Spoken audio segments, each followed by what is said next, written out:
Memorandum of Business, February 9, 2022. Papers to be laid on the table. Sri V. Muralidharan ji. Respected Deputy Chairman, sir, with your permission, on behalf of my colleagues, General V.K. Singh ji, Sri Ramdas Athavale ji, Sri Nityanand Rai ji, Sri Rajiv Chandrasekhar ji, Sri A. Narayan Swami ji, Sri Ajay Kumar ji, Susri Pratima Bhaumik ji, and Dr. Munjapara Mahendra Bhai ji, I lay on the table of the House the papers listed against their names from serial number 1 to 4 and from 7 to 9 in today's revised list of business. Further, I lay the papers listed against my name at serial number 6 in today's revised list of business. Thank you.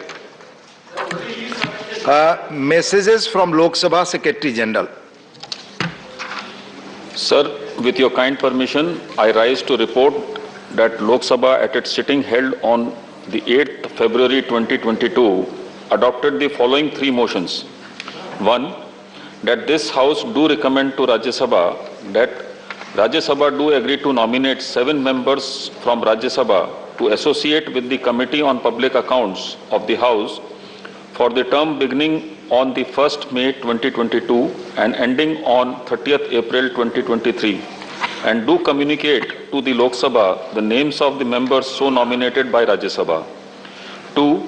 That this House do recommend to Rajya Sabha that Rajya Sabha do agree to nominate 7 members from Rajya Sabha to associate with the Committee on Public Undertakings of the House for the term beginning on the 1st May 2022 and ending on 30th April 2023, and do communicate to the Lok Sabha the names of the members so nominated by Rajya Sabha.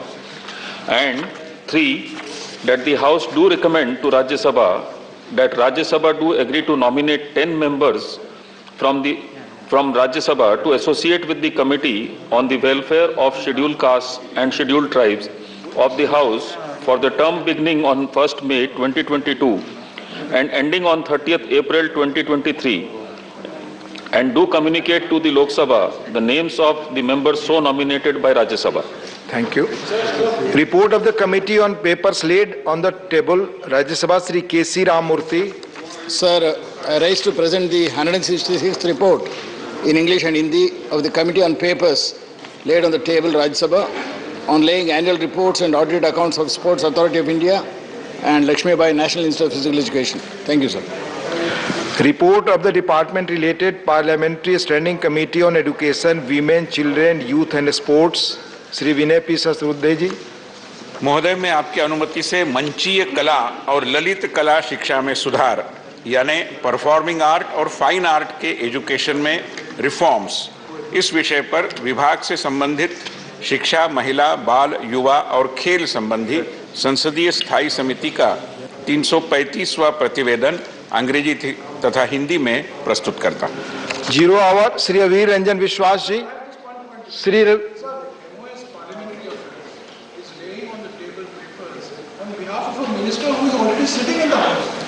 Already Chairman Saab had clarified this position. Already Jairam Ramesh ji. For those 2 days you were not in the house, I remember. Yes, please. Yes, we know. Sri Avir Ranjan Vishwas ji. It's please 0 hour. Sri Avir Ranjan Vishwas not present. Sri Jose K Mani, please. Jose K Mani, please read. So thank you, sir. I invite the attention of the August House.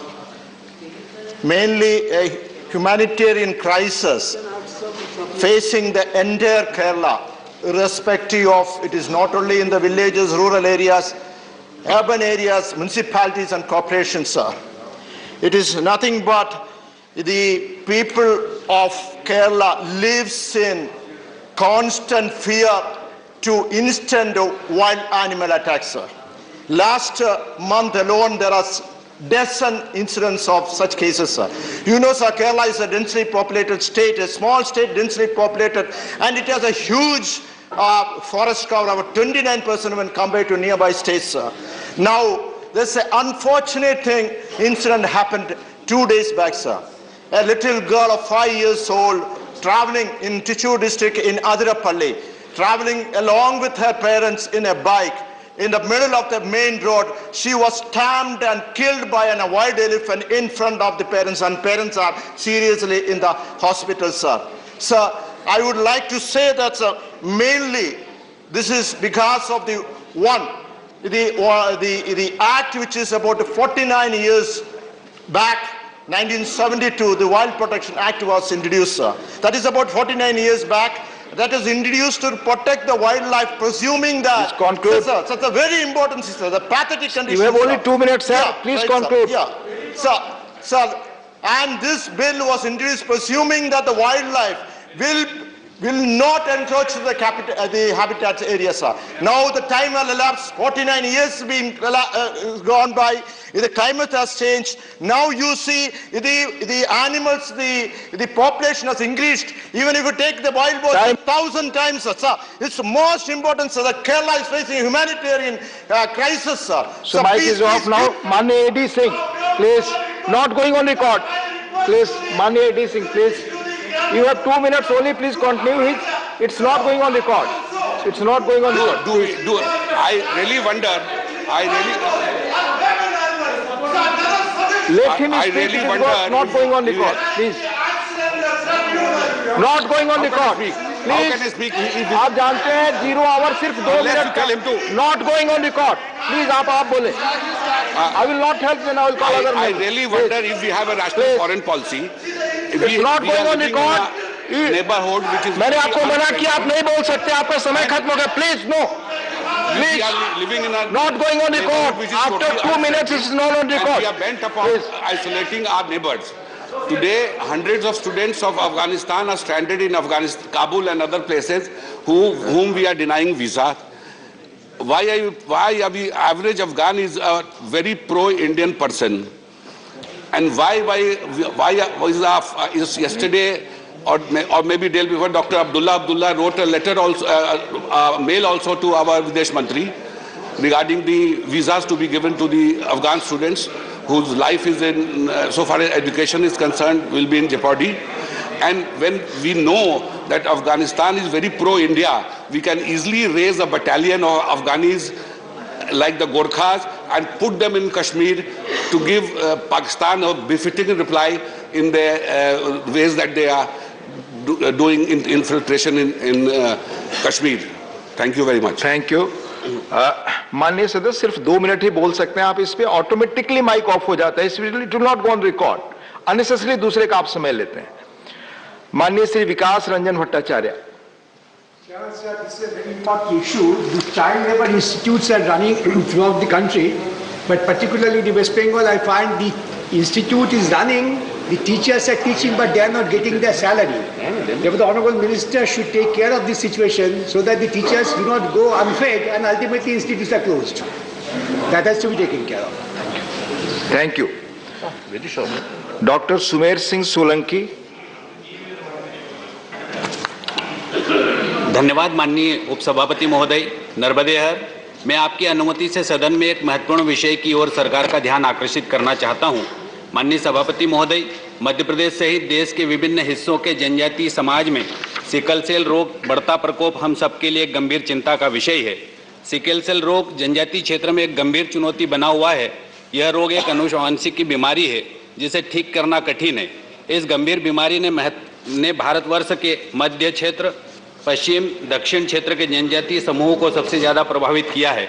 माननीय सभापति महोदय, उपलब्ध आंकड़ों के अनुसार लगभग 1.5 करोड़ जनजातीय समाज के लोगों की जांच में करीब 11 लाख लोग इस गंभीर बीमारी से ग्रसित पाए गए, जिसमें महिलाएं एवं बच्चों की स्थिति बहुत चिंताजनक है.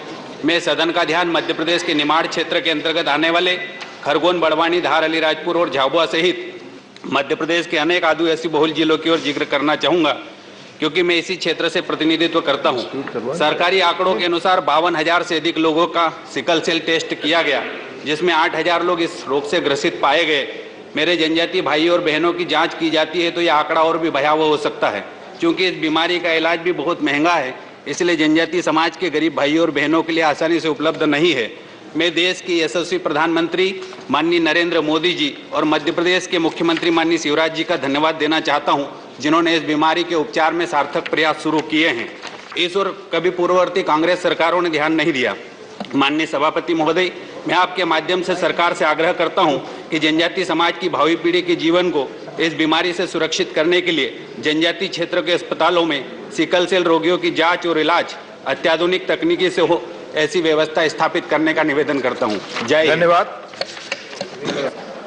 श्रीमती वंदना चौहान जी Sir, from the Lok Sabha. from Lok Sabha, please. Yes, sir. So Vandana in ji. recent times, we are witness to extremely serious impacts of climate change in our country. So rightly so, India has made ambitious commitments at Paris at the COP26. Out of the two commitments, we are doing extremely well on the front of fossil-free energy. However, on creating carbon sinks to sequester 2.5 to 3 billion tons through forests and green cover, we are extremely lagging behind.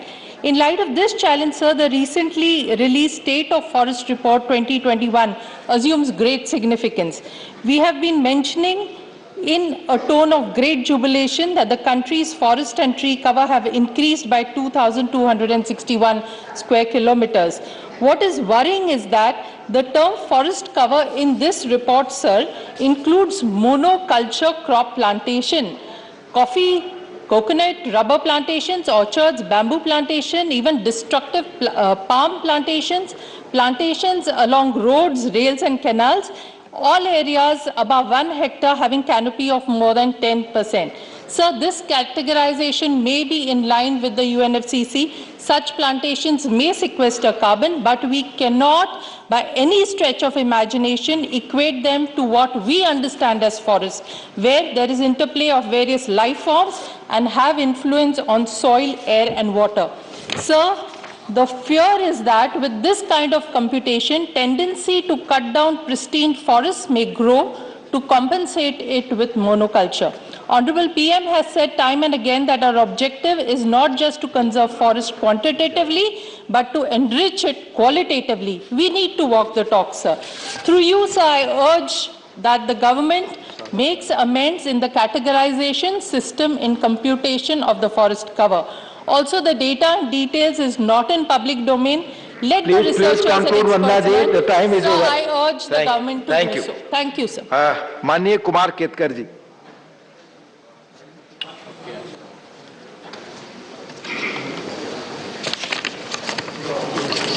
Thank you, Deputy Chairman, sir. Not only me, but the whole nation wants to know what is the status of the Clean Ganga project.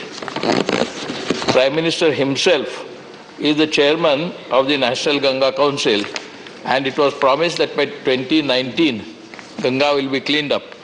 Now, Central Pollution Board has said that not only it is not clean, it is unlikely to be clean for many years, and it is not certainly for bathing purposes, while our Prime Minister himself goes and shows that it can be used for bathing.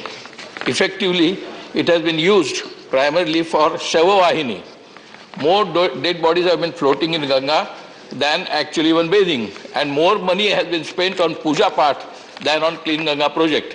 From 20,000 crores to 30,000 crores, budget has gone, but nothing has happened. Ganga remains as unclean or more unclean. It was jab this is Ganga bahti hai, now it has become Ram Teri Ganga Maili. I want to know what is the status of the Ganga project and what is the expenditure allotted and how much money has been spent. Thank you. Thank you, Kumar. माननीय प्रसन्न आचार्य जी। Sir, my submission is regarding the change of name of Odisha High Court. Sir, the state of Odisha was formed on 1st of April 1936 after a prolonged agitation by the Odia people led by Utkal Gaurav Barrister Madhusudan Das. And sir, after 12 years of the formation of the state of Odisha, the High Court of Odisha was set up on 26th of July 1948. Sir, due to the constant demand of the Odia people, the name of the state was changed to Odisha from Orissa in the year 2011 through the 113th Amendment of the Constitution. Sir, but the name of the High Court still continues to be Orissa High Court, not Odisha High Court. Sir, as the people of Odisha are sentimentally and emotionally attached to the word Odisha, and our language is Odia, not Oriya. So therefore, sir, there has been constant demand to change the name of Odisha High Court as High Court of Odisha. Similarly, sir, the High Court of Bombay, High Court of Calcutta and High Court of Madras, which are the three oldest high courts of the country set up during the British period, there has been demand for change of the name of these high courts also. In 2016, government brought a bill in Lok Sabha, but somehow the then 14th Lok Sabha was dissolved and the bill lapsed. Therefore, sir, I would request the government to bring another legislation, sir, because as there is no central law in which the proposal of change of names of high courts could be addressed, so government has to bring a separate legislation for this. I will urge upon the law minister to kindly bring a bill in this house to change the name of Odisha High Court to High Court of Odisha and also other courts where there has been demand to change the name. Thank you, sir. Thank you.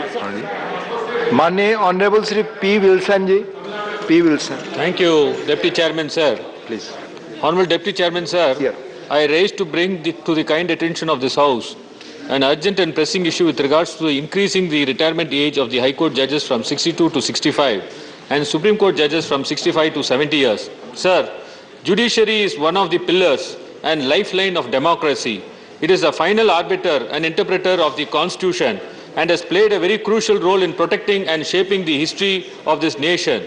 Whether we are on the treasury benches or opposition benches, we finally approach only the judiciary for protecting our rights. Sir, there is a broad-based consensus among all parties and members that it is time we do this to strengthen our judiciary, which is suffering from vacancies and large pendency of cases. We all need the judiciary to be strong and robust. We have not increased the age of retirement of judges since 1963. With advancement in technology and medicine, we are healthier than ever and are able to function well in our 70s, even 80s. Our learned Attorney General is 90 years old of this age and is highly effective. I am personally aware of this because I have argued some cases against him.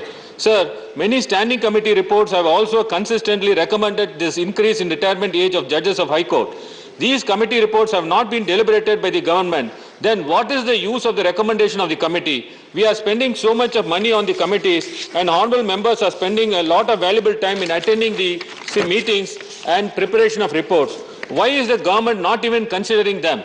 As per Rule 277 of the Rules of Procedure and Conduct of Business in the Council of States, the reports of the standing committees shall have persuasive value and shall be treated as considered advice by the committees. I think it is a high time to amend this rule to make the recommendation of the standing committee after placing before this House binding on the government, except if it is against the public interest. I call upon the House through our Honourable Chairman to deliberate on this aspect. Sir, I am given to understand that there is some hesitation from the bureaucrats about this bill. However, judges cannot be equated with the bureaucrats. Thank you. Please, There thank are you. eminent Time is over. Time is over. Sri Suresh Gopi ji, mic is off. It's not going on record. Sir, I rise in Kindly send your name here. because you have given permission to me in in raising a very important issue regarding peaceful and the plighted condition of the lives of babies in this country, from when they are born up to when they give birth to children and get into the grandmothering mode. I just have to make references to incidents which support my contention in this submission. Cross references from Kerala, and it could be the same case in other parts of the country as well. Sir, right from Vismaya, through many unfortunate girls who were married off, wedded off, with promises which could not be kept or fake promises, alleged promises. And the names in between the two names I have mentioned are very thick, sir. And there is another pack of girls who have met with unfortunate deaths, Krishna Priya, Nithina Mol and Manasa, just for refusing proposals. Since our Honorable President and the Union Government has been highlighting the idea of Beti Bachao, sir, we have to go into the introspection mode, checking how many girls could we save and how many girls are we going to save. Before I think I fall into that getting the mic off, I think I should make my prayer. The government, forgetting cooperative federalism and taking into valuable consideration cooperative peopleism, should have Adalat for girls for women of the country in all the states. Take a direct account, because the UNICEF reports also say that 70% of the... Thank you, sir. Thank you. Dr. V. Sivadasan. Respected Chair, sir, here I am raising very serious issue of the student community. So here, students are facing different kind of problems. In this COVID time, their education expenditure has been increased. The same time, University Grant Commission has decreased the number of fellowships and scholarships, sir. So you please look in the matter. Earlier, the data has been revealed by the Minister of Education to my question on this issue in this August House. Sir, the number of emeritus fellowship granted by University Grant Commission has decreased from 559 in 2007 to mere 14 in 2021. So number of S. Radhakrishnan fellowship that decreased 434 to 200. Sir, another scholarship of SC fellowship has come down from 9,503 in 2016-17 to 3,986 in 2020-21. Postdoctoral fellowship for SC and ST, the same kind of things they are facing, that was decreased 554 to 332. Sir, postdoctoral fellowship for women has come down from 642 to 434. So Maulana Azad fellowship, here the UGC has cut down the fellowship that minority student has facing this huge issue. 4,144 in 2016 and 17, it has decreased to 2,348 in 2020-21. Sir, this issue of student community, this issue should be addressed in the House, and the government should address this issue, and the government should help them because they are facing lot of crisis. Their education expenditure has been increased. So thank you, sir. So the House, please intervene in this issue. Thank you, Mr. Dasan ji. माननीय शक्ति सिंह गोयल जी. माननीय उपसभापति महोदय, मैं धन्यवाद करता हूं कि इस विषय को उठाने की मुझे यहाँ मंजूरी दी गई। मैंने जब ये नोटिस दिया 0 आवर्स में रेज करने के लिए, पिछले एक सप्ताह में 3 अलग अलग हादसों में पाकिस्तान मरीन हमारे वहां से 3 बोट के साथ 27 मछुआरों को उठा के ले गई। पर कल रात को एक और हादसा हुआ और 10 बोट और 60 फिशरमैन एक ही रात में पाकिस्तान मरीन हमारे वहां से उठा के वो ले गए हैं। मान्यवर, जिस तरह से वहां हमारे मछुआरों के साथ व्यवहार होता है, हमारी बोट्स उठा के ले जाते हैं, उसमें से सारे पुर्जे इंजन बेंजिन निकाल लेते हैं, माने लाखों रुपया का कर्जा जो मछुआरे के ऊपर होता है, वहां जाके वो उसकी हालत जेल में तो रहते ही है। आज के दिन में 643 हमारे गुजरात के मछुआरे पाकिस्तान की जेल में कैद है। मैं आपके जरिए ये अनुरोध करना चाहूंगा सरकार को कि आप जो करना पड़े अपने डिप्लोमेसी के थ्रू लाल आंख करके करना पड़े, पर जो हमारे मछुआरे गुजरात के 643 आज के दिन में पाकिस्तान की जेल में कैद है, उनके लिए जल्द से जल्द प्रबंध किया जाए। हमारा गुजरात का जो सीशोर दरिया किनारा है, पूरे देश में सबसे बड़ा वो 1660 किलोमीटर का गुजरात का सीशोर है और पाकिस्तान की सरहद से लगा हुआ है। फिशिंग एक बहुत बड़ा सरकार को भी आमदनी देने वाला, अगर हम जिसको आत्मनिर्भर कहे तो फिशरमैन आत्मनिर्भर होकर वहां पे काम करते हैं। उनको ये पहली बार नहीं, बार बार पाकिस्तान मरीन आती है, उठा के ले जाती है। तो ये मछुआरों की सलामती के लिए कुछ सरकार सोचे, ये मेरा अनुरोध आपके। धन्यवाद शक्ति सिंह जी। श्रीमती सीमा द्विवेदी जी। माननीय उपसभापति महोदय, मैं आपके माध्यम से सरकार से स्वर साम्राज्य, स्वर कोकिला, भारत रत्न, कीर्ति शेष सुशीलता दीदी का एक तैलचित्र संसद के अंदर लगवाने का विनम्र आग्रह करती हूँ। महोदय, लता दीदी का जीवन से बहुत अनोखी प्रेरणा मिलती है। उन्होंने अपने संघर्षपूर्ण जीवन में संगीत की जादुई अलग से सफलता की बेमिसाल इमारत लिखी है। उनका जीवन यह महान संदेश देता है कि ईश्वर ने आपको जो भी विशिष्ट योग्यता देकर इस पृथ्वी पर भेजा है, उसके साथ न्याय करने की क्षमता से भी आपको लबरेज रखा है। जरूरत सिर्फ इस बात की है कि हमको सतत साधना करने की जरूरत है। सर, मेरा यह भी अपना मंतव्य है कि कोई भी विदेशी व्यक्ति यदि भारतीय संगीत की साधना का अध्ययन करता है और सफलतापूर्वक हासिल कर लेता है तो उसे लता मंगेशकर इंटरनेशनल अवार्ड भी दिया जाए। महोदय, भारत कोकिला, उन्होंने अपने सुर साधना से अनंत आत्माओं को तृप्त किया। चारों दिशाओं में जहां उनका यश कीर्ति फैली, उसी के साथ साथ भारत का भी बहुत बड़ा नाम रोशन हुआ। उनकी सादगी, उनकी सरलता, उनकी शालीनता व उनकी सहजता ने इस देश की सभ्यता व संस्कृति का सही प्रतिनिधित्व करती है। महोदय, उन्होंने 36 भाषाओं में संगीत की भागीरथी प्रवाहित करने वाली मातृशक्ति के स्वरूप का जो दिव्य दर्शन कराया है, उनका सम्मान करना इस देश का सौभाग्य होगा। उनका सच्चा जीवन संघर्ष सही मामले में नई पीढ़ियों को सदियों तक प्रेरित करने का काम करती रहेगी। यह तैलचित्र उनके द्वारा गाए गए देशभक्ति के अमर गीतों के प्रति श्रद्धांजलि व अमिट सनद होगी। महोदय, ऐ मेरे वतन के लोगों, उनके द्वारा गाया गया यह गीत हर भारतीयों के रक्तों में नया संचार करता है। आपका समय खत्म हो रहा है माननीय सीमा जी, थैंक यू। समय खत्म हो रहा है। माननीय अबीर रंजन विश्वास, please.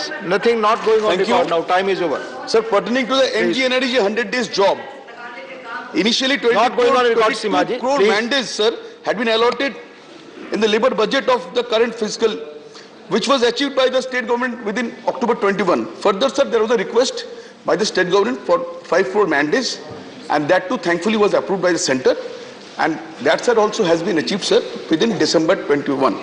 Now, sir, essentially, keeping in mind with the financial difficulty people are in, especially the poor and the marginalized, the state government under the able leadership of Chief Minister Srimati Mamata Banerjee was compelled to create 4.01 crore mandates in best interest of the economically weaker sections, ideally adhering to the principle of commitment of a democratically elected government in a welfare state to bail out its financially weaker sections.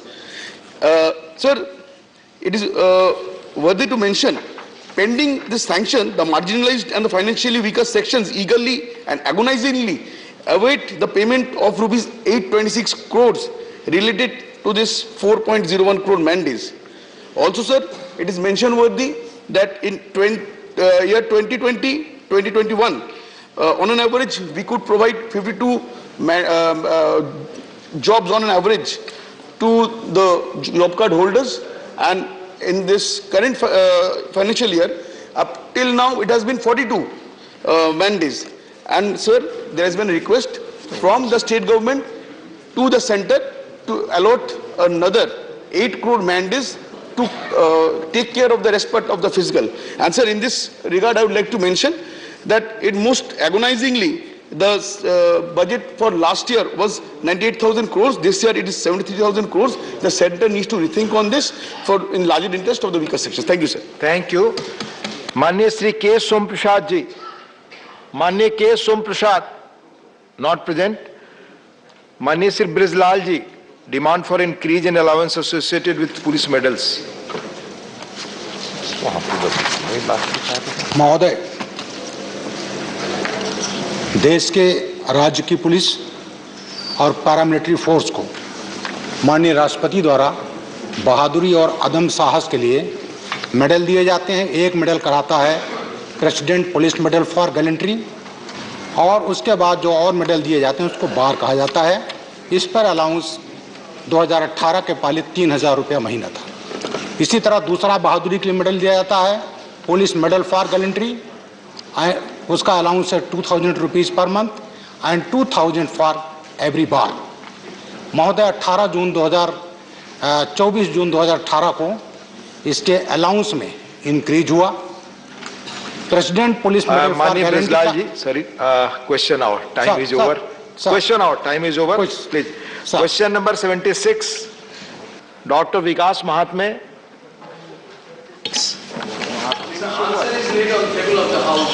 First supplementary.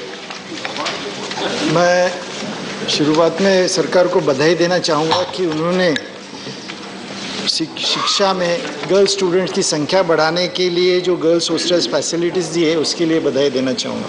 लेकिन उसी प्रकार IIT, NIT, triple IT इसमें लड़कियों की संख्या, girls students की संख्या कम है, तो उसके लिए सरकार द्वारा क्या उपाय योजना की जाती है ताकि यह गर्ल्स स्टूडेंट्स की संख्या बढ़े? धन्यवाद। और साथ ही में मैं बस एक सवाल हो गया, दूसरा मौका आपको। नागपुर में इसकी संख्या क्या है और दूसरों को मौका मिलेगा। एक सवाल आपने पूछ लिया, प्लीज नागपुर के साथ में जवाब देना प्लीज। माननीय मंत्री महोदय, माननीय सदस्य ने बहुत महत्वपूर्ण प्रश्न पूछा है। With the leadership of our honourable prime minister Shri Narendra Modi ji, we have raised a call, बेटी बचाओ बेटी पढ़ाओ। ये हम लोग केवल कागज में नहीं रखे, ये हम हर कदम में ये उठाते हैं। जैसे मान लीजिए आईआईटी जो 67 साल में 16 आईआईटी हुआ और ये 7.5 साल में 7 आईआईटी भी फिर हो गया। और जब मैंने देखा इतने अच्छे इंस्टीट्यूशन में जब लड़कियों को संख्या कितना होता है, ये भी हम लोग स्टडी किया। और ये स्टडी करने के बाद जब हम ऐसे लगा कि इसमें संख्या कम होता है, तब ने हम डिसीजन लिया कि इसको बढ़ाना चाहिए। जब अकॉर्डिंग टू देयर मेरिट जब बच्चे जब नहीं आ सकते हैं, उसमें सुपर न्यूमरी करके हम लोग 2018-19 में 17%, 19-20 में 20%, 14% in 2018 and 19, and 17% in 2019 and 20, and 20% in 2020 and 21. और जो संख्या के बारे में बताए प्रश्न किया माननीय सदस्य जी, 2018-19 में 800 लड़कियों को एक्स्ट्रा लिया है, 2019-20 में 1122, 2020-21 में 1583 और 2021-22 में 1534 सुपर न्यूमरी फीमेल स्टूडेंट्स को लिया गया है। Thank you. Second supplementary. We all know that during COVID, what was affected most was the education. So I want to know from the minister, honorable minister, what measures government took for the admissions, because the admissions should not be less. So what measures were taken to increase the number of admissions in these colleges, engineering colleges specifically? माननीय सदस्य ने ये हमारे जो Covid संकट के समय बहुत ही अच्छे महत्वपूर्ण प्रश्न पूछा है। सारे देश हमारे माननीय प्रधानमंत्री श्री नरेंद्र मोदी के नेतृत्व से बहुत अच्छे से जूझ रहे हैं और अच्छे से ये जैसे सुनिए ना, जैसे हेल्थ में वैक्सीनेशन दुनिया में सबसे अच्छा किया, इसी के तरह हमारे नए शिक्षा नीति ये स्टूडेंट सेंट्रिक है। इसलिए हम कोविड सिचुएशन में इंजीनियरिंग में भी बहुत सारे कदम लिया है। पहला कदम नंबर 1 जो वहाँ माननीय मंत्री जी ब्रीफली जवाब दे, बहुत सारे लोगों को एलिजिबिलिटी क्राइटेरिया 75% था पहले, उसको हम लोग हटा दिया। जो जेई एडवांस में वो 75% था, उसको हटा दिया और 1 एडिशनल चांस भी दिया। 2020 में जो रजिस्टर्ड किया लेकिन परीक्षा में अपियर नहीं हो पाए, उसको हम लोग मौका दिया। इसके छोड़कर 2021 में जेई मेन में तो हम 4 बार परीक्षा हुआ और इसके साथ एआईसीटीई के द्वारा इस बार 13 लैंग्वेज में हमारे जेई परीक्षा हुआ। Thank you. Professor Manoj Kumar Jha. शुक्रिया उपसभापति महोदय। मेरा आपके माध्यम से माननीय मंत्री जी से प्रश्न है कि हाल के वर्षों में आईआईटीज में और कई सारे यूनिवर्सिटीज में नॉन फाउंड सूटेबल इस्तेमाल किया जा रहा है। ये मनोवृत्ति एक प्रवृत्ति का हिस्सा बनती जा रही है, खास तौर पर SC, ST and OBC appointment में। क्या सरकार इसको संज्ञान में लेकर के कुछ बेसिक इंटरवेंशन करने को सोच रही है। महोदय, माननीय सदस्य को ये बताने चाहता हूं मैं कि हमारे राष्ट्रीय शिक्षा नीति ये इंक्लूसिव है, ये माने accountability and to all. Naturally ये हम लोग सबको लेकर ही चलते हैं, ये हम लोग हमारे संज्ञान में है। हम विकास रंजन भट्टाचार्य जी। 6,535 sanctioned posts are lying vacant in the central universities, which includes IIT and other institutes of technology. What steps are going to be taken to fill up these vacancies? Thank you. Which is more fundamental. Thank you. Thank you. हमारी appointment of teacher is a continuous process, and in our national education policy,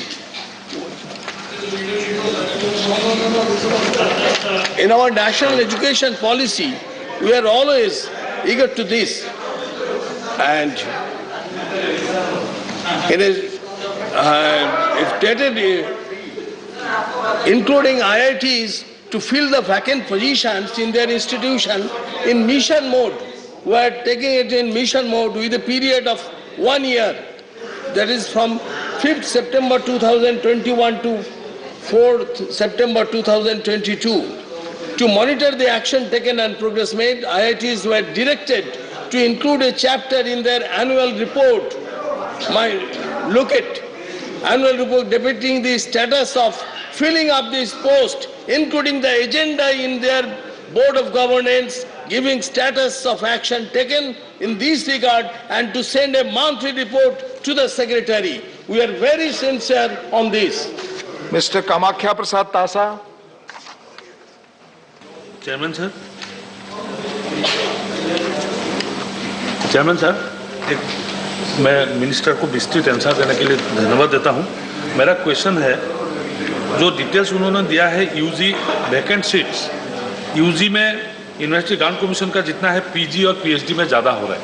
प्रति वर्ष इतना vacancy होने का कारण क्या है, जहां पर आदमी लोग पीजी और पीएचडी के लिए क्या इच्छुक नहीं है, या क्या कारण से इतना वैकेंसी अराइज किया, इसको माननीय मंत्री बताइए।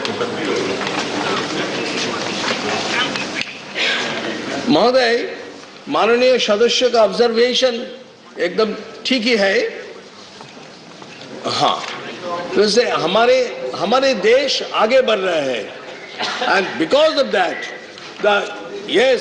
the high level attrition in masters and PhD program due to better employment opportunity. जब बच्चे लोग रिसर्च में जाते हैं उसी समय उसको अपॉर्चुनिटी मिल जाता है, इसलिए वो छोड़ देते हैं। And the family reason sometimes for earning after graduation and better placement in our education opportunities in foreign nations, बाहर भी जाते हैं। हमारे ये के बच्चे को बाहर भी बहुत लोगों की डिमांड है।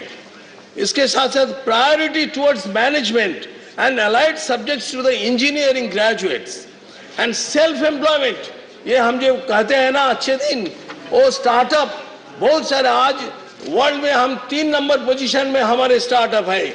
Self employment after graduation with soft loan opportunity, and they are making the startup, and the higher salary और इनकम और employment after graduation that the research fellow ऐसे जैसा होता है इससे ज्यादा मिलता है उनको। And thank you. Question number 77, Shrimati Geeta alias Chandra Prabha ji अनुपस्थित। मंत्री जी। A statement is laid on the table of the House, sir. Shri Ram Kumar Verma. माननीय उपसभापति जी, बहुत बहुत आपको धन्यवाद। मैं केंद्र सरकार को और मंत्रालय को पहले तो धन्यवाद देना चाहता हूं कि दिव्यांगजन के लिए बहुत सारी स्कीम्स और उनके लिए 2016 का एक्ट के द्वारा वो किया। मैं जानना ये चाहता हूं कि इसमें नेशनल इंस्टीट्यूशन और CRC के सेंटर खोले गए। मैं राजस्थान प्रदेश से आता हूं, तो राजस्थान प्रदेश की स्थिति क्या है और क्या CRC सेंटर राजस्थान में खोलने का विचार है क्या? Sir, we have taken a major steps on this regard. We have 9 national institutes are there. We have 9 regional centers are there. Composite regional centers, we have started 21. Even wherever the CRC are there, we are getting the reports. One proposal before the government. Let the proposals come. After that, we will see whether it is essential or not, sir. Thank you. Manya Prasanna Acharya ji.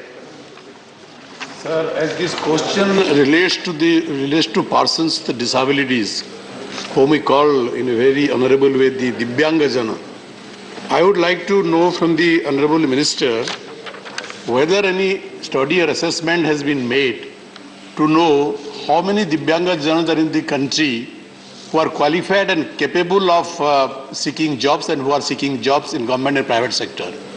Whether government will consider to increase the percentage of reservation for these Divyangajan in the government sector and the private sector as well, so that these qualified Divyangajan can get jobs as per their qualifications. Thank you.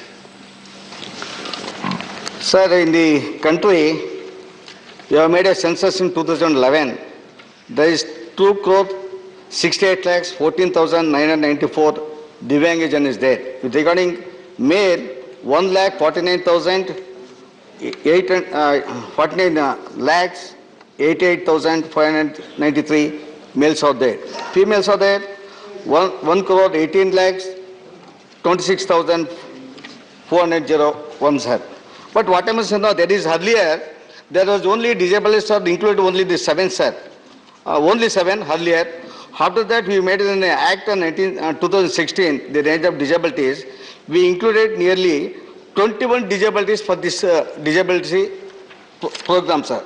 But we have increased this reservation policy from 3% to 4% reservation in the employment as well in the private sector also, sir. We are looking, we have no any statistics from there, sir. Thank you. Mr. KJ Alphonse. So I would like to know from the Honorable Minister whether they would be able, government would be able to provide free artificial limbs to all those who are required. There are a very large number of people who, if it is provided, sir, they could have a life. Thank you. Sir, honorable member, it's a good question he has made, sir. Under ADIP scheme, grants in aid from 7 years, we have spent nearly 1,311 crores was utilized during the last 7 years. Current year benefited nearly 21,59,000 lakh people were benefited, sir. Now we have made the camps of nearly 11,505 camps we have attended, sir.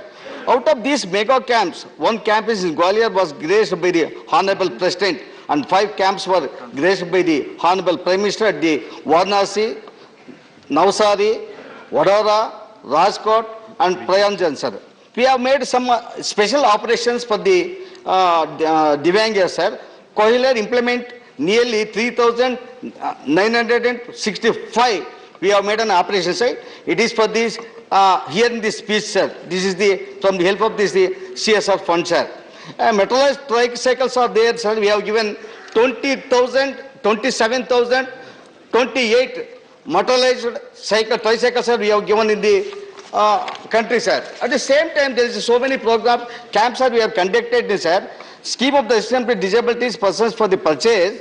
There are 6 production units of the artificial Honorable limbs. Minister, please reply briefly because others can get Sir, this is the very helpful to the handicapped, sir, disabled, sir. This Yes, is, I know. Nobody is there to convey the minister to have their aids and assistance for their constituency, sir. This the Alamco is there. It is, we have got the manufacturing units, sir. The Artificial Limbs Manufacturing Corporation of India is the country such as in Kanpur, Bangalore, Bhubaneswar, Ujjaini, Jabalpur, Mahali, and Alchem is producing over there 350 different types of aids and appliances in the Divyangas, sir. The quality of these products are second to the. Please be brief now. Do not. We cannot always. Please be brief. Enough. Please be brief. Thank you. Thank you. माननीय सदस्यगण, मैं बार बार request करता हूं, आप में से members बार बार कहते हैं हमारे क्वेश्चंस नहीं आए। माननीय मंत्रीगण और माननीय सदस्यों दोनों से आग्रह है कि अगर ब्रीफली आप पूछेंगे तो अधिक से अधिक लोगों को अपॉर्चुनिटी होगा। अगर माननीय मंत्रियों को विस्तार से डाटा देना है तो संबंधित व्यक्ति को भेज दें। माननीय श्री नीरज शेखर जी, क्वेश्चन नंबर 78। प्रश्न संख्या 78। माननीय मंत्री जी, पटल पर रख दिया गया है। First supplementary. माननीय उपाध्यक्ष जी, आपसे अनुरोध है कि इस प्रश्न में आप भी एसोसिएट करिएगा, मैं चाहूंगा। माननीय मंत्री जी का जो जवाब है, मैं पहले बधाई देना चाहूंगा। मैं फिर लेकिन थोड़ा कंफ्यूज हो गया हूं कि हम नेशनल हाईवे 4 लेन कर रहे हैं और ग्रीन फील्ड भी बना रहे हैं। इसका मैं चाहूंगा एक स्पष्टीकरण आ जाए कि ग्रीन फील्ड भी बन रहा है कि जो वर्तमान नेशनल हाईवे 31 है, जो गाजीपुर से माझी घाट तक है, उसको 4 लेन कर रहे हैं हम लोग, और ग्रीन एक्सप्रेस भी बन रहा है। उसके साथ मैं ये भी जानना चाहूंगा, आपने जो कहा है कि इसमें जो दिया है कब तक काम शुरू हुआ, क्योंकि माननीय मंत्री जी ने 2016 में इसका शिलान्यास किया था और अब 2022 है। तो मैं चाहूंगा कि ये भी स्पष्ट हो जाए कब काम शुरू होगा, क्योंकि अभी तक कोई काम शुरू नहीं हुआ और बड़े बड़े गड्ढे हैं उस नेशनल हाईवे में।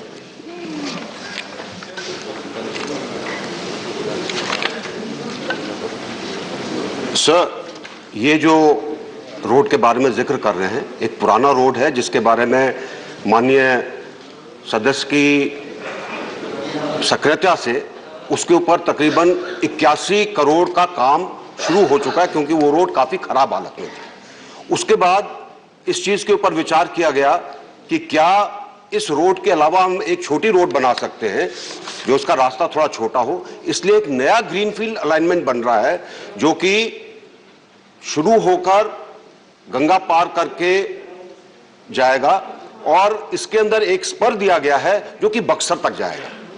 ये जो रोड जो नया जो हमारा 4 लेनिंग है गाजीपुर से बलिया और यूपी बिहार बॉर्डर तक, इसमें डीपीआर बन चुकी है, 4 लेन का रोड होगा और इसके ऊपर जल्दी काम शुरू हो रहा है क्योंकि डीपीआर इसकी बन चुकी है। इसके अंदर एक चीज के लिए लैंड रिक्वायरमेंट जो है 3A हो चुका है, 3D होना बाकी है। हम 3D इसलिए रुके हुए हैं क्योंकि पूर्वांचल एक्सप्रेसवे का एक हिस्सा इसी के साथ जा रहा था, तो दोनों के बीच में तालमेल करने के लिए, ताकि सरकार का पैसा एक ही जगह पर लगे, एक ही अलाइनमेंट के अंदर 2 रोडों का कोई फायदा नहीं था, इसलिए थोड़ी सी उसमें देरी है। जहां तक please do not talk like this. You are not supposed to talk like this, Mr. Vishnu. Please reply. दूसरा जो कि पुराना जो कि हमारा नेशनल हाईवे 31 है, इसके ऊपर काम शुरू हो चुका है। जैसे मैंने बताया 130 किलोमीटर का है और तकरीबन 81 करोड़ रुपया इस पर सैंक्शन हो चुका है, काम चालू। Thank you. Second supplementary. Greenfield expressway बनेगा। Second supplementary. माननीय नीरज जी, सेकंड सप्लीमेंट्री। मैं पहले ये जानना चाहूंगा कि ग्रीनफील्ड एक्सप्रेसवे बनेगा, और मेरा दूसरा प्रश्न ये है कि इन्होंने कहा रिविलगंज में बाईपास बन रहा है, लेकिन आप जानते हैं, खुद आपने अनुभव किया होगा बलिया शहर में जहां आवश्यकता है बाईपास की, क्योंकि इसका भी वहां पे उन्होंने कहा था माननीय मंत्री जी ने कि बाईपास बनेगा, क्योंकि आज के दिन रोजाना वहां पर जाम जैसी स्थिति पूरे दिन बनी रहती है। तो मैं माननीय मंत्री जी से जानना चाहूंगा कि बलिया में भी बाईपास बनेगा क्या? सर, जो पहला इनका सवाल था कि क्या दोनों रोड बन रहे हैं, उसका उत्तर है दोनों बन रहे हैं। ग्रीनफील्ड भी बन रहा है, पुराने वाले को ठीक किया जा रहा है। दूसरी चीज जो कि जहां तक बलिया का सवाल है, पहले प्रपोजल था कि बलिया के अंदर एक ओवरब्रिज दिया जाए, एलिवेटेड सेक्शन दिया जाए, उसके लिए वहां पर स्थान कम है, इसलिए बाईपास का प्रावधान है। साथ ही आगे जाकर रेवलगंज का बाईपास भी बनेगा ताकि शहर को बाईपास करके हम उसको आगे रोड से मिला सकें और उसको आगे हाजीपुर तक ले जा सके। बलिया के कंजेशन के लिए जरूरी था कि इसमें बाईपास बने, वो बाईपास ग्रीनफील्ड एक्सप्रेस का बनेगा। धन्यवाद। माननीय M Shanmugam ji, question relates to NH of Gazipur to Hajipur. Your question is related to this, then you can ask. Sir, Please. I want to ask Please. a question Please. regarding the national highways. It's related to Gazipur to Hajipur, sir. Sir, I want to ask the question of the Tamil Nadu. Ramila Vichar bhai. Bara. It is a national highway, sir. Sir, he is not asking about Tamil Nadu, he wants to ask question about my... Sir, this question relates to Gazipur to Hajipur. I have made it clear. Sir, I am asking and this is the national convention and rule of the Sir, I House. am asking Please. national highways, sir. Please. What is the Shri progress of Kanak the... Medla Ravindra Kumar, your question is Gazipur to Hajipur? No, my lord, with regard to highways. Come to the next question. Ask on the next question, I will give you opportunity. Question number 80, Dr. Vinay P. Sahasrabuddhe. Dr. Vinay Sahasrabuddhe, please. Question number 80. Question number 80. Sir, statement is laid on the table of the House. Question number 80, it's for 16.7.3. Question, Mani Mantri ji? Sir, the answer... First supplementary. Yeah, that is what I'm saying. So the answer very clearly shows that for whatever the reason, but the polytechnics and ITIs in Maharashtra who were provided with a huge amount of financial support. It's postponed, already postponed, coming on 16.3. It's mentioned.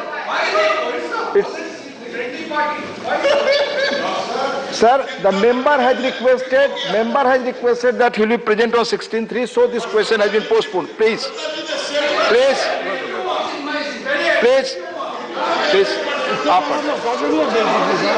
Sir मेरा supplementary ये है कि महाराष्ट्र के polytechnic और ITIs को बहुत अच्छे तरीके से केंद्र सरकार ने आर्थिक सहायता मुहैया कराने के बावजूद महाराष्ट्र के पॉलिटेक्निक और आईटीआईज उस सहायता का सरकार की लापरवाही के कारण शायद उपयोग नहीं कर पा रहे। जैसे इस जवाब में बताया गया है कि 130 करोड़ महाराष्ट्र को दिया गया था, मगर 18 से लेकर 21 तक कोई उपयोग नहीं किया। आईटीआई नासिक को लगभग यहां पर लिखा गया है कि 6 करोड़ रुपया दिया गया था, उपयोग नहीं किया। इसकी वजह क्या मैं जान सकता हूं? Sir, the polytechnics and ITIs are a very important part of our education, higher education and skilling network. Polytechnics are administered by the Ministry of HRD, Ministry of Education and the AICT. And the ITIs are administered by the Skill India, that is the MSD ministry, sir, of which whom I represent. Sir, the question that is being raised by the honorable member relates to the fact that money has been allocated. Money has been allocated to polytechnics and ITIs in the state of Maharashtra. However, they have not been able to have that money released to them. And the reason for that is very simple, sir. There is a condition that the state government that is responsible for the administration, day-to-day administration of these institutions, have to submit a utilization certificate. And those, as long as those utilization certificates are not submitted, no release can be made under the Government of India rules, sir. Thank you. Second supplementary. Sir, I would also like to know, sir, what are the reasons for their inability to provide the utilization certificate? Not going on records, please. Whether, sir, there are any allegations of maladministration and corruption which is rampant in Maharashtra. I would like to know whether there are any allegations pertaining to corruption and maladministration in Maharashtra. The not providing of utilization certificates is certainly a matter of concern, because these relate to education and skilling institutions that relate to and that affect the lives of youth. So if the member has any information relating to why these utilization certificates are not forthcoming, I would invite him to submit the same to me and I will look into it, sir. Thank you. Mani Shri Anil Desai ji. Sir, Honorable Minister has given a very elaborate answer regarding the provisions which are made in especially polytechnics and ITIs, which come under Skill Development Ministry. And my colleague, while saying that he has... Question, please. Blatantly, no, I want to make a mention. Blatant blatant accusations on the Maharashtra government is absolutely not tenable and it is not Please put accepted. question, Because the fact of the matter in this answer, whatever is been given by the Honorable Minister, mentions that these are the things which come from the center and provisions to be Are you asked. not asking question? I'm asking the Minister, sir, to Right. you. Can Minister say, or can Minister give me answer on this, that there are several private polytechnics are there after the skill development ministry has instituted and given impetus to this particular sector to generate employment in Please the be state. brief, Anil ji. And there is nothing of state government as such, and even I would like to ask the minister to see from the Maharashtra government, even I know Please put question, otherwise I'll move to other polytechnics and ITIs have time and again asked for the assistance which have not Are you asking your question or not? What is the answer for neglecting state of Maharashtra? Question number, Dr. V. Sivasan, please. Development centers are very less now, so the Adivasis and Dalits, It's not explanation. are facing lot of questions. You are supposed to ask a question. You reply. Please. Whether government has any plan to start new skill development centers in Adivasi areas, rural India. अभी देख, please. माननीय मंत्री, आप बताएं, माननीय सदस्यगण, आपको सवाल पूछने हैं, आप 0 आवर नहीं पढ़ रहे हैं, कृपया सवाल पूछिए, प्लीज सवाल, question, his answer and his answer you give me. Please, he is replying to that, you go and listen. This question. His question you reply if you feel. It will, please.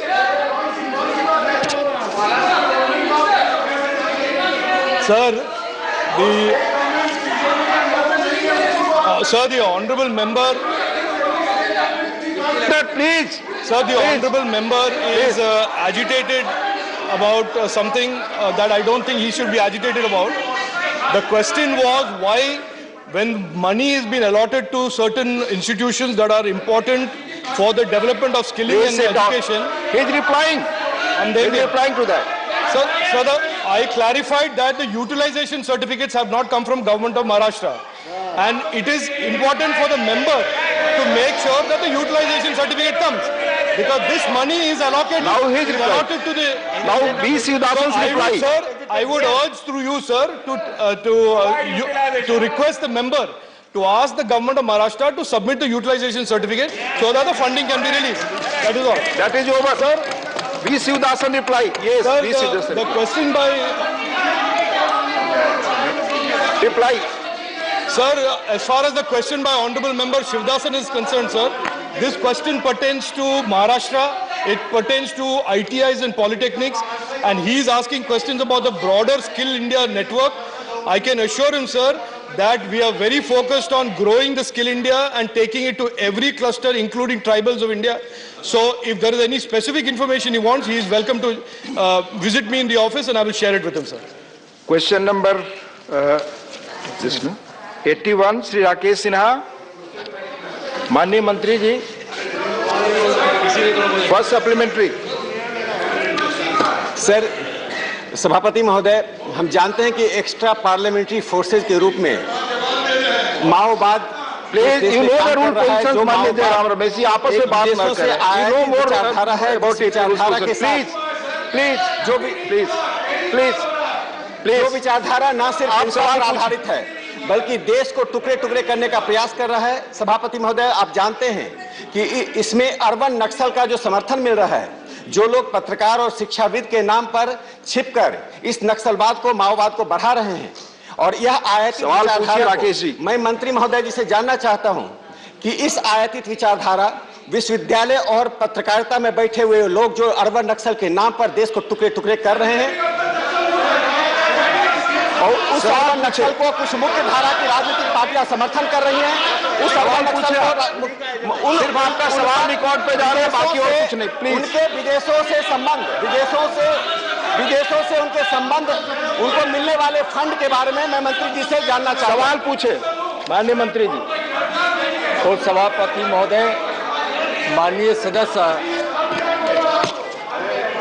Rakesh ji ने एक ही बार में कई प्रश्न पूछा है और बड़ी ही बारीकी से पूछा है। मैं उनको बताना चाहूँगा आपके माध्यम से सदन को भी कि भारत में माओवादी विचारधारा हमेशा, जैसा उन्होंने कहा है कि विचारधारा आयाती थे, उस पर मैं कह रहा हूँ कि भारत में माओवादी की विचारधारा हमेशा विदेशी माओवादी संगठनों और विचारकों से प्रभावित होते रहे।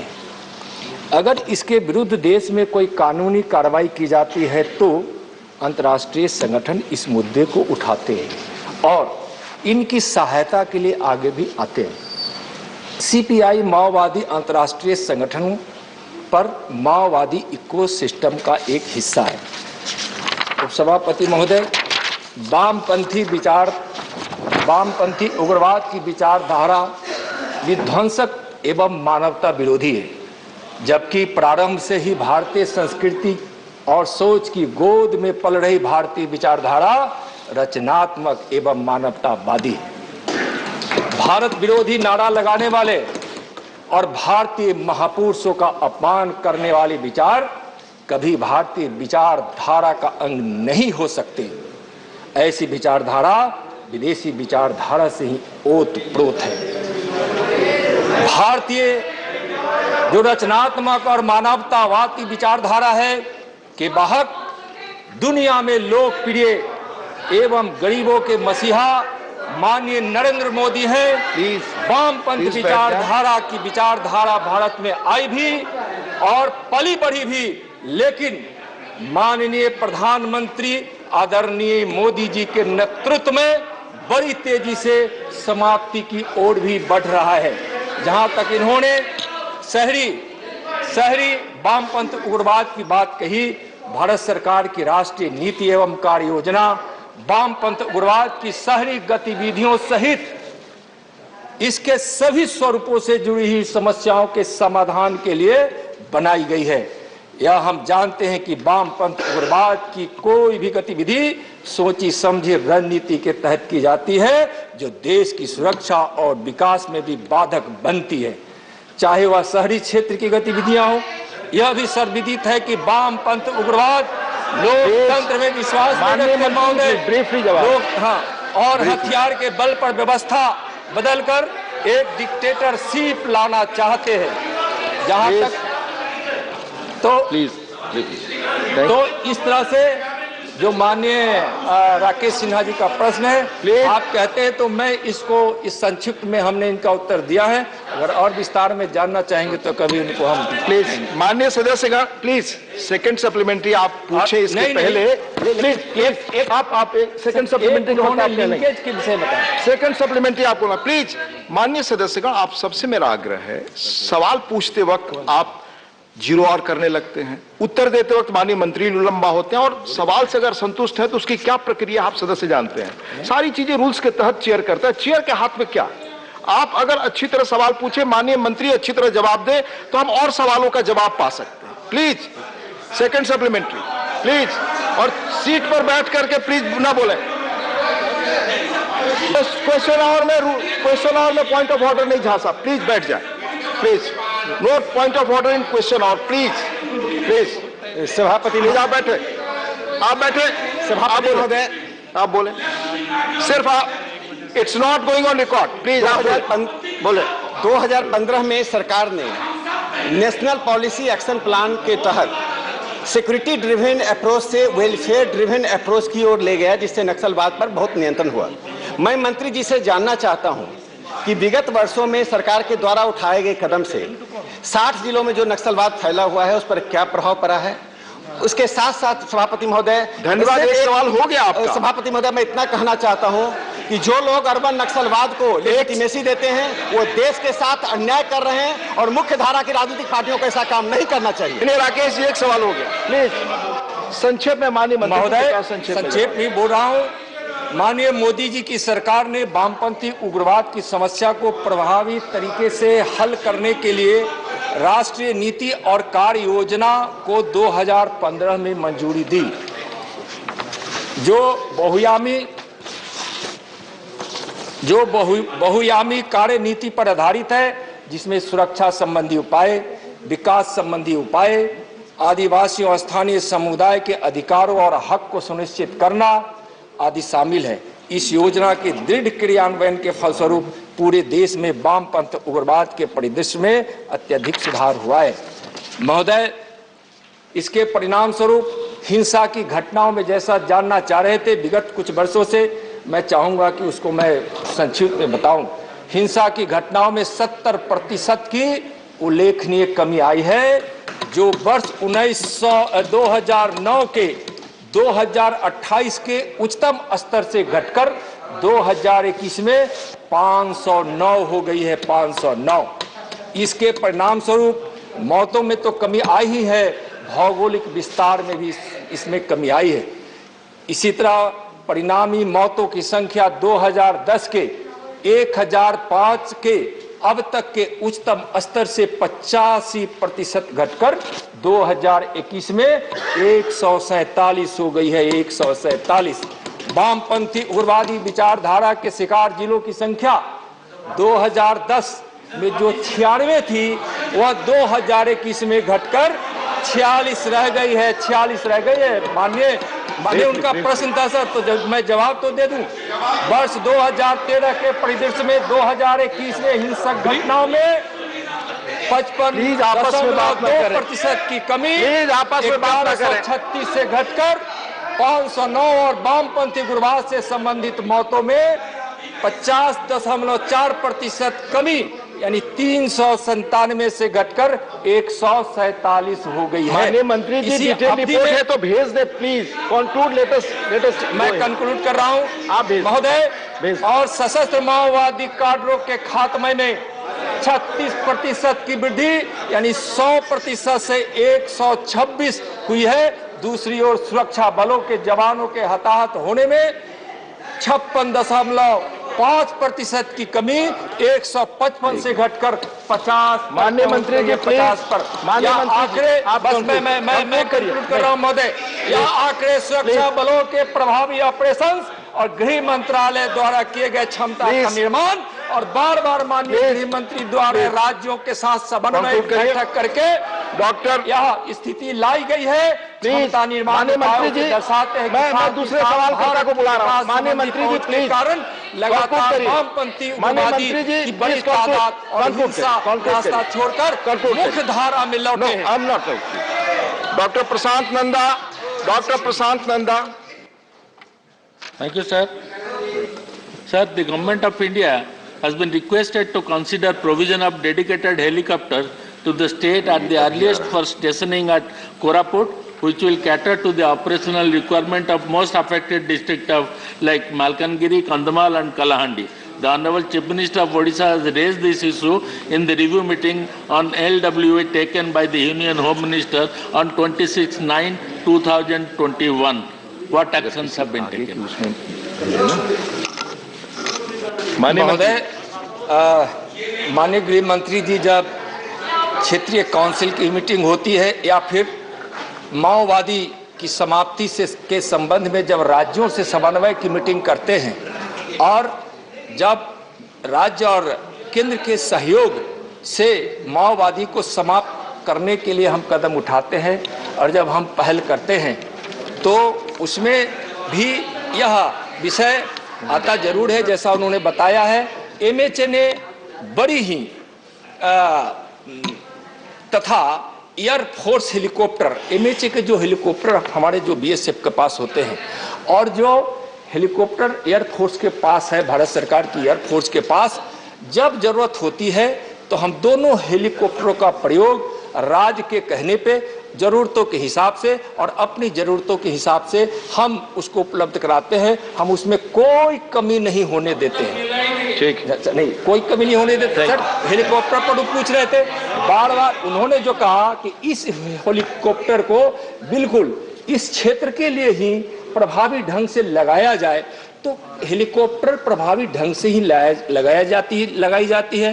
केंद्र सरकार की जो इकाइयां हैं, सभी इकाइयां इस देश की सुरक्षा के लिए, शांति के लिए, विकास के लिए उपयोग किए जाते हैं। इसलिए हम नक्सलवाद के क्षेत्र की समाप्ति के लिए, उसके खात्मा के लिए हम भारत सरकार की एयरफोर्स और MHA के हेलीकॉप्टर का हम उपयोग करते हैं। और सरकार बार बार इसकी कई राज्यों ने इसकी सराहना भी की है और कई राज्यों के एयरपोर्ट पर माननीय मंत्री जी अपने MHA के हेलीकॉप्टर को वहां स्टैंड बाई में रखते हैं और कार्रवाई को प्रभावी बनाते हैं। श्री विनय विश्वम जी,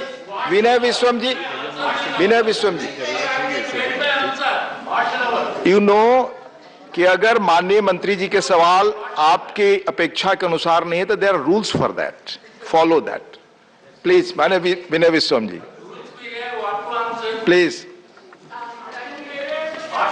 Yes, your question will come on record, Vinay ji. Yes, please. Sir, thank you, sir. But be brief, please. Not so unbrief like that.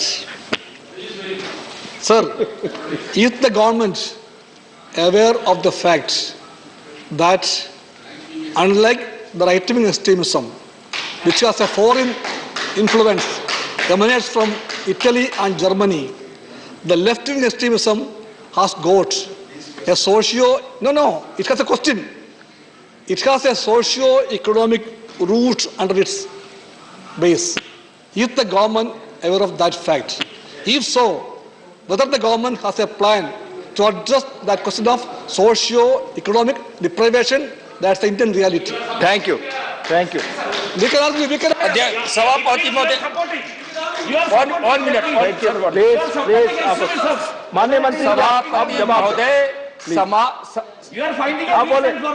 माननीय मंत्री जी का जवाब। उप सभापति महोदय, माननीय विनय जी, आप दोनों आपस में बात ना करें। उप सभापति महोदय, भारत का इतिहास गवाह है कि हम सामाजिक रूप से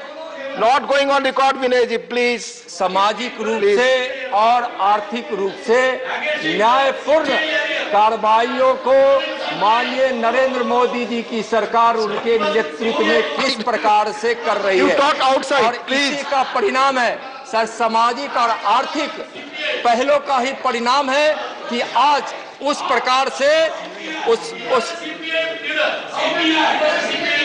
you please talk outside. Mister John Brittas, talk outside please. Sir और सुनिए सर, और कहीं भी यह उदाहरण नहीं है कि उग्रवादी, वामपंथी उग्रवादी संगठन विकास चाहते हैं।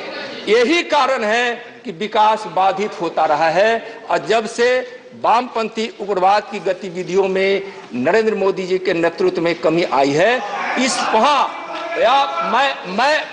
मैं उसको कहने के लिए बड़ी प्रतिबद्धता के साथ कह रहा हूं कि उन क्षेत्रों में सामाजिक उत्थान और आर्थिक विकास भी हुए हैं। यहां तक कि इतने बड़ी मात्रा में शिक्षण संस्थान खोले गए हैं जो सामाजिक सरोकारों से, संस्कारों से और ज्ञानों से जुड़ी हुई है। आप उठाकर हर आंकड़ों को देखिए, चाहे वह सड़क का निर्माण हो, चाहे दूरसंचार के टावर का निर्माण हो, चाहे विद्यालयों का निर्माण हो, चाहे उस प्रकार की जितनी भी अवसंरचनाएं हैं, उसका निर्माण यह दर्शाती है कि हम आर्थिक विकास भी कर रहे हैं, वहां संरचनात्मक विकास भी हो रहा है, आर्थिक उन्नति भी हो रही है, शिक्षा के क्षेत्र में प्रगति भी हो रही है और सामाजिक वातावरण में शांति की व्यवस्था भी स्थापित हो रही है। धन्यवाद। माननीय प्रकाश जावड़ेकर जी।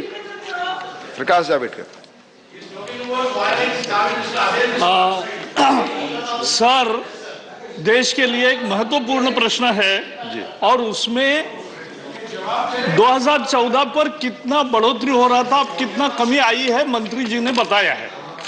मेरा सवाल यह है कि ऐसी हिंसा के जो संगठन चलते हैं उसका ओवरग्राउंड सपोर्ट होता है और उसको आर्म्स सप्लाईज होते हैं, तो ये आर्म्स सप्लाईज और ओवरग्राउंड सपोर्ट रोकने के लिए क्या कदम उठाए? धन्यवाद। थोड़ा माननीय प्रकाश जावड़ेकर जी से हम चाहेंगे कि इस प्रश्न को थोड़ा सा और एक बार मैंने बताने की कृपा करेंगे। तो कोई भी नक्सलवादी या माओवादियों की जो माओवादियों की जो कार्रवाई होती है हिंसा की, उसके आर्म सप्लाई जो होता है वो एक महत्वपूर्ण कड़ी है। उसको प्रतिबंध करने के लिए क्या किया है, और ओवरग्राउंड सपोर्ट होता है, शहर में बैठे हैं, बाकी जगह बैठे हैं, धन्यवाद और उसको सपोर्ट करते हैं, उसको रोकने के लिए क्या किया? ब्रीफली जवाब दे माननीय मंत्री जी। जब सरकार द्वारा राष्ट्रीय नीति और कार्य योजना जो बनाई गई है उसमें समग्रता है।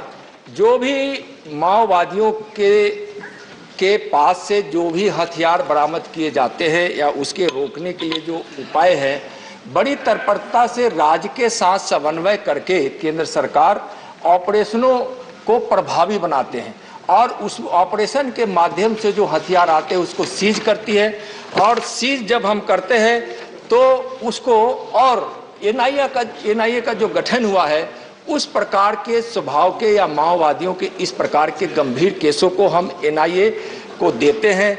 यूएपीए एक्ट के तहत इस पर हम कार्रवाई करते हैं, जिस एक्ट को सशक्तिकरण किया गया है।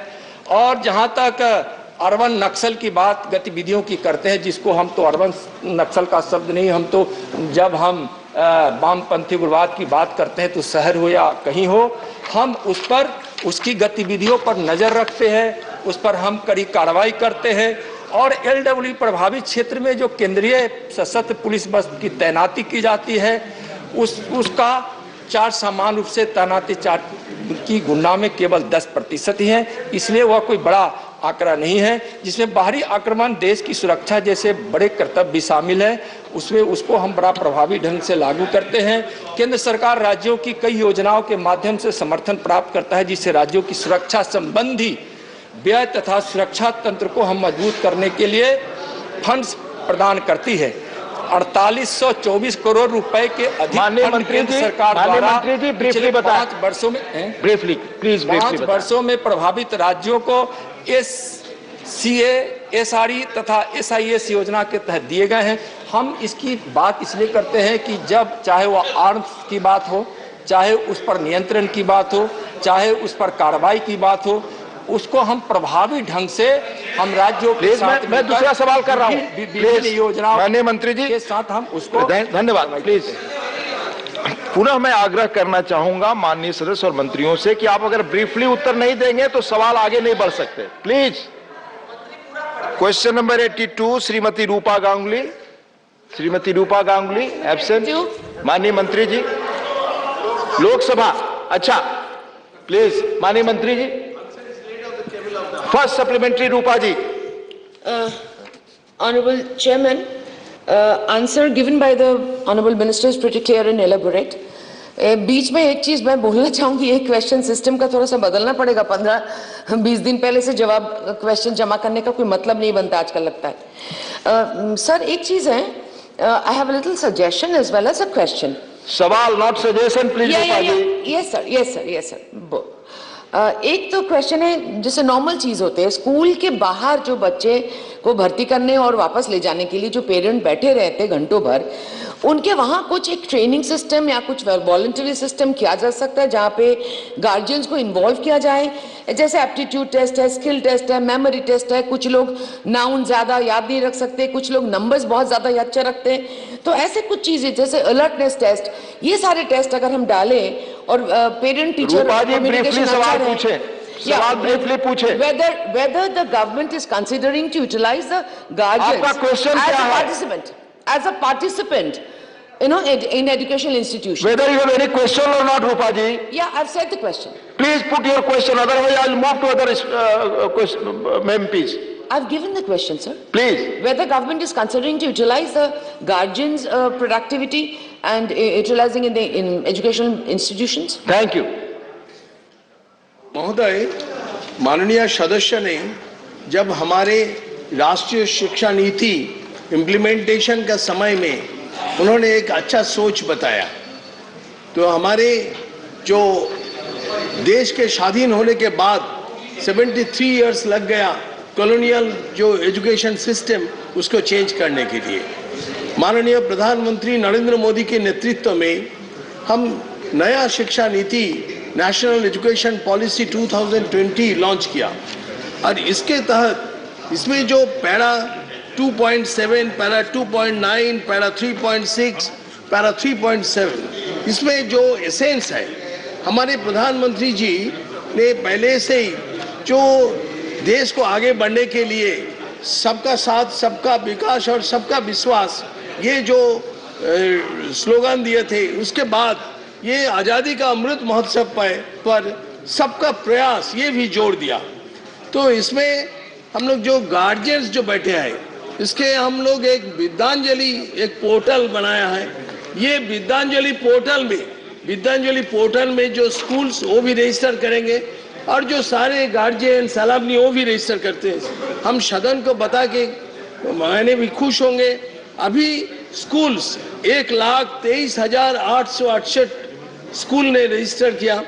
अभी वॉलंटियर्स 16,686 रजिस्टर्ड किया और जो स्कूल्स चिल्ड्रन इम्पैक्टेड वो भी 11,644। Thank you. Second supplementary Rupa ji. Question second supplementary. Yes sir, moral education में ये घर और स्कूल्स के एक साथ डेवलपमेंट के लिए कैसे कैसे क्या क्या किया जाए और थोड़ा सा इलैबोरेटली बोलिए। Thank you. मॉरल एजुकेशन में हम बहुत सारे स्टेप्स अकॉर्डिंग टू एनईपी दिए हैं।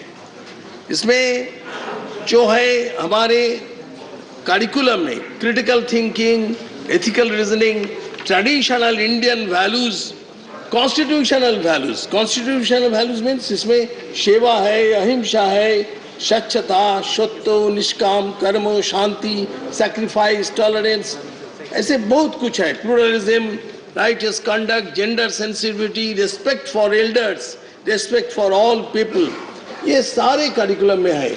हमारे एनसीईआरटी ने बहुत सारे किताबें बनाए। हम पहले जो नैतिक शिक्षा नीति एक सब्जेक्ट के रूप में देखते थे, अभी हमारे होल स्कूल अप्रोच हो गया। सबके अंदर ये नैतिकता, मॉरल एजुकेशन रहेगा। धन्यवाद। माननीय श्री जवाहर सरकार जी। So the honorable member had asked a very specific question. Is there a moral education course or not? There's a lot of complicated reply with a lot of information that has come in, but the question is not answered. Then the first reference is to the National Curriculum Framework in 2005. As you know, that framework talks about human rights, justice, tolerance. Question, please, question. They talk about virtues that we seem to have forgotten. That's my first submission. And during that phase, 2000 phase, certain textbooks did mention moral education. But whether they are in use, because the NCERT produces a lot of books, whether they are in use is not stated. Then we come to the next one. Sir, please put your one question. The question is, yes. Let him come up and say. Yes, please. In the end, the question is passed on to the state saying this is a concurrent subject. The question that was asked was a very pointed and a very direct one. Let him say that we are having moral education course, because moral education is a very flexible term. Intolerance can also be a moral education, please, whatever can be. We are doing this on the basis of such and such values in such and such place. बाद में भी जवाब दे सकते हैं, ऐसी क्या? Please, ठीक, thank you. Mahoday, I would like to remember the honorable member that what he told, that was in the paper only, that was not executed till now. But our government, what has done, that is being executed, and that I would like to speak, that moral education is in all aspects of the curriculum. It is in all the curriculum across all textbooks and subjects. And there are so many things. Yes, I can show you. This is so many things, not in the books. It is being it is being inculcated in all schools, even in the UGC guidelines to the higher education also. Everybody will follow it in practical. Thank you. माननीय जुगल सिंह लोखंडवाला. धन्यवाद उपसभापति महोदय.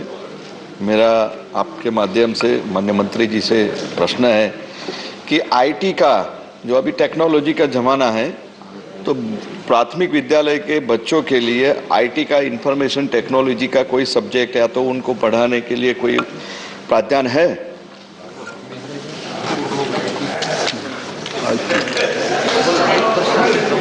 देखिए, हमारे नई शिक्षा नीति में जो हमने सोचा, this is the foundation literacy and numeracy, that is in the, and then the preparatory. Naturally, in the digital education, we will, whenever the digital education course will be in the schools, and definitely all the arrangements will be there. Thank you. माननीय त्रिचू Shivaji. Sir, this is a matter of great concern. The deterioration in the society is only because of lack of moral education at primary school levels. Sir, the National Curriculum Framework 2005 and the New Education Policy 2020 only sets the guidelines and direction for framework of syllabus. So the question is whether there is a defined syllabus at primary school levels. The reply states that majority of the schools comes under the state government, since it's concurrent list. Because it's concurrent list, many things are imposed by the union government on the states also, like NEET examination. I would like to know, sir, what is the status of moral education in the CBSE syllabus, and whether any direction has been given to dedicate as 1 hour or 1 period at least in a week for moral education. It was like those in those earlier days. Only that will bring that, whether the government has a proposal for that. Thank you. माननीय मंत्री जी. Honorable member has expressed his thought rightly. But previous question I have already answered that our approach is not subject specific, it is a whole school approach. In all the subjects, yes, it is that in the whole school approach. That means no, you cannot. The member could not understand because he is on that frame. Because whenever a teacher will come, his approach will be on that. And the school, home, parents, society. Please. It's more than one. This hour has been fixed. How many hours will be? That has been fixed. According to CBSE guidelines and UGC, they have fixed the guidelines for moral education in 1 year. How many hours? It has been fixed. Thank you. In both from the CBSE side and from the UGC side.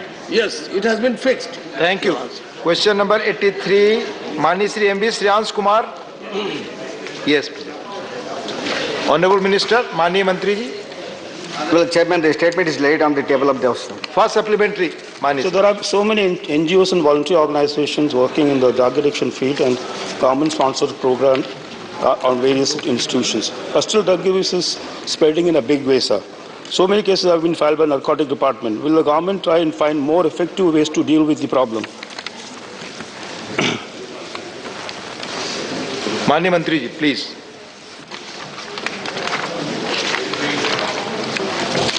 Sir, anyway, whether the survey is conducted before the national survey in the pattern substance used in the 2018, sir, the survey is pattern trends and substance use of committed by the Minister of Social Justice and Empowerment for the collaborate with the United Nations Office on Drugs and Crime was conducted 2004, sir. The household survey was comprehensive and study report that was prevails current use of alcohol 21%, sir. Cannabis is 3%, sir. Amphetamines is 7%, sir. Among men and age 60 years, among the current users, about 26 school alcohol users were reported to be dependent, sir. While 25% cannabis use. Please. Please, I have already explained the process. If you are not satisfied with the answer, please follow that. Yes, we have taken so many steps, sir. We have started, we have Navchetana matters, how we will generate awareness regarding effective substance abuse, sir. We have done number of Nasha Mukta Bharat Abhiyans in the country, sir. We have some Navchetana program for the school children between the age of 11, 18 years, teachers-led intervention, sir. Navchetana one-day awareness generation, the preventive education programs in school children at class between 6th and 8th, sir. The program for the awareness to follow up the schools, children from the class. Time is over. Now this is discussion. Budget discuss. Mr. Muhammad Abdullah, please continue. Please continue. Please continue. Please continue your speech. Thank you, Deputy Chairman, sir. Sir, the time was allotted 15 minutes for me, but yesterday, when I was in my 10th minute, it was interrupted.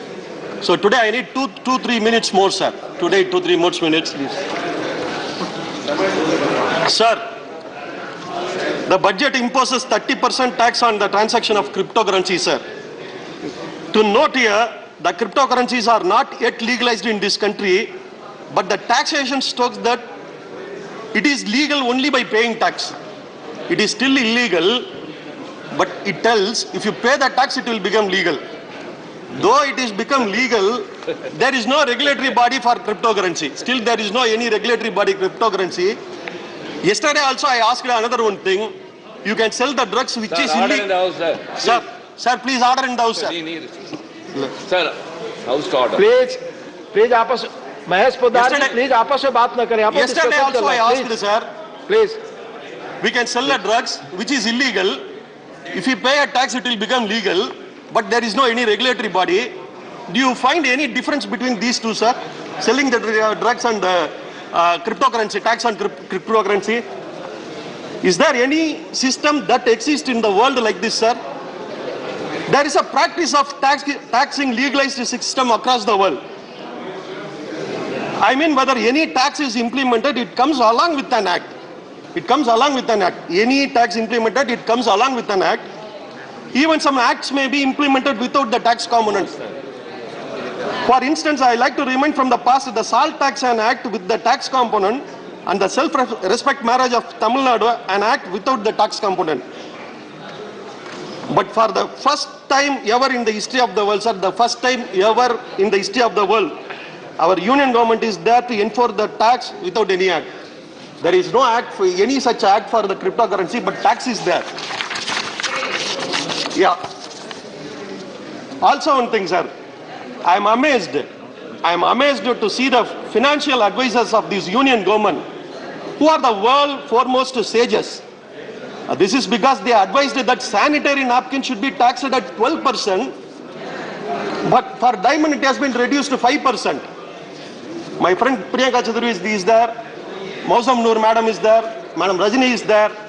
You ask any of them, which is the important for a girl? It is a sanitary napkin or a diamond? Which is the important for one? Lakhs and crores of our sisters in this country, they are badly needed and they are unable to buy a single pack. But the 12% of the tax has been imposed on that.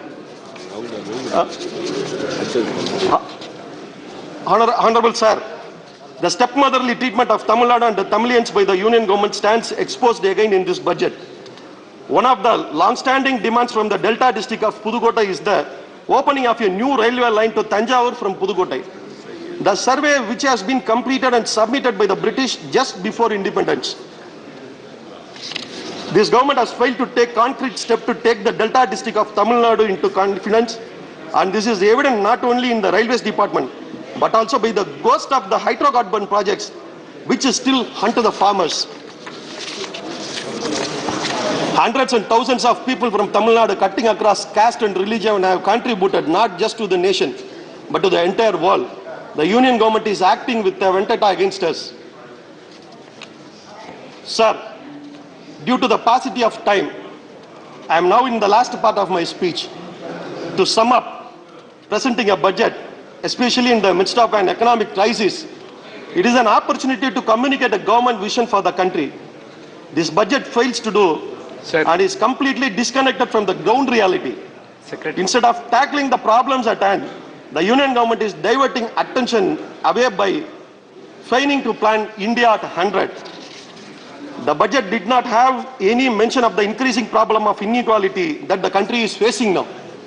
Also, it is not focused on two of the country's most pressing problems, the unemployment and the crisis affecting agriculture and the informal sector. Also, it is a fact that a few billionaires and a few large companies have benefited greatly, multiplying their profitability and assets. Even as a pandemic has devastated the lives of hundreds of millions. The Oxfam reports reveals that 80% of households in the country suffered a decline in their income in the year marked by the tremendous loss of life and livelihoods. Whereas on the other side, the number of Indian billionaires grew from 102 to 142. This remains one of the popular saying about the budget. I don't read the budget, but anyway, you can say the poor are let down, the salaried class is hit hard, and the budget is sell out to the rich. The rich get richer and the poor get poorer. What else happened when the tax on diamonds are reduced by 5% and corporate surcharge is reduced to 7%, while the tax on umbrellas are increased by 20%. Tax on umbrella is increased by 20%. The government should adequately tax the corporate in such dire time and generate money from social security. It is the duty of the government to take care of its citizens. Our DMK party leader and Tamil Nadu Chief Minister, Sri MK, said, after tackling charge as a CM, he said, he was elected to be the Chief Minister of Tamil Nadu, not just for the people who voted for DMK. Likewise, I pray the union government to run a government not for its corporate paymasters, but for each and every citizen of India. History will judge you for your action. History will judge you only by your actions. I pray the government and Honorable Prime Minister to follow very famous quote by Peraringer Anna while working for the people. நாடு என்பது வெறும் பூகோள படமல்ல. நாடு என்பது வெறும் பூகோள படமல்ல. அங்கு வாழுகின்ற மக்களின் உணர்ச்சிகளின் தொகுப்பு. The meaning is, the country is not just a geographical map. The country is not just a geographical map. It is the emotional sum of the people who lives there. So I kindly request the government to consider it. The union government should keep it in mind that the emotion and aspirations of its citizens and should take commensurate steps in the direction to develop both the country and its citizens. I once again thank the leader of my party and the Honorable Chairman for allowing me to take part in this debate on the Union Budget 22-23. Honorable Vice Chairman, sir, I conclude. Thank you. Thank you, Mohammed Abdullah ji. Now I request Dr. Amar Patnaik. Thank you, sir. Sir, I would like to begin by quoting Joseph Stiglitz, the Nobel Prize winning economist, who said that the world is facing three existential crises. One, inequality. Second, climate change. And third, democracy, crisis of confidence in our political and economic institutions. He goes on to say that what we measure affects what we do. And if we measure the wrong thing, we will do the wrong thing. If we focus only on material well-being, on say whether the production of goods rather than on health, education and the environment, we become distorted in the same way that these measures are distorted. We become more materialistic. So even though the GDP is not designed to measure the well-being of people, it is basically designed to find out the producing economic growth, the pattern of spending on goods and services. And therefore, if we want to put people as the first, we have to move beyond GDP, what Stiglitz is saying, what Amartya Sen has said, and many other economists are saying. Sir, I would like to use this framework in analyzing the budget. So first I will start with climate change. So on energy transition and climate action, this budget devotes about 8 paragraphs. I must compliment the Honorable Finance Minister for bringing the focus on climate action and climate change, which was one of the existential crises pointed out and flagged by Joseph Stiglitz. The budget talks about co-firing 5 to 7% biomass, swapping of batteries, green bonds for generating resources for funding this climate change. It talks about a low carbon strategy in the longer run for the economy. It talks about green energy and clean mobility systems as sunrise opportunities. It also talks about circular economy. So there are three things important when we talk about climate change, climate action. One is the mitigation measures, the second is the adaptation measures, and third, very important, is measurement, performance, accounting for it. Sir, in the budget, while speaking about all these things, giving a clear direction for the country, as far as climate change is concerned, which is really commendable, unfortunately, only rupees 3,030 crore has been earmarked for Ministry of Environment, which is 20% higher than the last year's allotment, but only 0.012% of India's total GDP. The commitment also has to come by matching allotments in the relevant heads of account. The biodiversity has been flagged as an enabling asset. I do agree, all the House would agree. However, the amount is only rupees 8.5 crore, less by 3.5 crore. As per the Economic Survey 2020-21, India's climate action funding has so far been met domestically. But for meeting the COP26 commitments, we need $1 trillion of money, $1 trillion US dollars of money. Therefore, my suggestion to the Honorable Finance Minister is that we need to incentivize private investment in the clean energy trajectory by having a national adaptation investment fund, and which is very transparently set up. Currently it is there, but the private sector's investment is not there so far. We need to encourage private sector to invest in adaptation finance, adaptation projects, and most importantly, India as a whole has to spend money on climate resilient development pathways, which Honorable Chief Minister of Orissa has been saying that we need to have a long-term strategy for disaster management in the eastern coast of India, which is generally ravaged by cyclones at regular intervals, and a huge amount of money goes. Sir, I would like to say why it is important. Sir, it is important because the FAO's report says that during the 2003 to 13 period, the climate-related economic loss to humanity was of the order of US dollar 1.5 trillion. And all of us know that it is the poor who are disproportionately affected by any kind of climate change, and therefore by giving emphasis on climate, the budget has done the right thing. However, as I said, it is very important to bring it into our budget, into our mainstreaming, into our figures. Orissa is the first state in the country, under the able leadership of Honorable Chief Minister, we prepared the first climate budget, and probably the only state which has done so far in last year in 2020-21. Similar thing needs to be done at the Government of India level. Sir, what is good for the goose is not good for the gander. The word capital is not good for Marxian political scientist, but capital is good for public financial specialist and economist. Similarly, what is good for top 1% of the population may not be good for the bottom 50% of the population. What we see in the 2022-23 budget is an overabundance of capital expenditure, technology, and I spoke about climate action, ease of doing business, which will all have positive impact on the economy.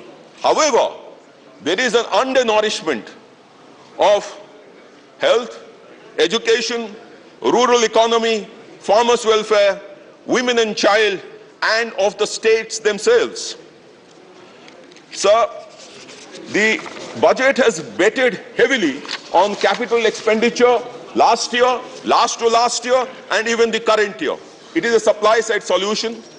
But I would like to state and make a case whether it has worked, so far. In India, the multiplier effect by the central government of capital expenditure is 2.45. For the states, it is 2.0. This is assessed by RBI as well as by the National Institute of Public Finance and Policy. They have mentioned it in 2014 report, RBI Bulletin 2020 report. So rupees 1 crore investment is supposed to generate much more than 1 crore increase in GDP. However, this multiplier effect, has it worked?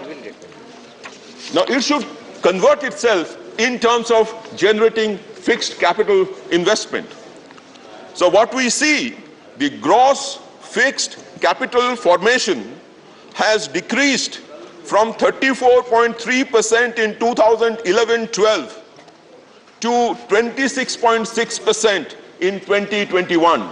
It has decreased from 34.3% to 26.6% as per the first revised estimates. So the one-dimensional track of completely putting all the eggs in the basket of capital expenditure may not work. I'll give you another figure.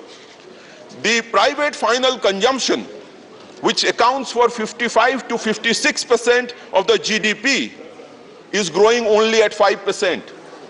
The manufacturing sector contributing 17% to the GDP, the employment in that sector has reduced by half during 2016-17 to 2021. It is the SEDA CMI bulletin.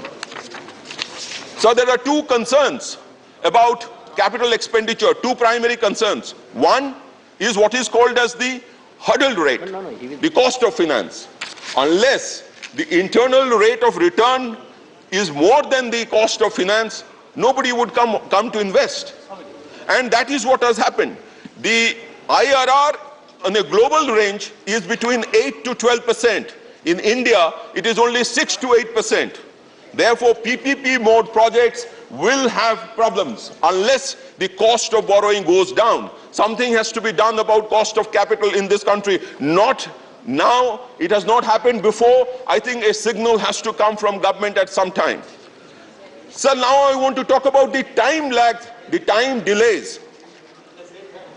So according to the Ministry of Surface Transport, MOSPI, it is in their database.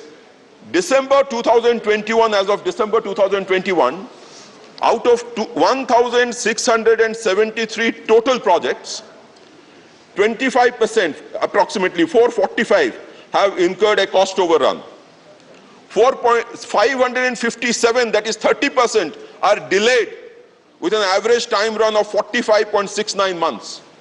So where does the multiplier effect come in? The multiplier effect gets delayed. The trickle down gets delayed. The wage creation at the bottom of the pyramid gets delayed. And that is what has happened in the private, that is what has happened so far for not being able to generate the gross fixed capital formation.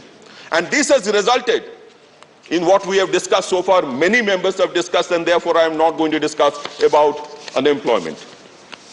What about the social sector? I said it is undernourished. Out of 21 primary sectors, I do not take the total allocation as a percentage of the total budgeted BE this year, but I'm taking it as a percentage of the GDP. Out of 21 sectors, in 8 sectors it has decreased as a percentage of GDP compared to last year. In 8 sectors there are no change. In 5 sectors it is marginal increase to the extent of 0.1%. Therefore there is nothing which has happened in the social sector. Then how do you create a level playing field? In the entire budget, one has talked about opportunities to be given, opportunities being created, and we know opportunities can be created only when we spend on things like health and education. I will talk about these two things, health and education now. Now, as far as health is concerned, the budget started with health, and I thought that the allocations would have become astoundingly high.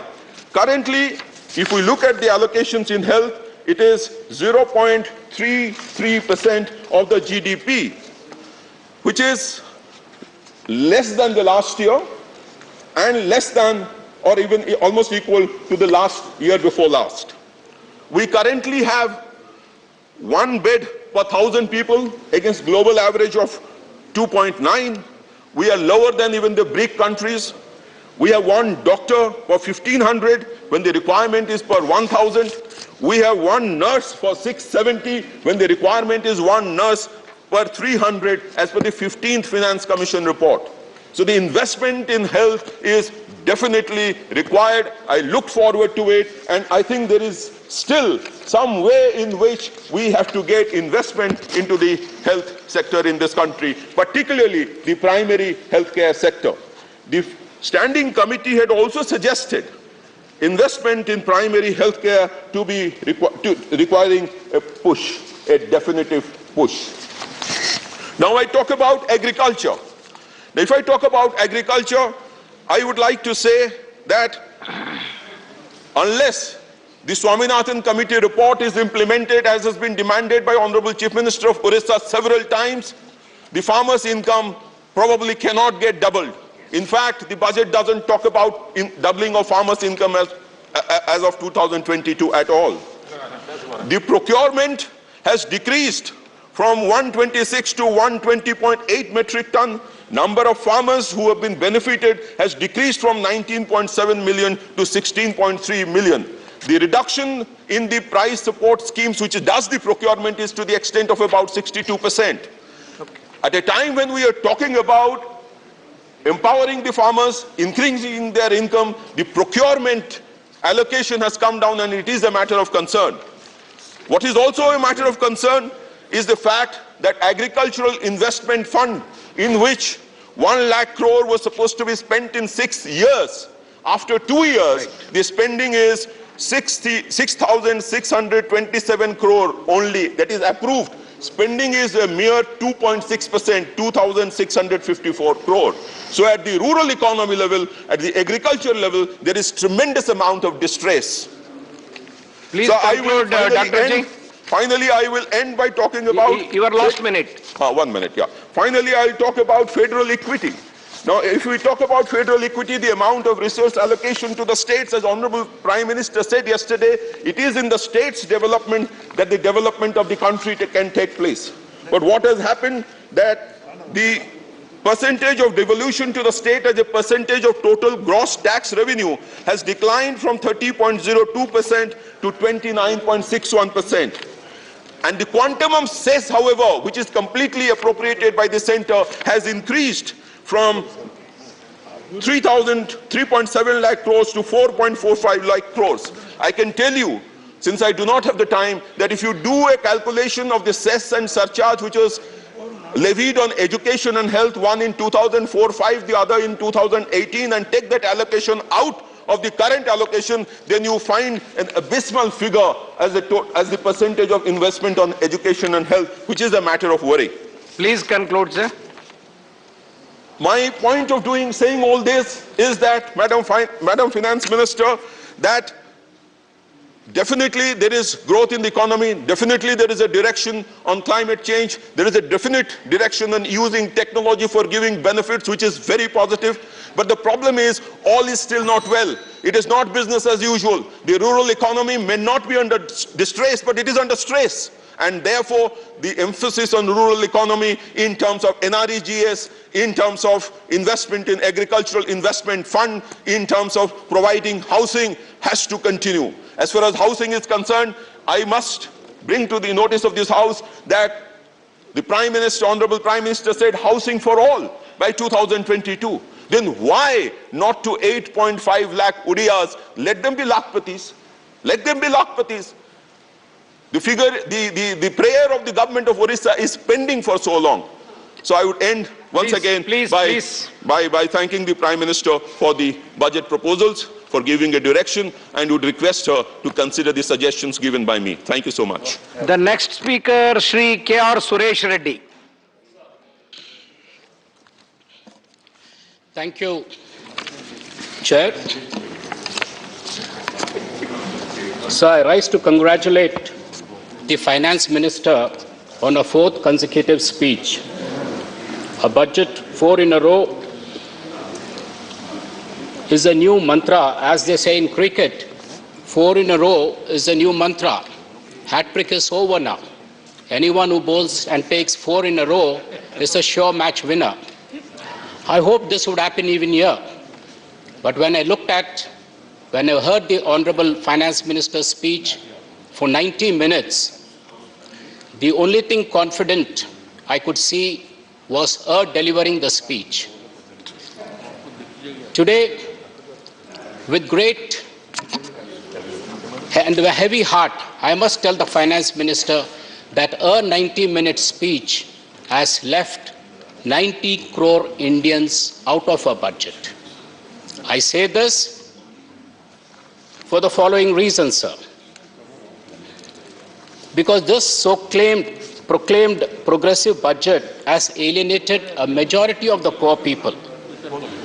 I say this because agriculture, which is the backbone of our country, and Kisan, the ever-burden bearer, which constitutes 60% of the workforce agriculture, contributing 18% to GDP, and out of which, in the entire agriculture, 82% of them are small and marginal farmers, having small holdings of 1 to 5 acres. This Azadi Ka Amrit Mahotsav and entering into Amrit Kal without tangible progressive opportunities to farmers is regressive and Rahu Kal for them. Para 28 of the budget speech of the Finance Minister mentions about the rice and wheat procurement. उसमें बड़े जोर से madam ने बताया कि 2,37 लाख करोड़ हमने direct payment किया 163 lakh farmers को। जब ये बात आई तो मैं नोटिस किया सर हाउस में कि तालियां कम बजे उसमें। तालियां सिर्फ मैडम के लेफ्ट साइड से थोड़ा बहुत बचा, मगर ओवरऑल हाउस में वो मूड नहीं था। और उसकी वजह ये मैं समझता हूं कि ये साल 2022 was the year of the promise. The promise was to double the farmers' income. इसका मतलब ये है कि तालियां ज्यादा बजते थे अगर आपके अनाउंसमेंट में इंस्टेड ऑफ 2,37 लाख करोड़ अगर आप बताते कि हमने 4,74 लाख करोड़ हमने किसानों को ट्रांसफर किया, तो बात होती थी कि भाई हमारा इनकम डबल हुआ। मगर आप ये बात को मानने को तैयार नहीं है, डबल करने की इच्छा नहीं दिख रही आपके पॉलिसीज में, तो छोटा मोटा चॉकलेट की तरह कुछ पॉलिसीज बताते रहते हैं आप। फॉर एग्जाम्पल आपका प्राइम मिनिस्टर किसान प्रोग्राम, तो उसमें आप बताए कि हम 70,000 करोड़ फार्मर्स को जो है सो हम बांटे, और इसको कहते हैं डबलिंग द इनकम तो नहीं होता, ये अश्योर्ड इनकम है। अगर आप 4 लाख, जैसे मैं बताया 4,74,000 में आप ये 2,37 लाख करोड़ आप बचाए क्योंकि डबल नहीं किए, और ये 2,37 लाख करोड़ में आपका 70,000 भी अगर हम निकालते हैं तो फिर भी आज ये गवर्नमेंट 1,67,000 करोड़ आप एमएसपी फार्मर इनकम डबल ना करने से सरकार ने ये पैसे बचा लिया है।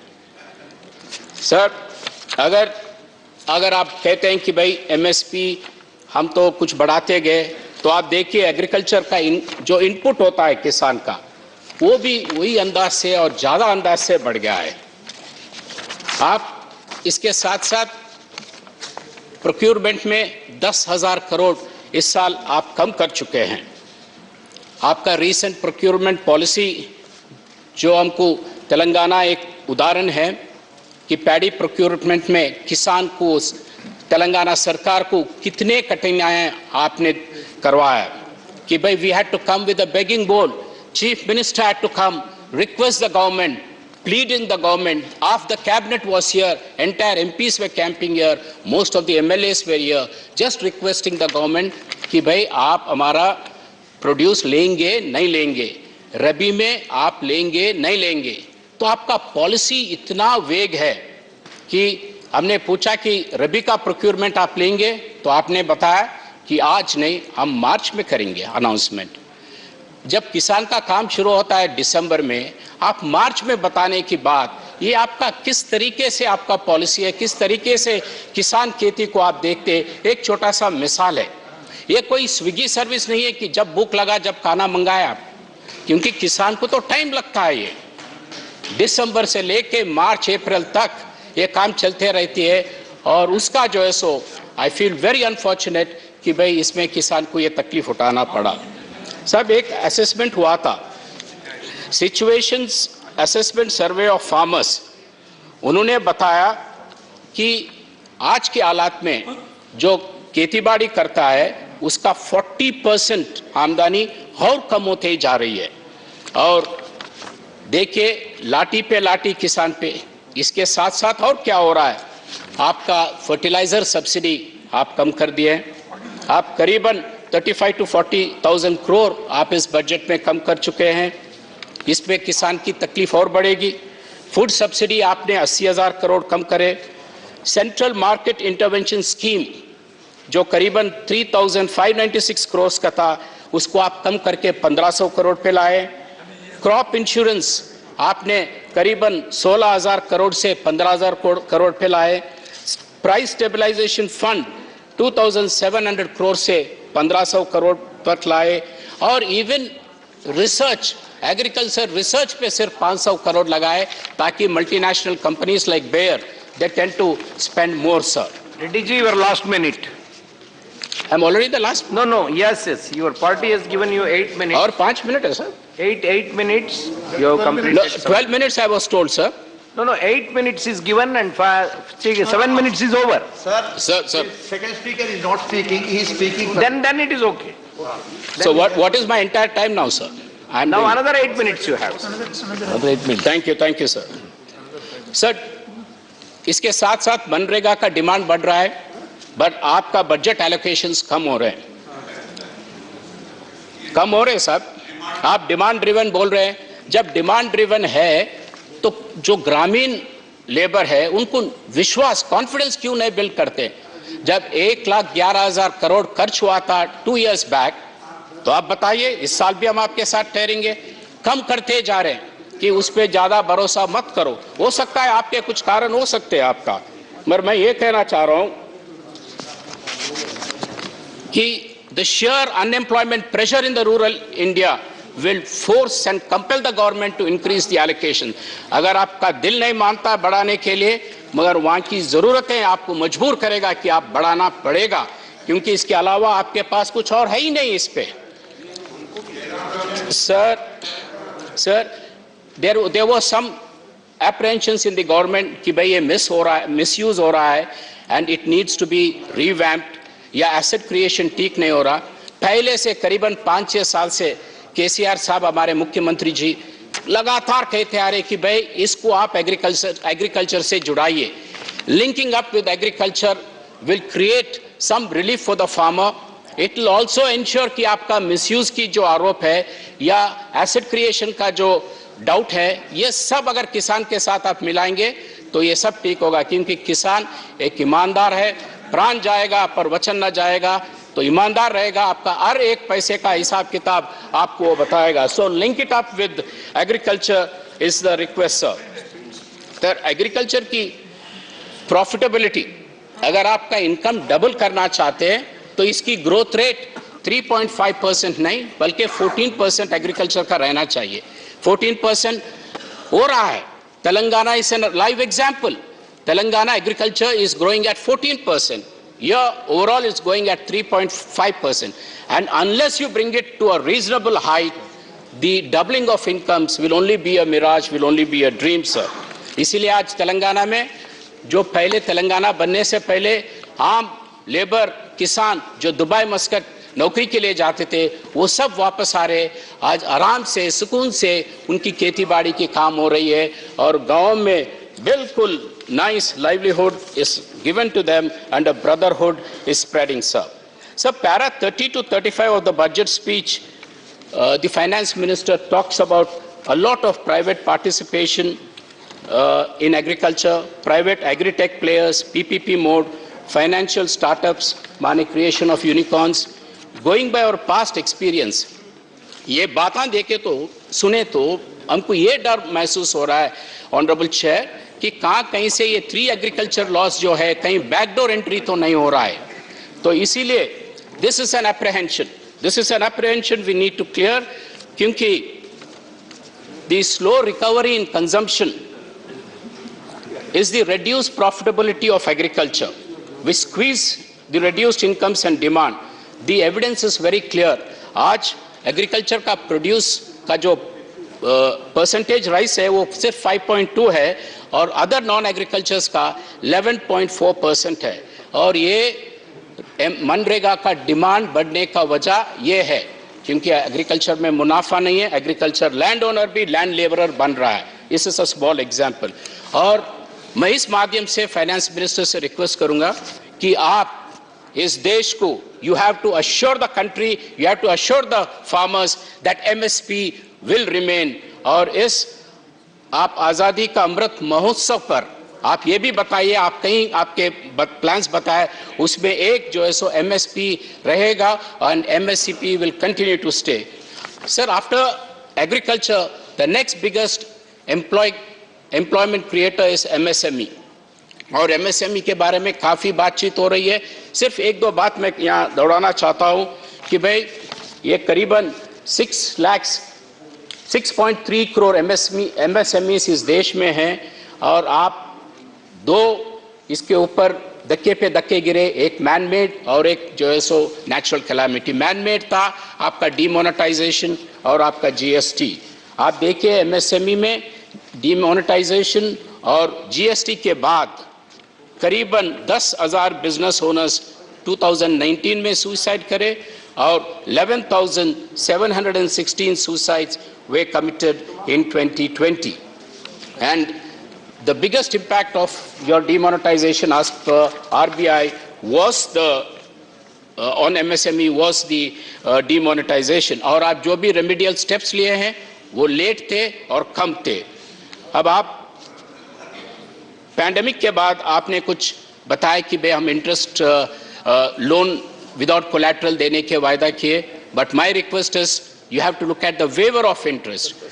जब फैक्ट्रीज बंद थे, एक साल बंद थे, तो उनके ऊपर इंटरेस्ट जो है सो बढ़ते गया, वो आप निकाल दीजिए. और उनके ऊपर फिक्स्ड पावर कॉस्ट था, कारखाना चला या ना चला मगर उनका बिजली का बिल आते गया, वो उसको आप जो है सो ऑब्जर्व करिए. This will be some relief. और एमएसएमई के साथ हॉस्पिटैलिटी सेक्टर में भी आपने ये बताया कि भाई हम कुछ पैसे देंगे. Hospitality sector also contributes a lot to the GDP, so why don't you take it as an infrastructure. The facilities given to infrastructure, long-term learning, etc., should be given to these MSMEs to this hospitality sector, as you've been giving it to the other infrastructure sector. And the other key issue here in Madam Finance Minister's speech was an emphasis on digital, which is very good. Everything digital was a word which came up almost in all the pages. And we appreciate it. Definitely, we change with the times, and you have to.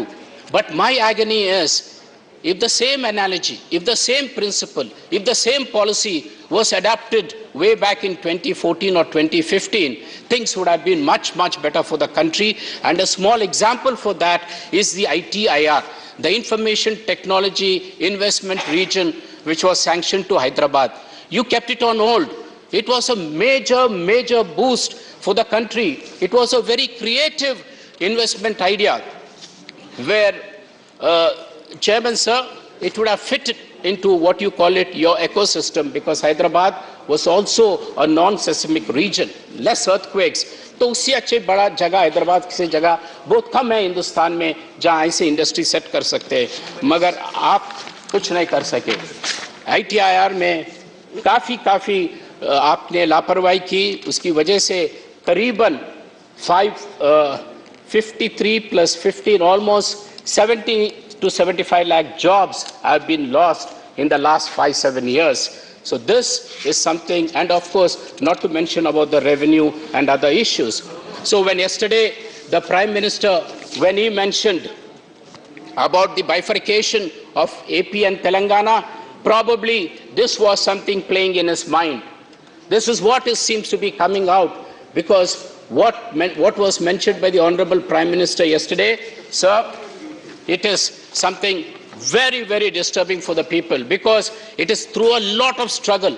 One of the biggest struggles ever witnessed in the history of India was the bifurcation of Andhra Pradesh. Under the leadership of our Chief Minister KCR Garu, we went through 14 years of struggle to eventually get it. Agar House mein Telangana ka bill pass hua, to pass hua, kyunki House is supreme. Nobody can question the authority of the House. Nobody can question the authority of the chair. Not even the Prime Minister can question the authority of this House, sir. But yesterday he raised it. Agar aapko takleef hua bifurcation mein, main पूछना चाह रहा हूं कि कितने बार वो reorganization bill यहाँ पे amendment को आया है? Did you make any amendments in the last 8 years? The demands from Telangana, the demands from Andhra are continuously coming up, but still you refuse to refer it. You refuse to chair even a single meeting. और वहाँ पे क्या हो रहा है, sir? Please conclude, sir. Sir, just 1 minute. So this is an important thing. I'll just 1 minute. So I'm concluding with one last thing. मैं तो काफी पूछते गया, तो एक छोटा सा मेरे को एक WhatsApp का forward याद आता है कि एक नेता ने अपने दोस्तों को 8-10 लोगों को अपने घर पे चाय पे बुलाया और बोला, भाई मेरे घर में सबसे अच्छा चाय बनती है। तो सबने गए 10 लोग उम्मीद में कि अच्छा चाय मिलेगा वहाँ, और जब घर गए और उनके बावर्ची को बोले भैया चाय बनाओ, तो उन्होंने कहा सब 130 सेकेंड्स और चीनी नहीं है, तो उन्होंने कहा कोई बात नहीं चाय लाओ, और चाय आ गया। तो वो नेता ने कहा देखो भाई ये स्पेशल चाय है, मगर इसमें एक कप में चीनी नहीं है, शुगर नहीं है, जिसको भी वो कप आएगा वो सबको आज रात में भोजन पे ले जाएगा।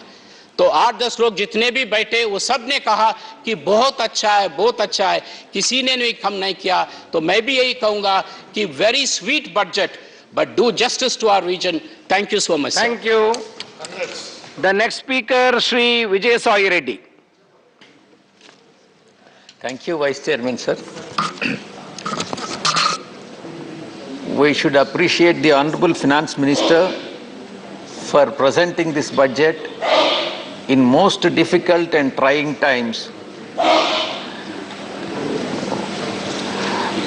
Initially, sir, we all thought that it would be Honorable Finance Minister would submit the budget for UP and Punjab. However, as the budget speech of the Honorable Finance Minister went on, and it was nobody's budget, no one's budget. And I can confidently say that it is a stylish budget with no substance. I'm sorry to say that. Sir, to put it in a different words, it's a budget like an operation successful but patient is dead. This budget may be a good budget for the country according to the Honorable Finance Minister, but for AP it is bad and worst. Sir, my point is Atmanirbharata of the states. Honorable Finance Minister on several occasions talks about Atmanirbhar Bharat. But I am asking Madam, what is Atmanirbharata of the states? Not the center, not only the center. The center, according to me, and I'll give the statistics also, Vice Chairman, sir, using manipulative practices to reduce the share of state share of taxes from the central pool of taxes. Sir, center has deliberately I'm using the word, increasing the cess and surcharges in its gross tax revenues, which is not shared with the states. Sir, it has been brought down, the state's share has been brought down in reality. Though the 15th, according to the Honorable Finance Minister, the 15th Finance Commission has recommended 41%. In reality, The real percentage works out to 29%. I can give the figures also, sir. It is not 41%. It is because of cess and surcharges. And I'll give petrol as an example. The central government has collected 3.35 lakh crores by way of cess on petrol, shared just 5.8% of it, that is 19,475 crores with the states. What is shared with the states? In the case of petrol is only 5.8%. Out of 100 rupees, 5 rupee 80 paisa. Sir, by increasing Sir, Honorable Finance Minister has coined a special word, apart from cess and surcharge. Special additional excise duty. This is nothing but cess and surcharge. By increasing the special excise additional duty, nothing but cess, the center has pooled 2.87 lakh crores from which the states are not getting a single rupee. Not a single rupee. This is the situation. Sir, the share of tax component in the excise duty, which is shared with the states, has decreased by 40% in the case of petrol and 59% in the case of diesel, sir. Sir, at present, I have a statistics which I would like to, Honorable Madam is present.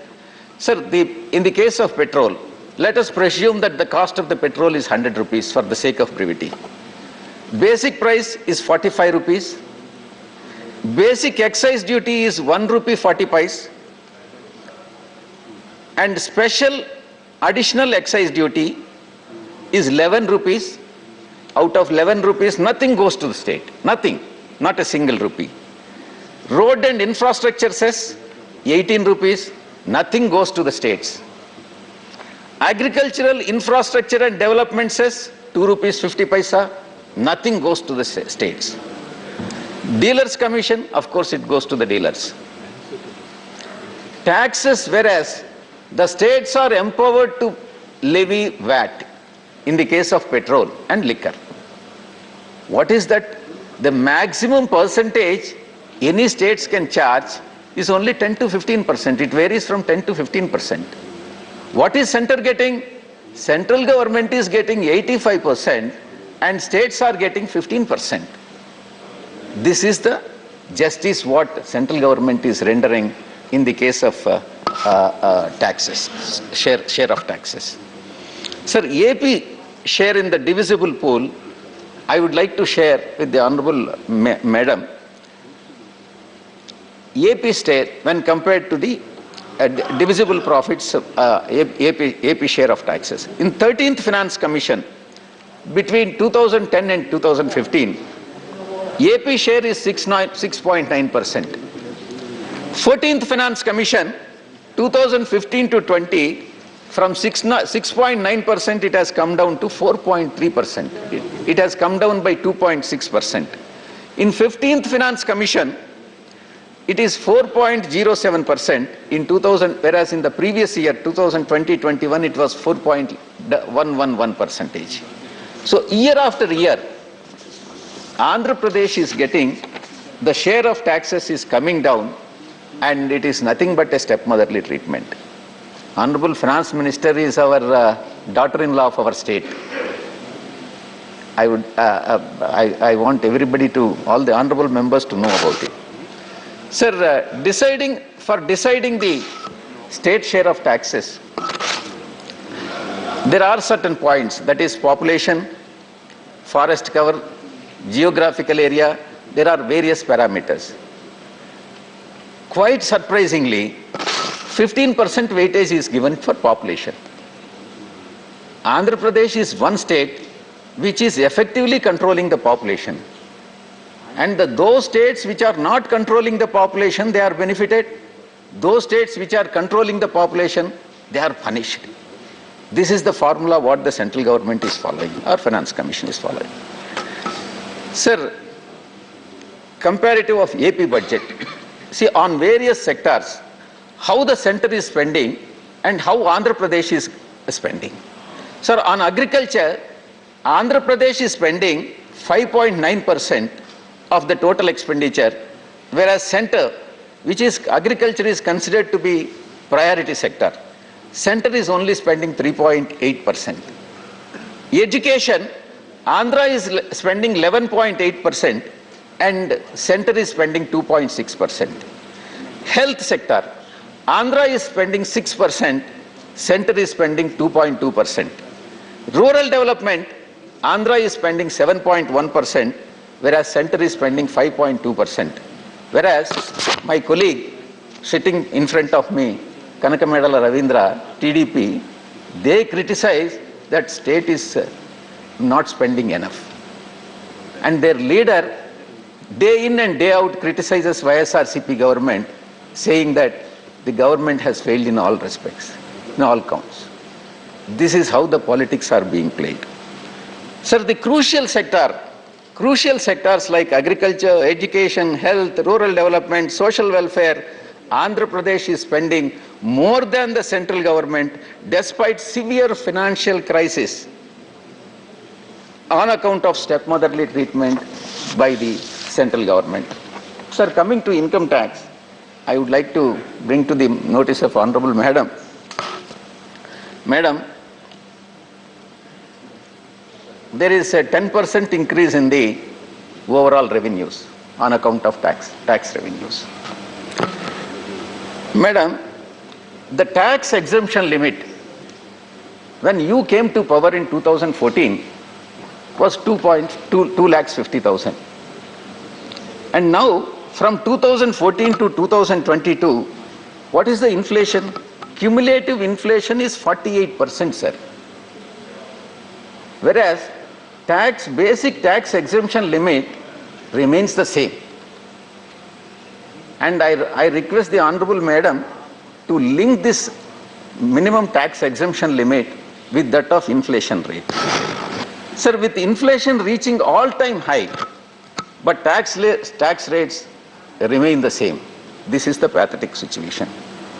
And I request the Honorable Madam to further rationalize it and inflation be adjusted, again adjusted IT deductions and exemptions. Madam, there are certain difficulties, because I am also taxpayer and chartered accountant, there are certain difficulties that are being faced by the assessees. One is, there are 5 tedious documents which one has to collect in order to file the tax returns. One is Form 16 from the employer. Second is for interest income TDS certificates in Form 16A. Third is TDS certificates for other income, and Form 26 EAS, and tax saving investment and expenditure proofs. These are all the documents which one has to collect in order to file the tax returns. My suggestion in this regard is consolidate multiple compliances across various forms into single ITR format. And form will make ITR, this suggestion would make the form filing IT friendly. Madam, there are certain which many assessees would have brought to the notice of Honorable Finance Minister. There are certain glitches in the portal. Lakhs of taxpayers have been complaining of glitches and errors in income tax portal for months now. There are several occasions where Honorable Madam has extended the time limit for filing the tax returns, and these glitches are to be addressed very promptly, sir. Sir, reduced subsidies, which is very, very important. Sir, food subsidy has been reduced. Center claims that nobody, in fact, in the yesterday's meeting also, the center claims that nobody remained hungry during the pandemic. But the allocation of food subsidy is down by 28%. Sir, fertilizer subsidy. Reduction in fertilizer subsidy is definitely anti-farmer. Increase in the fertilizer prices has severely affected the farmers. And the allocation towards the fertilizer subsidy has been reduced by 25%. Then coming to LPG reduction. subsidy in LPG reduction. Lakhs of poor households rely on LPG subsidy, and Centre has slashed the allocation by 11%. Sir, certain important aspects regarding the Andhra Pradesh, I am concluding it, sir. Andhra Pradesh particularly, major infrastructure projects. And in fact, in 2014, AP Reorganization Act has been passed. And 13 or 14.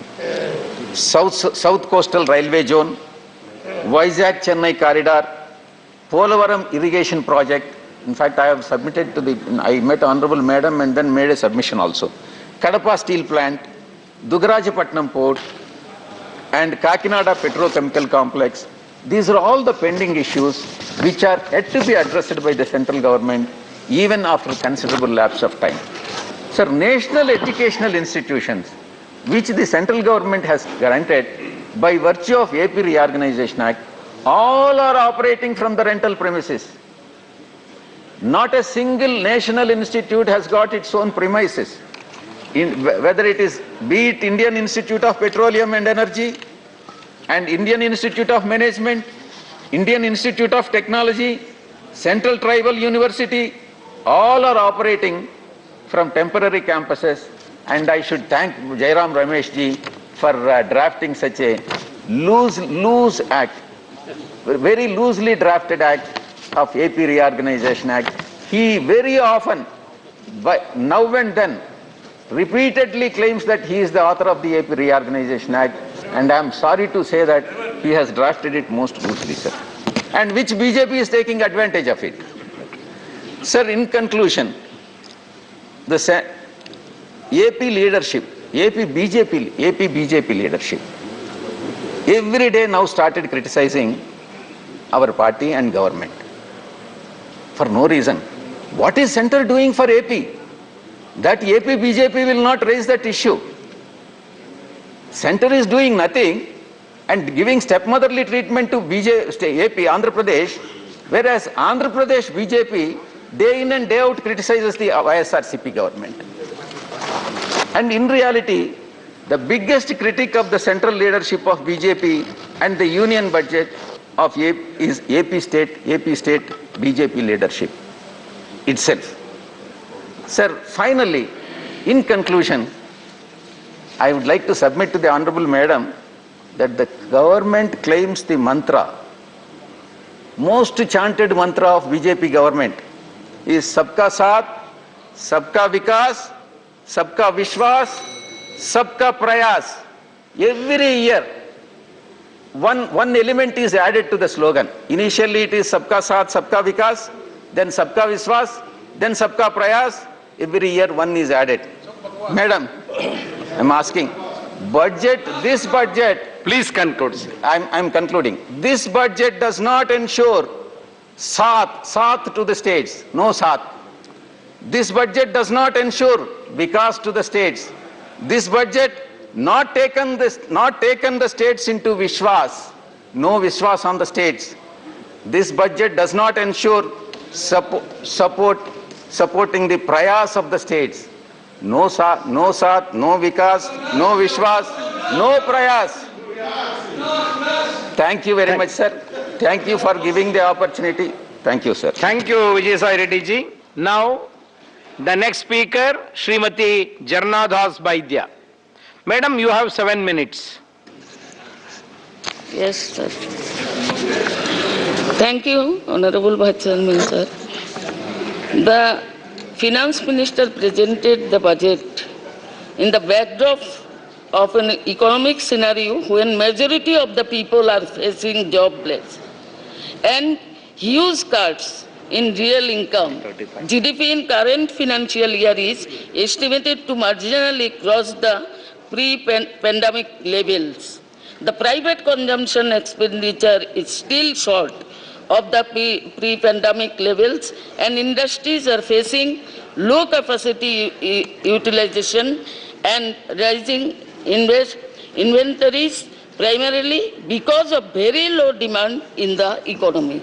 Sir, मैं बोलना चाहती हूँ, जब election आते हैं आश्चर्य लगता है, मैं त्रिपुरा से बिलोंग्स करती हूँ, तो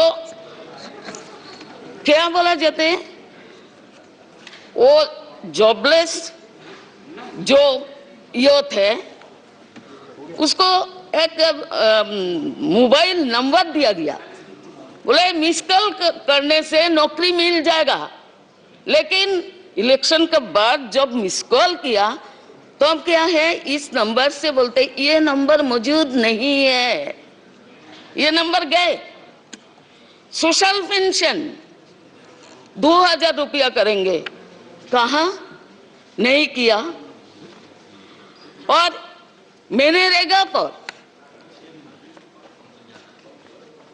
340 रुपीज वो इंक्रीज करेंगे और 200 दिन का काम, अभी 16 डेज और 15 डेज काम होता है, इससे ज्यादा नहीं होते और वेज भी नहीं, एक पैसा भी नहीं बढ़ाया।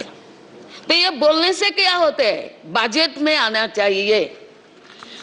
सर जो मनरेगा पर इस बजट में हम लोग देखते हैं expenditure bye 25,000 crores in MNREGA and reduce food, fuel and fertilizer subsidies and also in allocation in health and rural development. Sir मैं और एक बात कहना चाहती हूं, जो पीएम आवास योजना वो क्या हो रहा है, सबको घर दे रहा है, ये अच्छा बात है, सबका घर होना चाहिए। लेकिन इस घर में एलोकेशन क्या है, 1,30,000 रुपया। इसमें क्या होते है, ब्रिक फील्ड में कोई गया है, एक ब्रिक का दाम आज कितना है, 14 रुपया।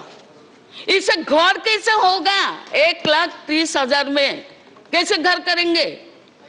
तो ये बजट में हम लोग देख रहे हैं, propose a growth of total expenditure bye 1,74,909 crores from the revised estimates of 2021-22, but as percentage of GDP, the total expenditure has come down 17.8% in 2020-21 to 15.3% in 2022-23 budget estimates. तो इसमें हम लोग क्या समझते हैं, बजट में सब कुछ दे रहा है, सब कुछ ग्रोथ होगा, जीडीपी बढ़ेगा, ऐसे ही बोलते हैं। तो इस बजट में the squeegee on expenditure is not merely in the central government expenditure. These transfers are to come down from 6.915 of GDP in revised estimate 2021-22 to 6.5% in 2022-23 only. The agriculture and farmers, allocation all major schemes for farmers have been seen budget cut. The allocation for procurement of FCI and under decentralization procurement scheme has been reduced by about 28% at a time when farmers are struggling for a legally guaranteed MSP. Allocation of farmers for fertilizer subsidy has been reduced by 25% under PM Kisan Yojana. And 12.5 crore farmer households are supposed to be provided rupees 6,000 each, which requires an allocation of rupees 75,000 crore only.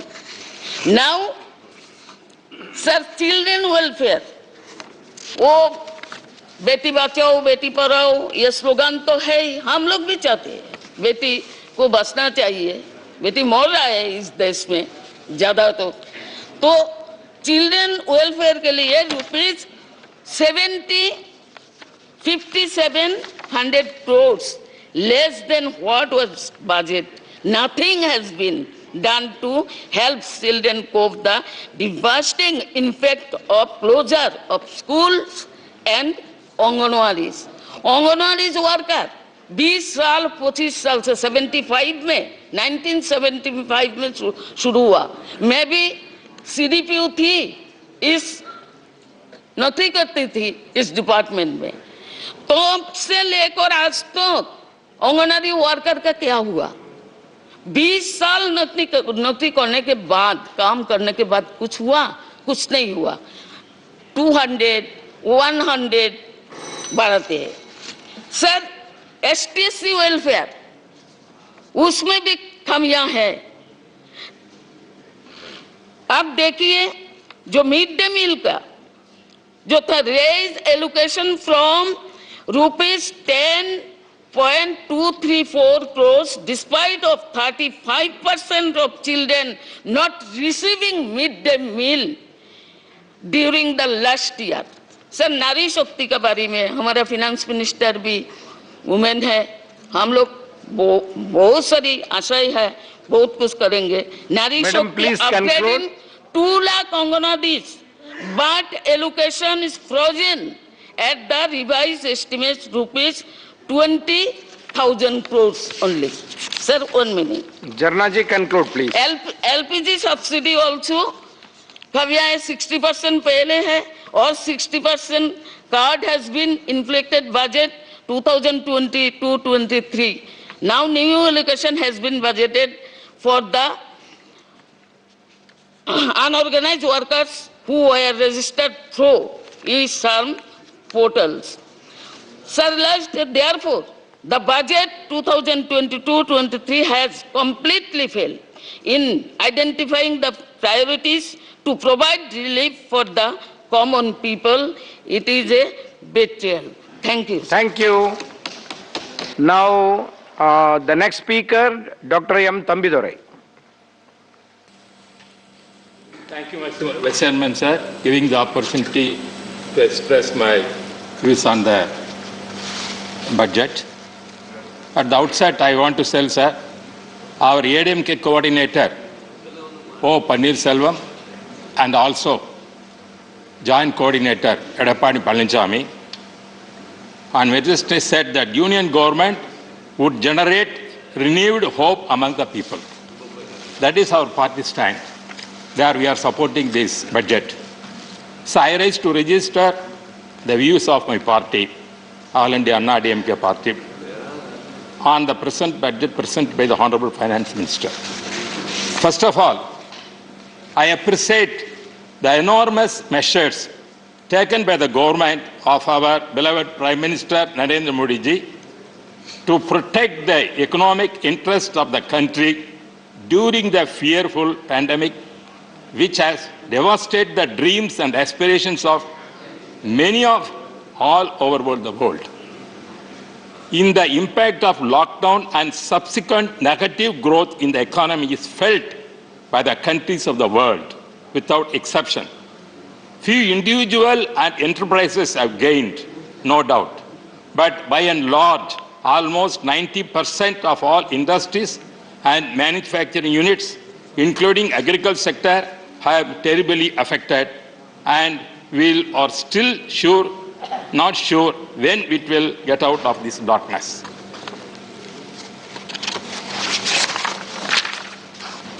So in spite of gloom and despair all around us, the government of Honorable Prime Minister Modi had reasonably done well in safeguarding our economy. My heartiest congratulations for what have been done and best wishes for the more power to the Prime Minister. Coming to the budget 2022-23, I am come across a survey conducted by independent services involving more than 40,000 respondents residing in 342 districts of India. The survey has indicated that 20% of citizens are thrilled with the budget and they see many benefits ranging from infrastructure growth to boosting spending and creating employment. 40% believe it will derive progress in at least our area.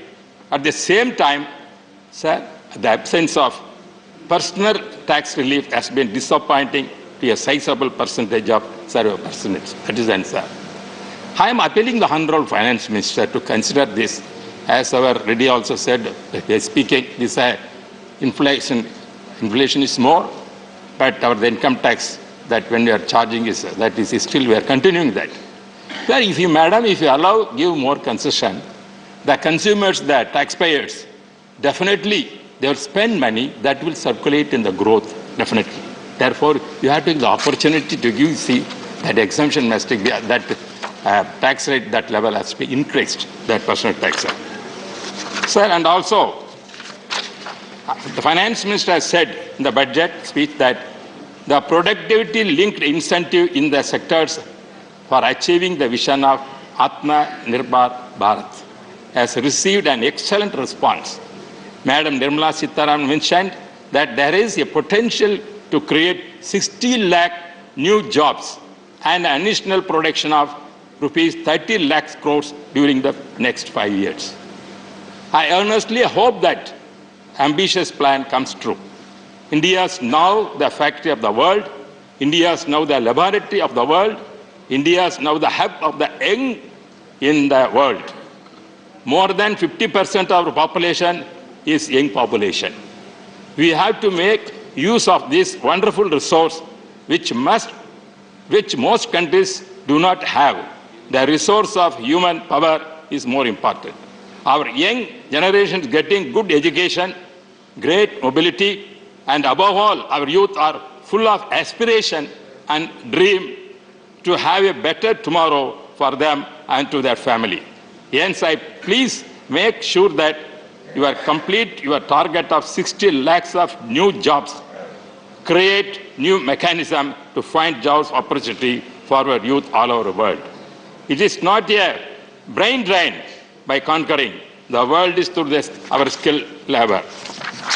Sir, I would like to specially mention about the Prime Minister Gati Shakti, the 7 engines you have identified, namely roads, railways, airports, mass transport, waterways, and logistic infrastructure are the need of not only today's, but India, also tomorrow's India. With effectively and timely implemented, these 7 engines of Prime Minister Gati Shakti will transform our economy. They will provide seamless multi-modal connectivity and effective logistics which India is badly in need of. Sir, our Finance Minister is very thought of presenting the budget. Even though there are elections in the different states, it's not tempted her. Here she is come forward to put a realistic budget. As our Reddy said previously, she is the daughter-in-law of Andhra Pradesh, but she is daughter of Tamil Nadu. I think definitely she will help more Tamil Nadu, giving more schemes. That is expecting that way. That is there. I think as budget will at us come.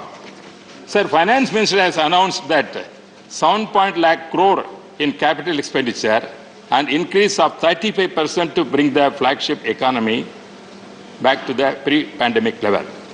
There has been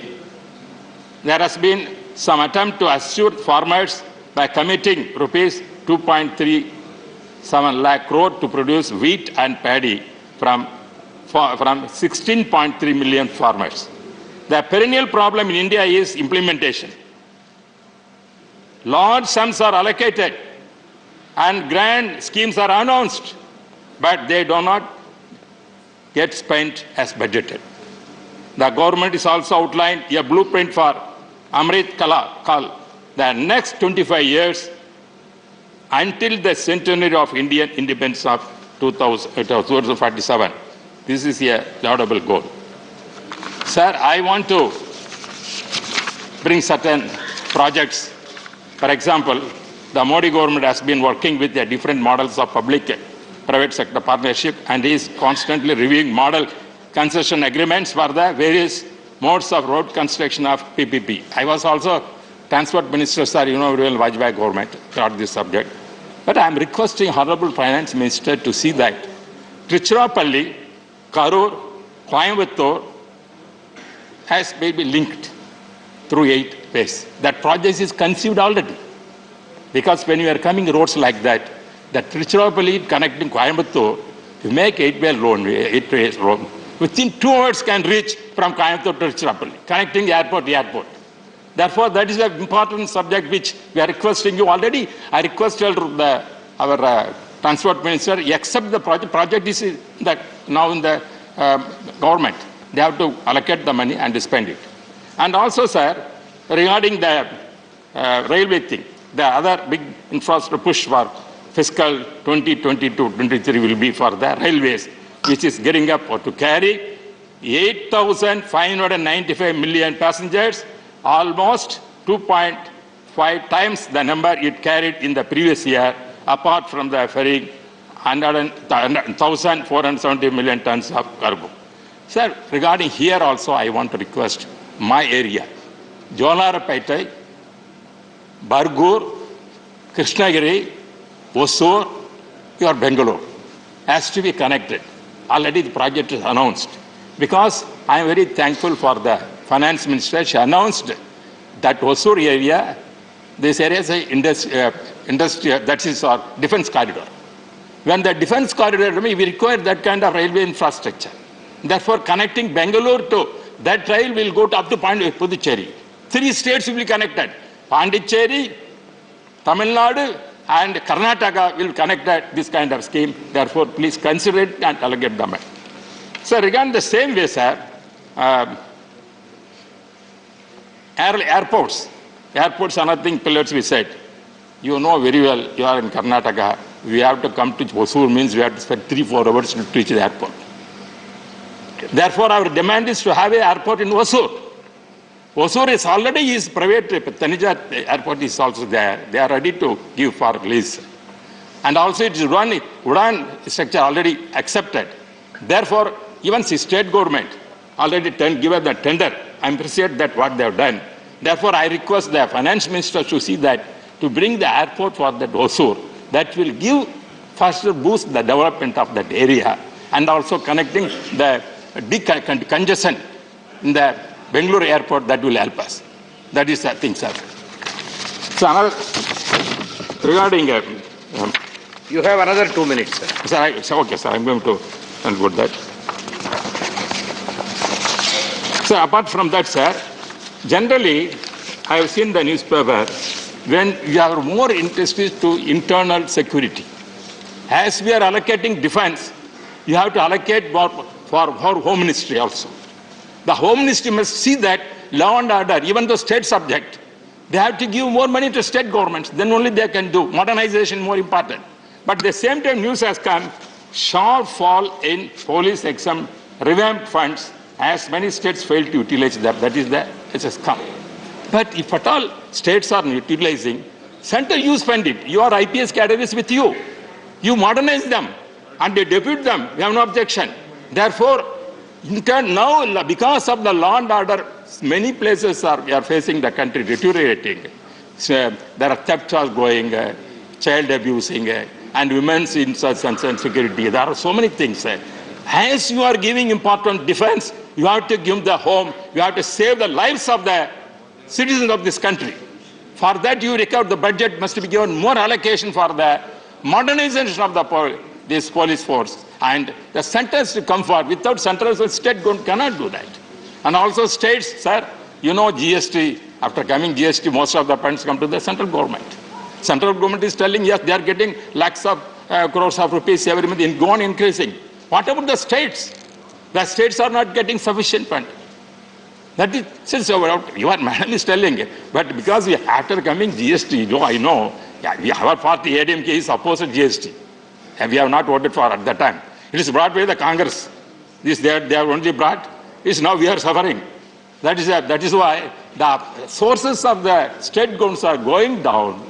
Therefore, it has the high time to see that central government to come forward to give more allocation. And also arrears. The GST arrears, lot of arrears state governments are doing. Tamil Nadu especially is also facing. Therefore, I request the Honourable Finance Minister to see that this can be. I'm going to conclude, sir. Sir, I like this. Finally, I want to say, our Honourable I welcome the emergency credit-linked guarantee scheme extended by up to March 2023. The 2 lakhs crores additional credit for MSME is very much needed during the pandemic situation. You have promised many more incentives and inputs to agriculture and other essential sectors. I wish you keep your target and time schedule to complete and fulfill your promises. With these words, I wholeheartedly welcome the budgets presented by the Honorable Finance Minister, daughter of Tamil Nadu and daughter of the nation of India. Yes. To see that justice been given, and I once again congratulate for Prime Minister Modi ji has given entrusted her to present this budget. I thank once again. Thank you, Tamidore ji. The next speaker, Shri Sukram Singh Yadav.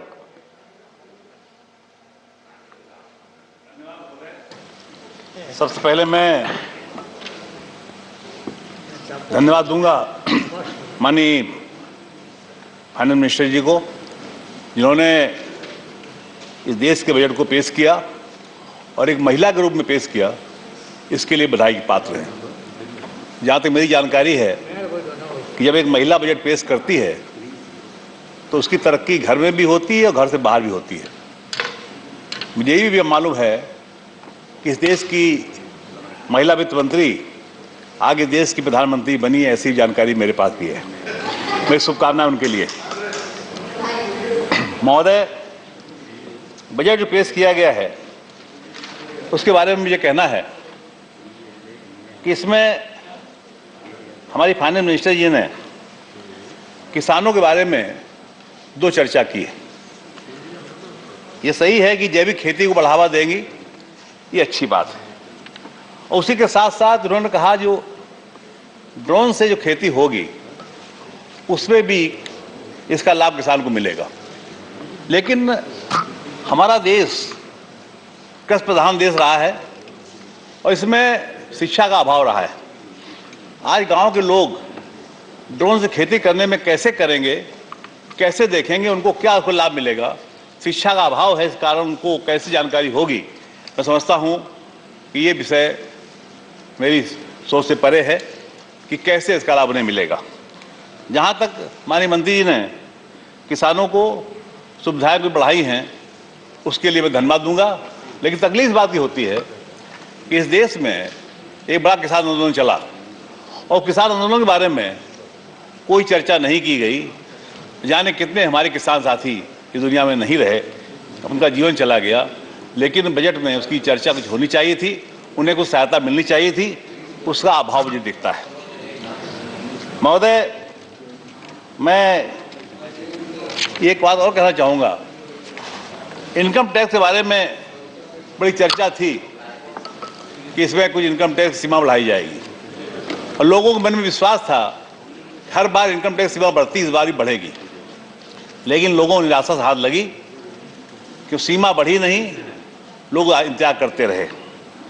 जहां तक महामारी का प्रश्न है, भीषण महामारी में पूरा देश ने, पूरा विश्व चपेट में आया और इसलिए आर्थिक व्यवस्था चरमराई, हर देश की चरमराई, हिंदुस्तान की चरमराई, इसमें कहने में कोई संकोच नहीं है।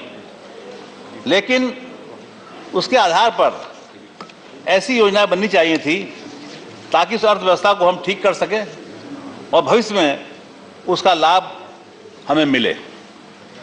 एक बात और कही गई है, जो नई करेंसी चलाई जाएगी उसके बारे में, क्रिप्टो करेंसी और डिजिटल करेंसी। मैं समझता हूँ, मैंने जैसे पहले ही कहा कि हमारे देश के लोग में शिक्षा का अभाव है देश में, इसलिए जब तक हम शिक्षित नहीं कर पाएंगे लोगों को, इन दोनों करेंसियों का लाभ देशवासियों को नहीं मिल पाएगा। जहाँ तक मैं खेती के बारे में कहना चाहूँगा कि सबसे घाटे का सौदा किसानी है, खेती है। किसान जब खेत में काम करता है तो दिन रात मेहनत करता है, इसके बाद में भीषण ठंड में पानी लगाता है खेत में और भीषण गर्मी में फसल को काटता है, मारता है, तब जाकर कहीं उससे गल्ला निकलता है और गल्ले को बेच कर अपना काम चलाता है। लेकिन अभी तक ऐसी व्यवस्था नहीं की देश में की गई ताकि किसान को जो उसकी आमदनी है जो उसका श्रम है, श्रम की कीमत कहीं नहीं लगाई गई। मैं समझता हूँ दुर्भाग्य की बात है, हमारे देश में किसान के श्रम को बेकार समझा गया और उसकी कीमत नहीं लगाई जाती। जब तक किसान को उसके श्रम की कीमत नहीं लगाई जाएगी, उसके साथ नाइंसाफी होगी। इसी के साथ साथ मैं कहना चाहूँगा कि छोटे किसानों को लाभ देने की योजनाएं कोई नहीं रखी गई बजट में, वो आनी चाहिए थी। कि बड़े किसानों को लाभ बहुत योजनाएं रख दी गई। मैं समझता हूँ कि बजट में इसका ध्यान रखा जाना चाहिए था। जहाँ तक प्रश्न इस बात का है कि हमारे देश में हमारी अर्थव्यवस्था कैसे रास्ते पर आएगी, पहले भी फाइनेंस मिनिस्टर बहुत से लोग आए, उन्होंने इसके सुझाव अच्छे दिए।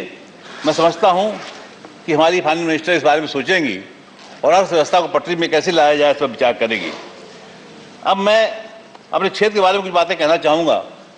मैं कानपुर से आता हूँ, उत्तर प्रदेश में कानपुर है, और कानपुर में मैं समझता हूँ औद्योगिक क्षेत्र है कानपुर, लेकिन अब धीरे धीरे मैं समझ रहा हूँ कि उद्योग धंधे बंद होते चले जा रहे हैं, कुछ कोरोना के कारण और कुछ महंगाई के कारण। जो हमारा कानपुर चमड़े के और कपड़े के उद्योग में प्रमुख माना जाता था, आज कपड़े वाला काम पूरा बंद हो चुका है। चमड़े वाली चर्चा अभी है कानपुर की, लेकिन उसमें भी जो बढ़ावा होना चाहिए था वो बढ़ावा नहीं दिया गया, इस कारण वो भी कार्य पिछड़ रहा है। दूसरी बातें मैं कहूँगा कि जो चिकित्सा का मामला है कानपुर का, चिकित्सा में ऐसे अस्पताल तो बहुत है, टीबी का अस्पताल है, हृदय रोग है, कैंसर का अस्पताल है, लेकिन कोई ऐसा अस्पताल नहीं है जो जैसा सारे सुविधाएं हों उसमें पीजीआई जैसा अस्पताल कानपुर में नहीं है। जबकि कानपुर आबादी के लिहाज से प्रदेश का बड़ा शहर है और मजदूर कानपुर में बहुत रहते हैं। उन सब के हिसाब से कानपुर में पीजीआई एमईआर जैसा कोई अस्पताल सुपर स्पेशलिटी का बनाया जाए ताकि कानपुर के लोगों को उसका लाभ मिल सके। ये बात मैं आपसे कहना चाहूँगा बजट के माध्यम से। और इसी के साथ साथ जो कानपुर देहात है, जो कानपुर नगर का ही अंग है, अब कानपुर देहात हो गया। कानपुर देहात में मैंने देखा कि मेरे सामने ही कानपुर देहात बनाया गया, लेकिन आज 32 साल हो गए कानपुर देहात बने हुए, ना नाम तय हो पाया उसका। नाम कई बार बना फिर बदला गया, आज उसका कानपुर देहात के नाम से लोग जानते हैं।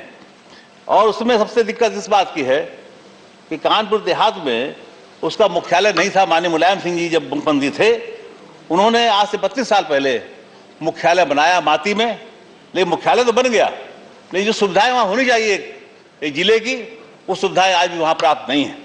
मैं समझता हूँ वहाँ पर सबसे बड़ी सुविधा रेलवे स्टेशन की नहीं है।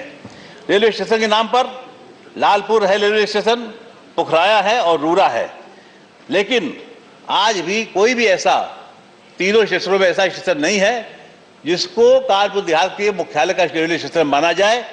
मेरी मांग है, चाहे रूरा हो, चाहे लालपुर हो, चाहे पुखराया हो, तीनों में से कोई ऐसा स्टेशन हो जिसकी घोषणा होनी चाहिए कि मुख्यालय का रेलवे स्टेशन ये है। ये पहली बात मेरी है। दूसरी बात मैं कहना चाहूँगा कि इसमें हमारे कानपुर में जिस प्रकार से एक टोल टैक्स पड़ता है 12 में, और 12 का टोल टैक्स जहाँ पे टोल टैक्स लिया जाता है वो 12 और कानपुर नगर और देहात की सीमा में पड़ता है। ज़्यादातर लोग कानपुर नगर में जो रहते हैं वो रोजगार के संबंध में, नौकरी के संबंध में कानपुर देहात आते हैं। उनको आने जाने में जो समय लगता है, उसी रास्ते में जो टोल टैक्स पड़ता है उससे प्रतिदिन उन्हें 150 रुपया देना पड़ता है। जब कानपुर नगर और कानपुर देहात दोनों की सीमाएं जुड़ी हुई है और उसी जिले से जोड़ तोड़ कर कानपुर देहात बनाया गया है, इसके बावजूद भी उन्हें पैसा देना पड़ता है। इससे ग्रामीणों में बहुत रोष है। मेरी मांग है कि टोल टैक्स जहाँ लगा हुआ है, यहाँ पहले लगा हुआ था टोल टैक्स जहाँ वसूली होती थी, उसका सारे चेंज कर दिया जाएगा तो इसका लाभ कानपुर देहात और कानपुर नगर दोनों को मिलेगा। और कानपुर नगर से लोग आएंगे भी, उन्हें टोल टैक्स नहीं देना पड़ेगा। कानपुर देहात सीमा के बाहर लगा दीजिए, कोई दिक्कत नहीं, लेकिन ऐसी जगह टोल टैक्स लगा रखा है, टोल वसूली का केंद्र लगा रखा है, जिससे गांव के लोगों को जो आने जाने में है उनको असुविधा होती है। ये मैं आपसे इस माध्यम से बजट की भाषण में मैं आपसे मांग करता हूं ये व्यवस्था भी आज कर देंगे तो लोगों को लाभ मिलेगा। इसी के साथ साथ मेडिकल कॉलेज की स्थापना इस सरकार ने की, ये अच्छा काम किया। हम लोग पहले ही मांग करते थे मेडिकल कॉलेज बनना चाहिए, लेकिन चिकित्सा का जो अभाव कानपुर नगर में जिस प्रकार से है उस पर कानपुर देहात में भी है। मैं चाहूंगा कि नगर और देहात दोनों सीमाएं जुड़ी हुई है, इसे ऐसा अस्पताल बनवा दीजिए कानपुर में ताकि दोनों जिलों को उसका लाभ मिले। और जनप्रतिनिधि होने के नाते हम सबकी जिम्मेदारी है कि ऐसा काम हो जाएगा, सबका सम्मान बढ़ जाएगा, आपका सम्मान भी बढ़ेगा। और मैं एक बार फिर आपको बजट आपने पेश किया है उसके लिए आपका आभार व्यक्त करता हूं। बहुत बहुत धन्यवाद। जय Hind. Thank you, Sukram Singh ji. The next speaker, Shri A.D. Singh.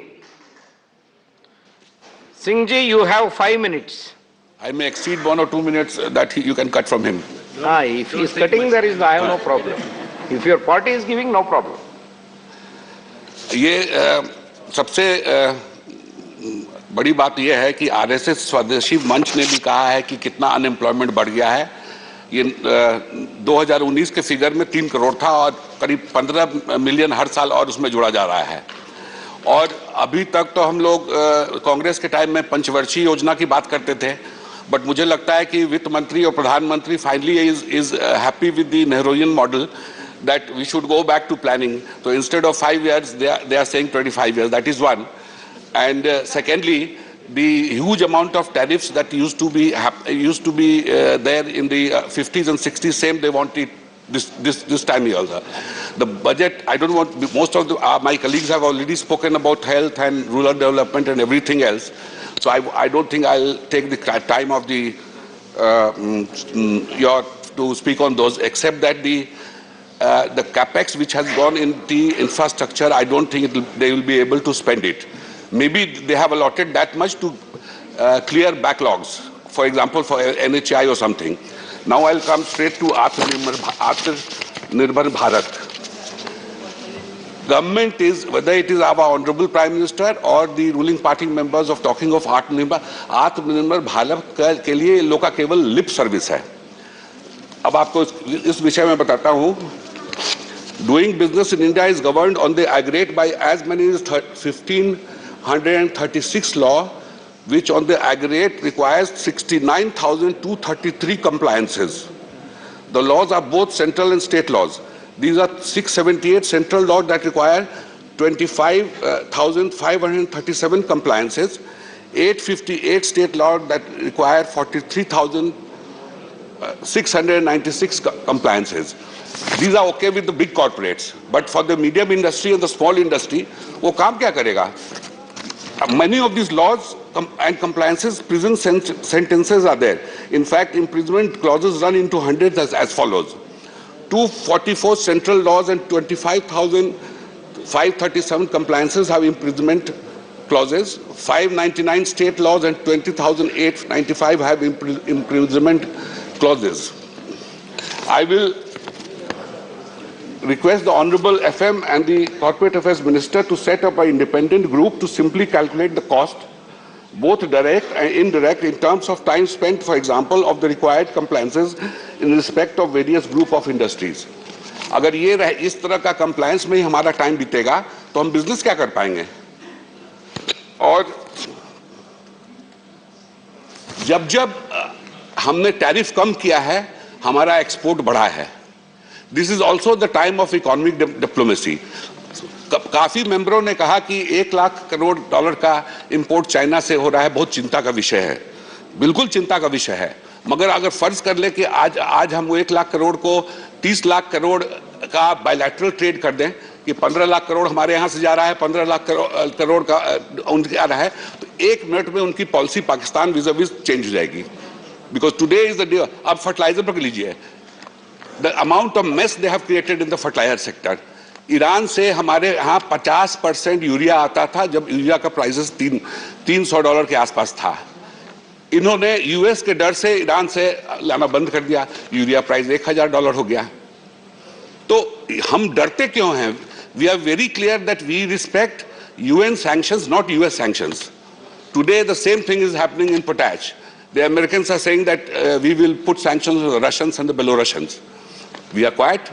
Nobody is interested. तो और आप ये देखिए, जब 30 साल तक तो हम एम्बेसडर और Fiat 30,000 बनाते रहे, जब वो सेक्टर खुला तो इनफैक्ट उस समय पीलू मोदी जी ने बोला भी था कि हमारे पास 2 कार ऐसे हैं जिनका हॉर्न छोड़ के हर चीज बजता है। तो जब वो सेक्टर खुला तो today we are exporting 4 lakh cars, and if we add commercial vehicles like scooters and everything, it is almost 30 lakhs. So हर भारतीय बिजनेसमैन बिल्कुल सक्षम है। जब तक इन कंप्लायंसेस को आप लोग नहीं हटाइएगा, हम लोग उसी में रह जाएंगे। अब दूसरा डिपार्टमेंट का ले लीजिए, एनफोर्समेंट डायरेक्टरेट। इनकम टैक्स में अगर आप पर इंक्वायरी हुआ तो 1-2 साल में उसको एज पर लॉ ठीक कर देना है, फाइन लेना है या जो भी करना है। एनफोर्समेंट डायरेक्टर आपके यहाँ आ गया तो आप समझ लीजिए कि 20 से 25 साल तो इंक्वायरी में बिताएंगे वो, उसके बाद 10-15 साल वो केस लड़िए। तो बेसिकली अगर आप 40 साल के हैं तो 80 साल तक है, और जिस दिन आपके घर आएंगे पूरे समाज में आपका बेइज्जती हो जाएगा। In my personal case there is an inquiry going from 2010, and when my friends asked what is happening to that, I said till I die I'll be under inquiry or either in the court. तो सारे businessman को तो आप बंद कर रहे हैं। पिछले 5-6 साल में मैंने 600-700 करोड़ टैक्स दिए होंगे, मगर मैं चोर हूं बहुत बड़ा।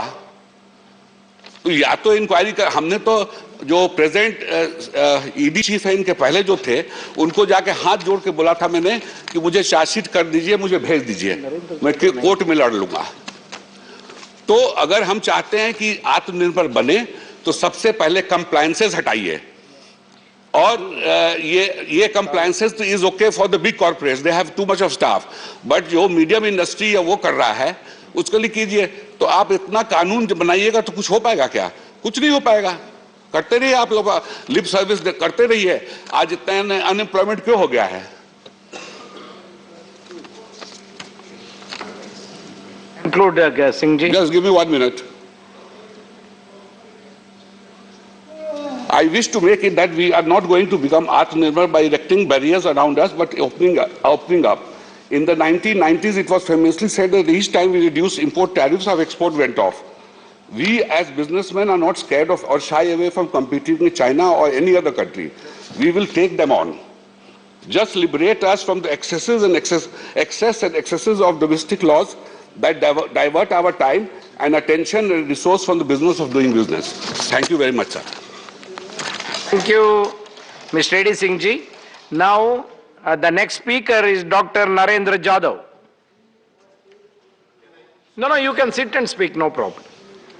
Thank you, Vice Chairman, sir. I rise to strongly, or I sit to strongly support the budget 2022-23. I wholeheartedly commend the Honorable Finance Minister for giving the nation a visionary budget aimed at inclusive and sustainable economic growth and development of the Indian economy.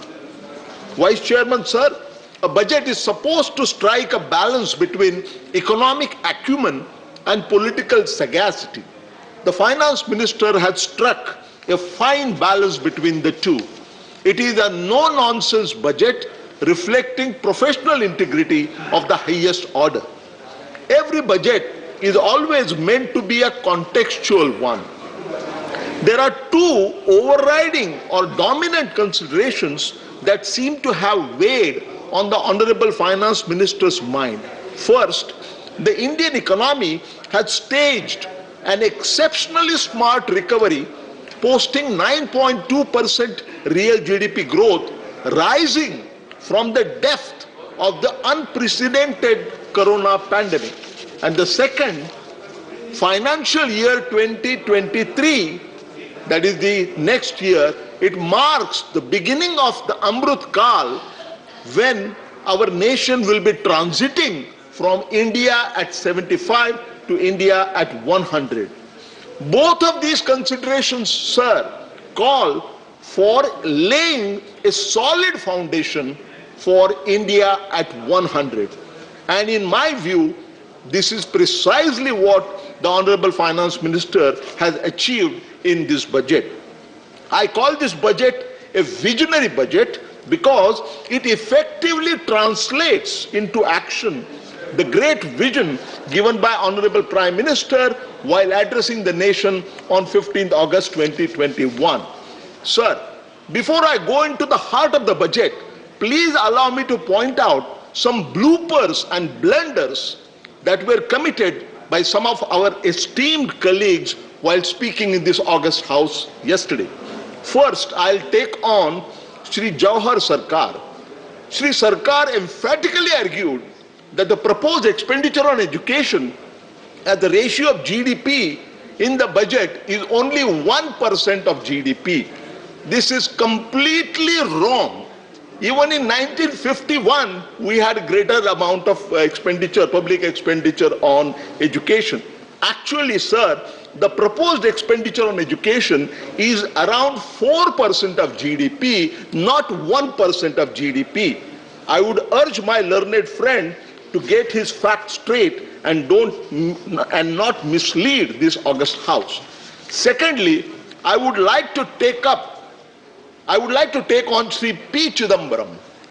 According to Mr. Chidambaram, Finance Minister says that the nominal GDP is expected to grow at the rate of 11.1% in the next year. Economic survey, again Mr. Chidambaram quotes, that the real GDP growth in the next year, that is financial year 2022-23, is expected to be 8%. He then questioned the Finance Minister and he said, does it mean that the inflation in India in the financial year 22-23 is going to be only 3.1%? That 3.1% comes from the difference between 11.1% nominal GDP growth minus the real GDP growth of 8%. According to Sri Chidambaram, only one of the two numbers are right. One of the number has to be wrong. Either the nominal GDP growth number is wrong or the real GDP growth number is wrong. Not really, Chidambaram sir. The difference between nominal GDP growth rate and the real GDP growth rate is not CPI inflation, it is not WPI inflation. The difference between the two is actually the widest measure of inflation called GDP deflator. And the inflation based on GDP deflator, which is embedded in this budget of 3.1%, is perfectly feasible. Why? Because the average inflation rate based on GDP deflator, and I have worked out for the last 5 years ending the pre-COVID year of 2019-20, it turns out that the average inflation rate based on GDP deflator in our country is 3.15%, which is not very different from 3.1%, which has been incorporated in the present budget.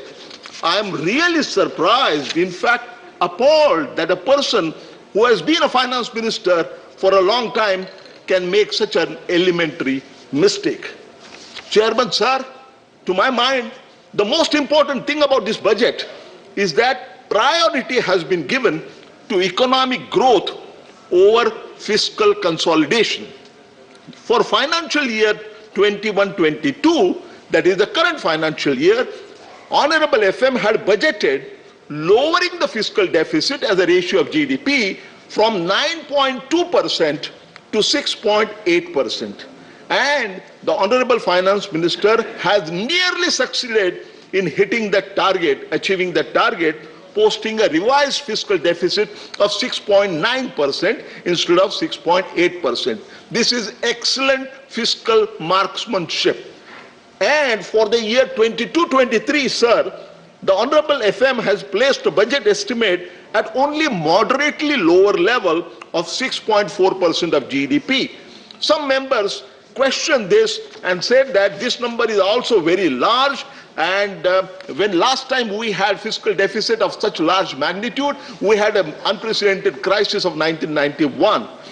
These critics forget that during the 1991 crisis, it is true that fiscal deficit was very large, But at that time, our foreign exchange reserves were only $1 billion. Sir, today our foreign exchange reserves are 630 billion US dollars. The situation is not comparable at all. Vice Chairman, sir, this avoidance of a sharp reduction in fiscal deficit as a percentage of GDP, especially against the backdrop of buoyant tax revenues, and that too in GST, unmistakably it implies greatly enhanced public expenditure. The best thing about this budget, sir, is exceptionally large increase in capital expenditure to the tune of as much as 7.5 lakh crore. And of this enhanced capital expenditure, again it is noteworthy that as much as 43.3% is being devoted to building world-class infrastructure of roads, railways, and so on. The strategy underlying this budget is very clear. Sharply increased public investment would entice greater private investment. It would create more jobs, more income. In turn, that would create larger consumption demand. And to meet that demand, there would be more production, and therefore there would be more jobs.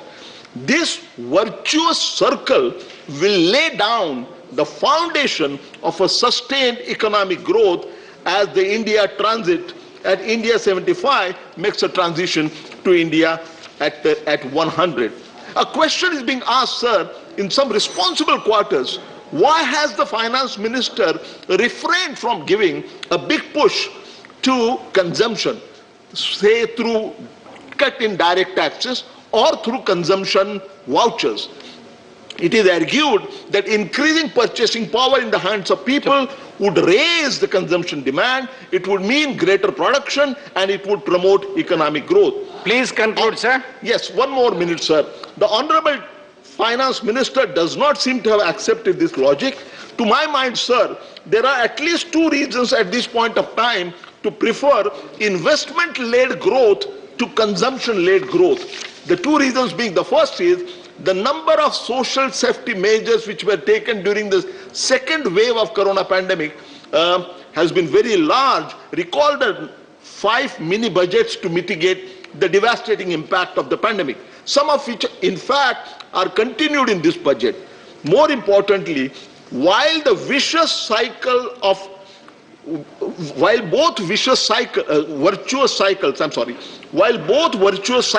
Sir, your time is over. 30 seconds, sir, 30 seconds, please. While both cycles, one consumption-led and other investment-led, both are correct in principle, the virtuous cycle of investment-led growth is much stronger than the virtuous cycle of consumption-led growth. It is important to recall that economic theory talks about investment multiplier. It doesn't talk about consumption multiplier. In other words, the durable impact of enhanced public investment is much stronger than equally large increase in consumption expenditure by government. I strongly endorse this budget 22-23. Thank you, Vice Chairman, sir. Thank you. The next speaker, Shri Birendra Prasad Bhaisya. Sir, you have 5 minutes. Thank you, Chairman, sir. On behalf of my party, Assam Gana Parishad, I raise here to support the bill, sir. My time is very short, but I have to speak on a long budget, so it is difficult to conclude within the 5 minutes. I request you kindly consider, if possible for your end, kindly consider extend some more time, sir. Madam Finance Minister, I compliment you. In this critical time, you perform a good budget. Because election of the UP, election of the other state is knocking the door, people in general thought that your budget will be focused on to get vote in election, but you are not doing this thing. This budget is a growth-oriented budget. In your speech, Madam Finance Minister, you have said, we expect in coming year, our economic growth is going up to 9.2%. In this critical time, it is a very good, it will be very good growth, and definitely with this growth, now we can compare other development country in the growth area also. Sir, Prime Minister took lots of initiatives for the infrastructural development, socio-economic development of our country, sir. PM Gati Shakti is transferable approach for the economic growth and sustainable development. The approach is driven by the 7 engines, namely roads, railways, airport, ports, mass transportation, waterways, etc. In infrastructure, this budget has given lots of opportunities. Near about 25,000 crore is going to spend in the coming year for the expansion of the national highway, about 25,000 kilometers. This is a welcome move, sir. For railway also, we have taken lots of initiatives, sir. Sir, from budget we have seen, government has decided to expand the capital expenditure more than 30%, sir. When capital expenditure is going to increase, sir, definitely new railway project, new ports, new infrastructure project is coming up, sir. It will create, sir, job opportunity to our country, sir. Madam Finance Minister, in her budget, she said government has estimated to employ near about 60 lakhs people in this financial year. This is a welcome move, sir, because unemployment is a great issue for all of us, sir. We are everybody concerned about this issue, sir. Definitely, sir. I'm sure, sir, this approach will be helpful to curb the unemployment in our country, sir. We salute to our farmers, sir. During this period, this world COVID time, our agricultural products increased by 30%, sir. And during this war period, sir, our horticulture production also increased by 33%, sir. And government lot of initiative to helping the farmer also, sir. Government is going to spend 270 lakhs crore rupees for the direct payment for minimum supporting price given to the farmers, sir. With this price, the government is in 2021-22, the estimated procurement for paddy and kharif in 2021-22 will be covered 1,208 lakhs metric tons, wheat and paddy from 163 lakhs from 160 lakhs farmers, sir. So it will be definitely helpful, sir. Sir, always from our budget, we are allocated lion's share to the defense sector, sir. And sir, developing country like USA, like France. Please conclude, sir. So give me 2 minutes, sir. They are take our money, sir. We have already imported our equipment from the foreign countries, sir. For the first time in her budget, Madam has said 60% of the defense equipment produced by the country itself. This is a very welcoming, and in this regard, Madam has given priority in the research and development with combination with the DRDA, the research and development. This strategic will be helpful for us to produce our own products in defense sector, sir. Sir, one more. Now, tea industry of the country, sir. Tea industry of the country, Please tea conclude, industry sir. have a great role in our economy, sir. We earn huge foreign exchange from the tea industry, sir. And tea industry of the country today facing lots of problems, sir. In this year, sir, tea production in country is declining, sir.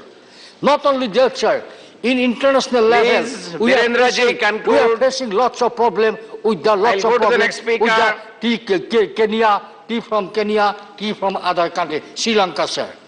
Madam Finance Minister, looking after this region, could you help us? Could you help? Could you allot some money for development or survival of the tea industry of our country? Shri Binay Vishwam. For in the interest of tea industry, Madam will consider this. Thank you, please. Thank you very much, sir. Shri Binay Vishwam. Thank you, sir. Sir, it was in 1998 that the book appeared for the world by George Soros. He came from the same creed of the ruling class. The book was titled The Crisis of Global Capitalism. It was the beginning of a right-wing intellectual, himself is a big investor, wrote about the crisis. That crisis is increasing today. This budget of the finance minister was a very poor attempt to hide that crisis and claim that the government has made something great. I feel very sorry for her. Sir, she may be the daughter of Tamil Nadu or daughter-in-law of Karnataka, but I believe personally she is a very lady. She is a lady with integrity. That I respect her. But her budget, I should say, is a failure budget. Sir, everyone of us know, in this budget, the poor are forgotten. In the beginning of the neo-liberalization age, we had a great theory. That theory was trickle-down theory. Everybody knows the meaning. But this budget reflects a triple-up theory. Not for the poor. This budget is for the rich at the top. Whatever is top, it was seen. I don't want to bring the data here anymore. Just humbly mentioned here. Sir, what is there in the budget for the poor, for the workers, for the women, for the peasant, for the MSP, for the health sector? Nothing is there. There, the allocation is slashed. Subsidies slashed. But for the poor, this is the situation. For the rich, you can see the budget was all in favor of them. And our Prime Minister was telling the other day about great weights about the poor people, the migrant laborers. What they have got from this budget. The government was the reason for the great pitiable scenes that we saw on those days. They were in thousands, starting from their workplace to their villages. He accused the Congress party for that. But sir, was it the Congress party who did the lockdown with the notice of 4 hours? Sir, was it the Congress party who did talk about the Lakshman Rekha? Sir, my party has a lot of criticism against the Congress party, no doubt. Congress was the party that began this disastrous policy of the economy. We know it. But the Prime Minister and his party, the BJP, they do it in a much harsh manner, disastrous manner. That's what we see. Always this government talk about Vivekananda. So let me quote from Vivekananda. There can be no dogmas and preachings for a hungry man. No amount of preaching about gods can satisfy his hunger. He needs to be fed with bread.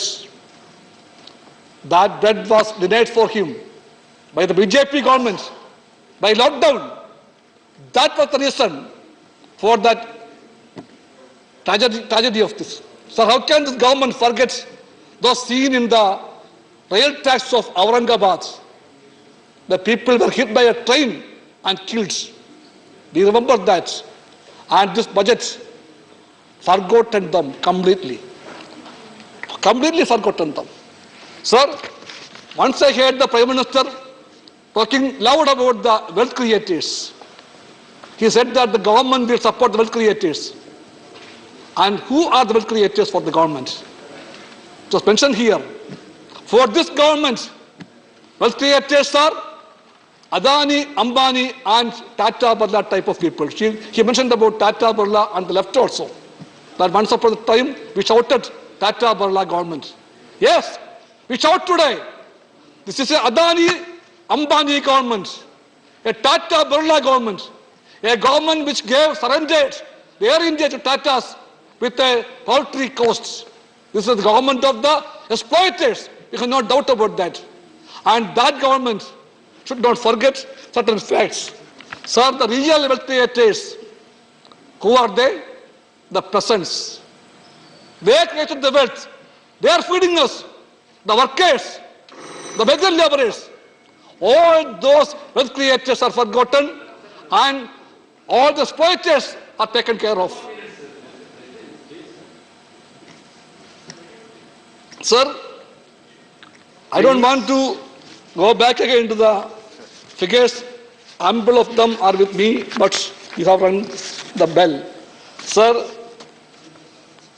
the ecosystem was the word she was using always. Ecosystem.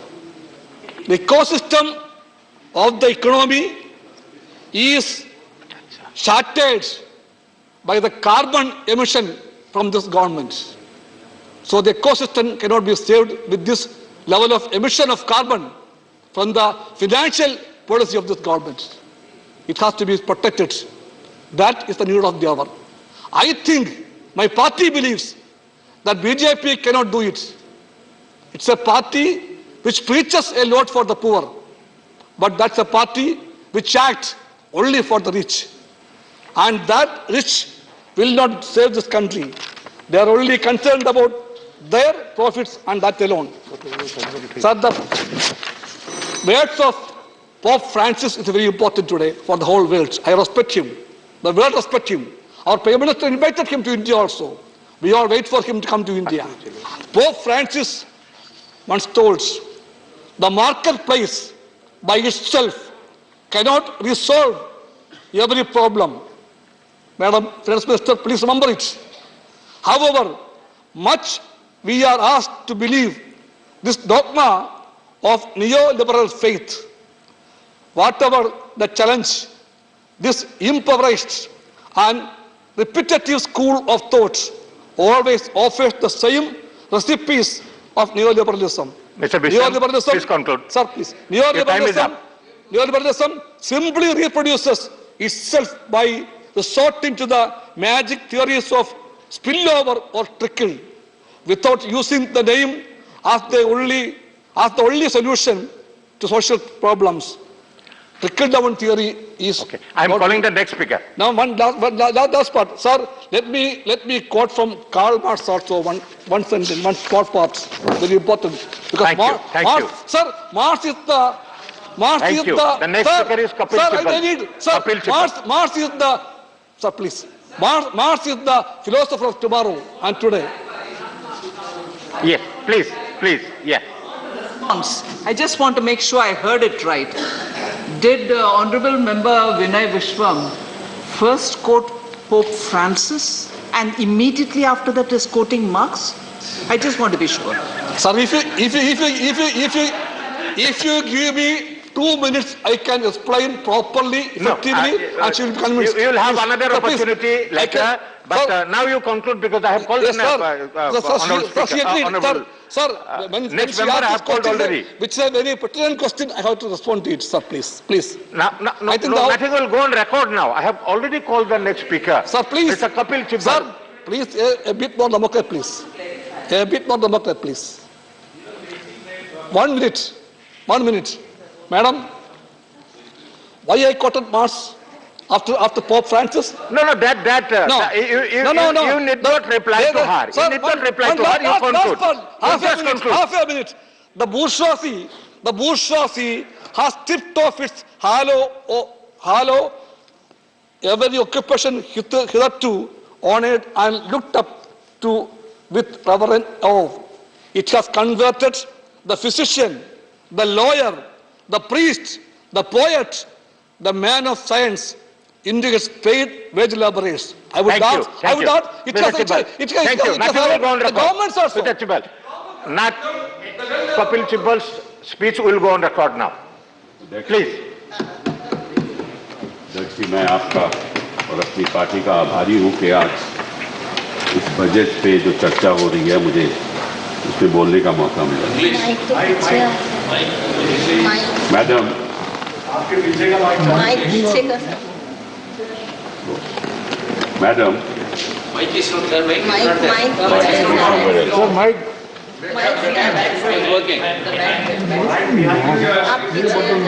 Madam, when I was going through the budget speech, so may I just go back and then sort of maybe go put it? Oh, I come in front. Sorry. This one. This one, yes. Madam, when I was going through the budget speech, I was actually taken in by the key words that you used throughout the speech. Digital, green, climate, Atmanirbhar, made in India, capital expenditure, ease of doing business, tax revenues, GST collection, futuristic economy driven by technology, clean fuel, smart cities. But there were certain words which are missing. What were those? Unemployment, poverty, food security, informal sector, migrants, daily wages, health for all, welfare, social protection, women, youth. Now I ask myself, who is this budget for? Is it for that 1 or 2% of the people at the top who buy all the airports and all the ports? Or is it for, and what's the responsibility of any government and the finance minister? The responsibility is to take care of the people at the bottom of the pyramid. वित्त मंत्री जी, जब आप किसी परिंदे को उड़ते देखते हैं तो वो आसमान पे नहीं देखता। कभी देखा आपने कि परिंदा आसमान की तरफ देख रहा है? और जो पशु, जो जानवर जो नीचे जमीन पे हैं, कभी उनको देखा है कि वो आसमान की तरफ देख रहे हैं? कभी नहीं देखा ना? क्यों? क्योंकि असलियत जमीन पे होता है। आप लोग आसमान की तरफ देखते हो, फेंकते हो, सपने फेंकते हो, सपने दिखाते हो। जमीन को देखिए, हिंदुस्तान की जनता के हालात को देखिए। जो एक महिला वो ये सोचती होगी कि मेरा कल क्या होने वाला है, उसके बारे में तो आपने सोचा ही नहीं। हम बात करते हैं, शुरुआत करते हैं अनएम्प्लॉयमेंट की। मैं ज्यादा आंकड़ों में नहीं जाऊंगा because you can juggle data but you cannot juggle facts. तो थोड़ा मैं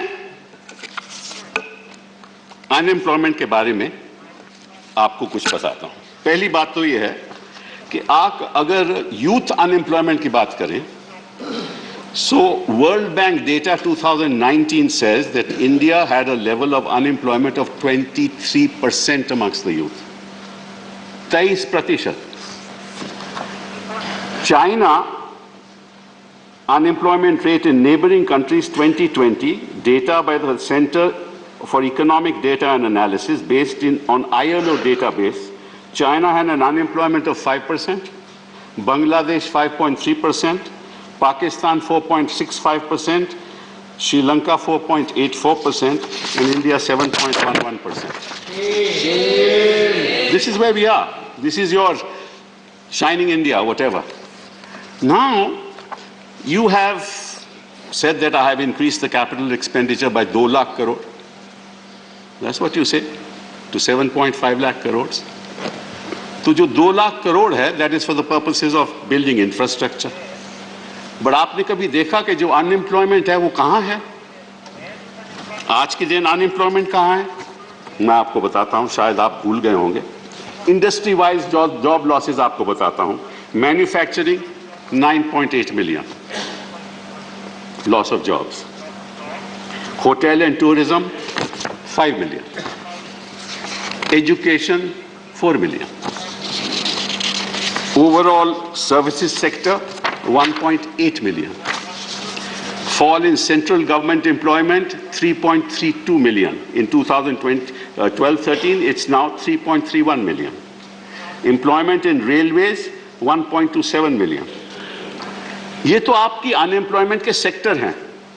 तो अगर आप सड़कें बनाओगे तो वो इन सेक्टर्स का क्या होगा? होटल और टूरिज्म का क्या होगा? एमएसएमई सेक्टर का क्या होगा? एजुकेशन का क्या होगा? ओवरऑल सर्विसेज सेक्टर का क्या होगा? तो when you have to deal with unemployment you have to do it sector wise. You have to give them relief sector wise. जो आपके सड़कों में जो लोग लेबर आती है वो मोस्टली अनस्किल्ड रहती है. अच्छी बात है कि आपने 2 लाख करोड़ दिया है, उसमें से 1 लाख करोड़ तो आपने लोन दिया है स्टेट्स को, केवल लोन, वो भी 50 साल इंटरेस्ट फ्री लोन. इसका मतलब क्या होगा कि वो पहले तो आप तय करेंगे कि स्टेट को जाएगा, वो ये भी मालूम है कि किन किन स्टेटों को मिलेगा. फिर कई स्टेट चाहेंगे ही नहीं कि आपसे लोन ले, क्योंकि वो टाइड अप रहेगा, क्योंकि अगर वो कोई भी प्रोजेक्ट डालेंगे तो आपकी अनुमति चाहिए. तो ऐसे बजट नहीं बनने चाहते.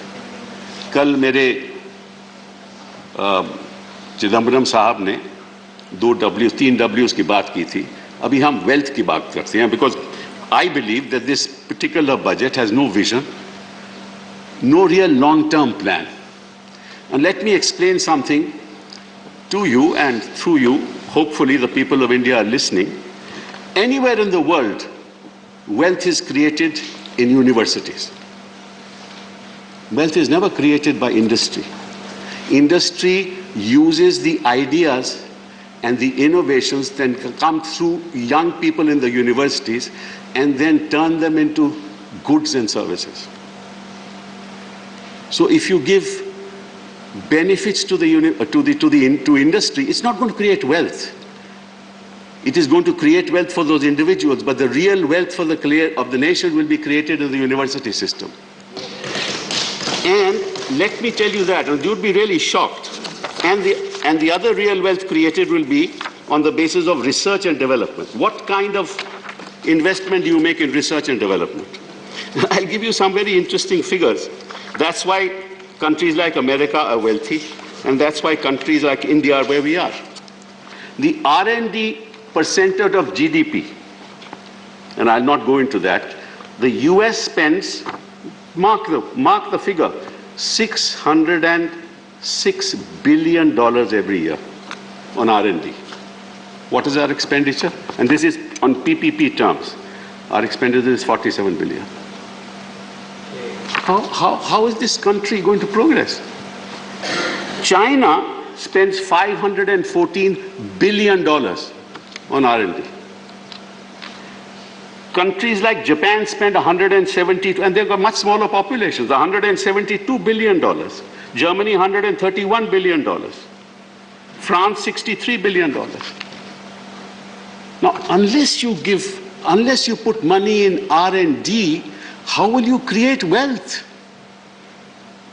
Unless you give your students the freedom, not the kind of freedom that we have seen in JNU, but the freedom to think, to converse, to have the freedom to decide on what to do, to bring about new ideas.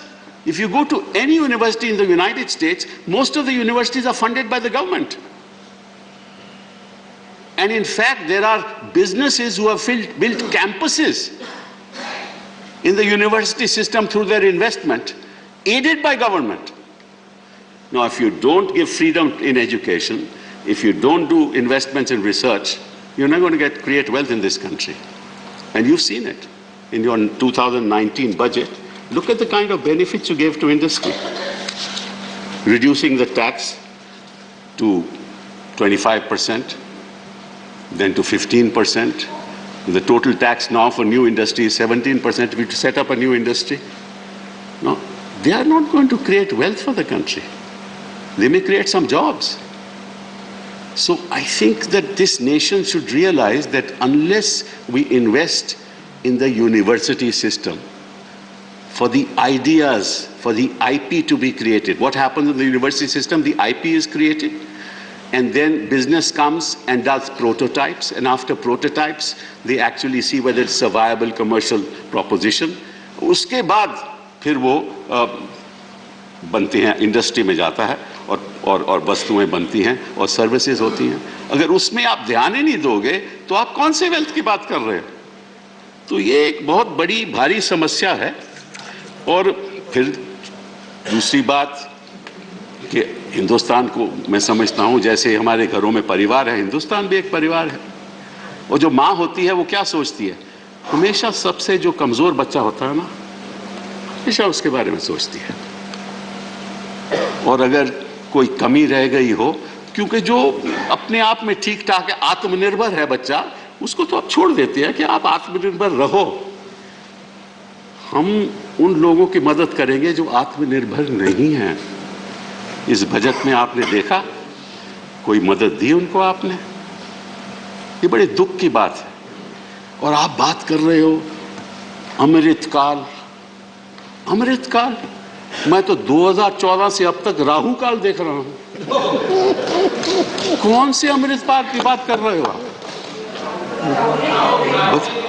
अब देखिए ना, ये कौन सा आप अमृतकाल की बात कर रहे हो? ये तो राहु, देखिए ना। और फिर असलियत क्या है? आप फिर यहां पे मैंने कल प्रधानमंत्री को मैं बड़ा अचंभा रहा कि उन्होंने टुकड़े टुकड़े लोगों की बात की।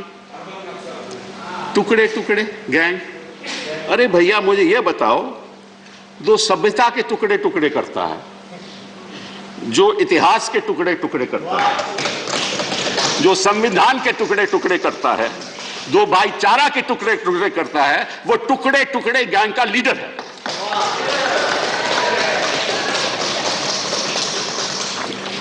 तीसरी बात, आपने ये जो पेट्रोल पे जो अपने एक्साइज ड्यूटी लगा रखी है इतने सालों में, और आज भी लागू हुआ है, डीजल पे एक्साइज ड्यूटी लगा रखी है। मैं आपके द्वारा, आपके माध्यम से जनता को ये बताना चाहता हूं कि 2014 में पेट्रोल का जो कीमत था पर लीटर वो 71 रुपया था, और जनवरी 2022 में वो 95 रुपए है। सेंट्रल एक्साइज जो हमने लागू की 2014 में वो 9.20 पर लीटर, 9.20 रुपए पर लीटर, और आपने 27 रुपए कर दिया उस पे एक्साइज। कितनी बढ़ोतरी हुई? 203%, 203%। डीजल पे 55 रुपए उसका दाम था पर लीटर, उस पे एक्साइज थी 3.46। आज दाम है 86 रुपए, उस पे एक्साइज है 21 रुपए, और उसकी जो बढ़ोतरी है वो 530% है। 530% बढ़ोतरी। और मैं सोच रहा था, क्योंकि आजकल यहां औरंगजेब की बात बड़ी होती है, तो मैं इतिहास को देख रहा था, और इतिहास में मुझे ये पता चला कि एक शख्स जो हमेशा, हाँ जजिया की बात हो रही है, जो अहमद शाह था 1414 में सबसे पहले जजिया उसने लागू किया। उसके बाद अकबर आया, एम्परर अकबर आया, उसने उसको खत्म कर दिया। फिर औरंगजेब आ गया, उसने दोबारा 1679 में लागू कर दिया, और उसने ये कहा कि जो वंचित लोग हैं, जो अनएम्प्लॉयड लोग हैं, उस पर लागू नहीं होगा। जो गरीब लोग हैं उस पे लागू नहीं होगा। जो हमारी रक्षा करते हैं आर्मी के लोग, उस पे लागू नहीं होगा। ऐसा औरंगजेब ने कहा। और आप बात करते हो औरंगजेब की, ये तो औरंग से भी बदतर बात है कि आपने सब पे लागू कर दिया, वो भी 530% और 203%। तो मैं आपसे पूछना चाहता हूं कि आप किस दिशा में जा रहे हो। आपको इतना मालूम नहीं कि जो हमारा गरीब आदमी है और जो मिडिल क्लास भी है, वो जो स्कूटर पे जाता है, जब उसको 95 रुपए 100 रुपए देना पड़ता है, उसको क्या तकलीफ होती होगी। और आप बात करते हो डिजिटल इंडिया की, आप बात करते हो कनेक्टिविटी की, और जहां तक एजुकेशन का सवाल है, मैं कुछ और बातें आपसे सामने रखना चाहता हूं कि इस देश में कितने ऐसे लोग हैं जिनके पास सुविधाएं हैं कि वो कनेक्टिविटी के द्वारा शिक्षा प्राप्त कर सकें। कितने लोग ऐसे हैं, और मैं आंकड़े आज के दिन आपको नहीं देना चाहता, लेकिन बाय एंड लार्ज देहात में लगभग 6 या 8% लोग होंगे जो कनेक्टिविटी कर पाए। 2 साल से बच्चे स्कूल नहीं जा रहे, और आप कह रहे हो कि आप टेलीविजन चैनल्स खोल दोगे, प्रोग्राम बना दोगे। अरे किस झोंपड़ी में टेलीविजन लगेगा, और कहां वो ये सब लेसन लगाएंगे, आपको मालूम है। आपका पहले तो मैं वित्त मंत्री जी आपसे कहूंगा कि मेरी एक गुजारिश है, आपकी पार्टी कहेंगे आपको जरा एक इलेक्शन लड़वा दे, फिर आपको पता चलेगा जमीनी हालात क्या है हिंदुस्तान के। और जहां तक मनरेगा सवाल है, आपने उसका देखिए 73,000 करोड़ कर दिया मनरेगा का आपके एलोकेशन, 1,10,000 करोड़ था, उसका 73,000 करोड़ कर दिया, और उसमें आपने लगभग 13,000 करोड़ अभी प्रदेशों को देना है, तो एक्चुअल एलोकेशन केवल 60,000 करोड़। तो आप किस दिशा में जा रहे हो। फिर रही स्वास्थ्य की बात, क्योंकि वही बहुत, जब तक बच्चे का एजुकेशन सही नहीं होगी, स्वास्थ्य सही नहीं होगा, तो हिंदुस्तान की जो संपत्ति है वो आप पैदा कर ही नहीं सकते। आप बच्चों पे ध्यान दो, ये बड़े बड़े लोगों हैं ना, उनको छोड़ दो, क्योंकि उनको मालूम है कैसे वेल्थ बनाना है, वो आपको भी मालूम है, उनको भी मालूम है। वो सुविधाएं उनके पास हैं, जिनके पास सुविधाएं नहीं हैं उनके बारे में सोचो। Actually, आज मैं सुबह I was reading an article by Ranganathan ji, who's been the ex-governor of the Reserve Bank of India, and he said today that look, what is lacking is gross demand shortage. Unless you put money in the hands of people and they spend, the economy will not move forward. Their purchasing power has to be increased. How do you increase their purchasing power? By reducing Manrega? By not giving them any benefits? Those sectors which have been destroyed by the economy because of the pandemic, you're not at fault at that. You're not at fault at that. इसीलिए आपके प्रधानमंत्री जी को ये जो अमृत काल है उसकी बात नहीं करनी चाहिए, क्योंकि ना वो रहेंगे, ना हम रहेंगे, ना आपके रहनुमा रहेंगे, और ना नफरत के बयान रहेंगे। 2047 तक वो नफरत के बयान भी नहीं रहेंगे। तो आप जरा इस बात पे सोचिए। Please wind up now. In 1 minute, sir. I'll not take more than 1 minute. Don't worry. So the last thing I was talking about was health sector, and I just give you a few figures and then I'm done. In the health sector, I just want to tell you one thing, that the health expenditure in select countries in 2018, I don't have the figures after that, I'm sure the finance minister will be able to give them. हमारा जो per capita expenditure in health है वो $172 है, per capita expenditure in health. और Germany का है 771, France का 485, Italy का 853, साउथ कोरिया का 1044 पर कैपिटा, चाइना का $334। तो अगर हमारा पर कैपिटा एक्सपेंडिचर हेल्थ का इस हालात, ये जो हालात दिख रहे हैं मुझे, तो बच्चे का ना तो स्वास्थ्य ठीक होगा, ना उसकी शिक्षा ठीक होगी, तो वेल्थ आप अडानी अंबानी से बनवाइएगा। बहुत बहुत धन्यवाद। Thank you Kapil Sibal ji. Now Sushil Modi ji.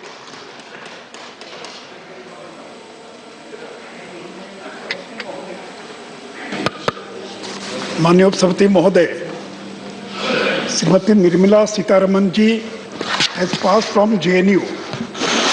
She does not have a degree from Harvard Business School.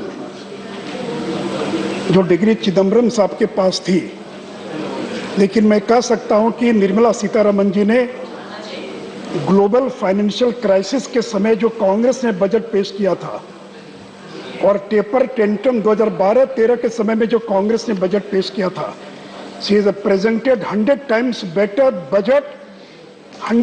better budget in such adverse conditions. अब सती महोदय, स्पेनिश फ्लू आया था 17-18 में, 1.5 करोड़ लोग मरे थे भारत के अंदर। भारत की आबादी थी 30 करोड़ और 1.5 करोड़ लोग मर गए थे। और सती महोदय, इस कोविड काल में 5 लाख से ज्यादा लोगों की भारत में मृत्यु हो गई, जो अत्यंत दुखद है। लेकिन उपसभापति महोदय, अमेरिका की आबादी 33 crore, which is 1/4 of India, and 9,26,000 people died in America. Brazil has a population of only 21 crore, which is 1/7 of India, and 6,32,000 people died. Russia's population is 1/10 of India, and 3,35,000 people died in Russia. In UK, which is a 20 times less population than India, and 2 lakh people died in UK. सती महोदय, अगर नरेंद्र मोदी जी का नेतृत्व नहीं होता और front line workers, doctors, nurses का सहयोग नहीं होता, तो देश में 5 लाख नहीं 50 लाख से ज्यादा लोग मर गए होते। सोचते 50 लाख से ज्यादा। हमारे पास तो अमेरिका, यूके, फ्रांस, ब्राजील जैसी और हेल्थ की सुविधा नहीं है, फिर भी हमने इस देश के 40-45 लाख लोगों को मरने से बचा लिया। और नहीं तो सती महोदय, क्या होता ये कोई नहीं जानता है। इसलिए किसी ने ठीक ही कहा, वसुधा का नेता कौन हुआ? वसुधा का नेता कौन हुआ? भूखंड विजेता कौन हुआ? अतुलित यश क्रेता कौन हुआ? नव धर्म प्रणेता कौन हुआ? जिसने न कभी आराम किया, विघ्नों में रहकर काम किया। ये थे नरेंद्र मोदी, जिन्होंने विकट परिस्थितियों में देश का नेतृत्व प्रदान किया। आप मजाक उड़ाते हैं कि ये लोग फेल कर गए। श्रीमती महोदय, भारत में अब तक 170 करोड़ लोगों को वैक्सीन लगाई जा चुकी है।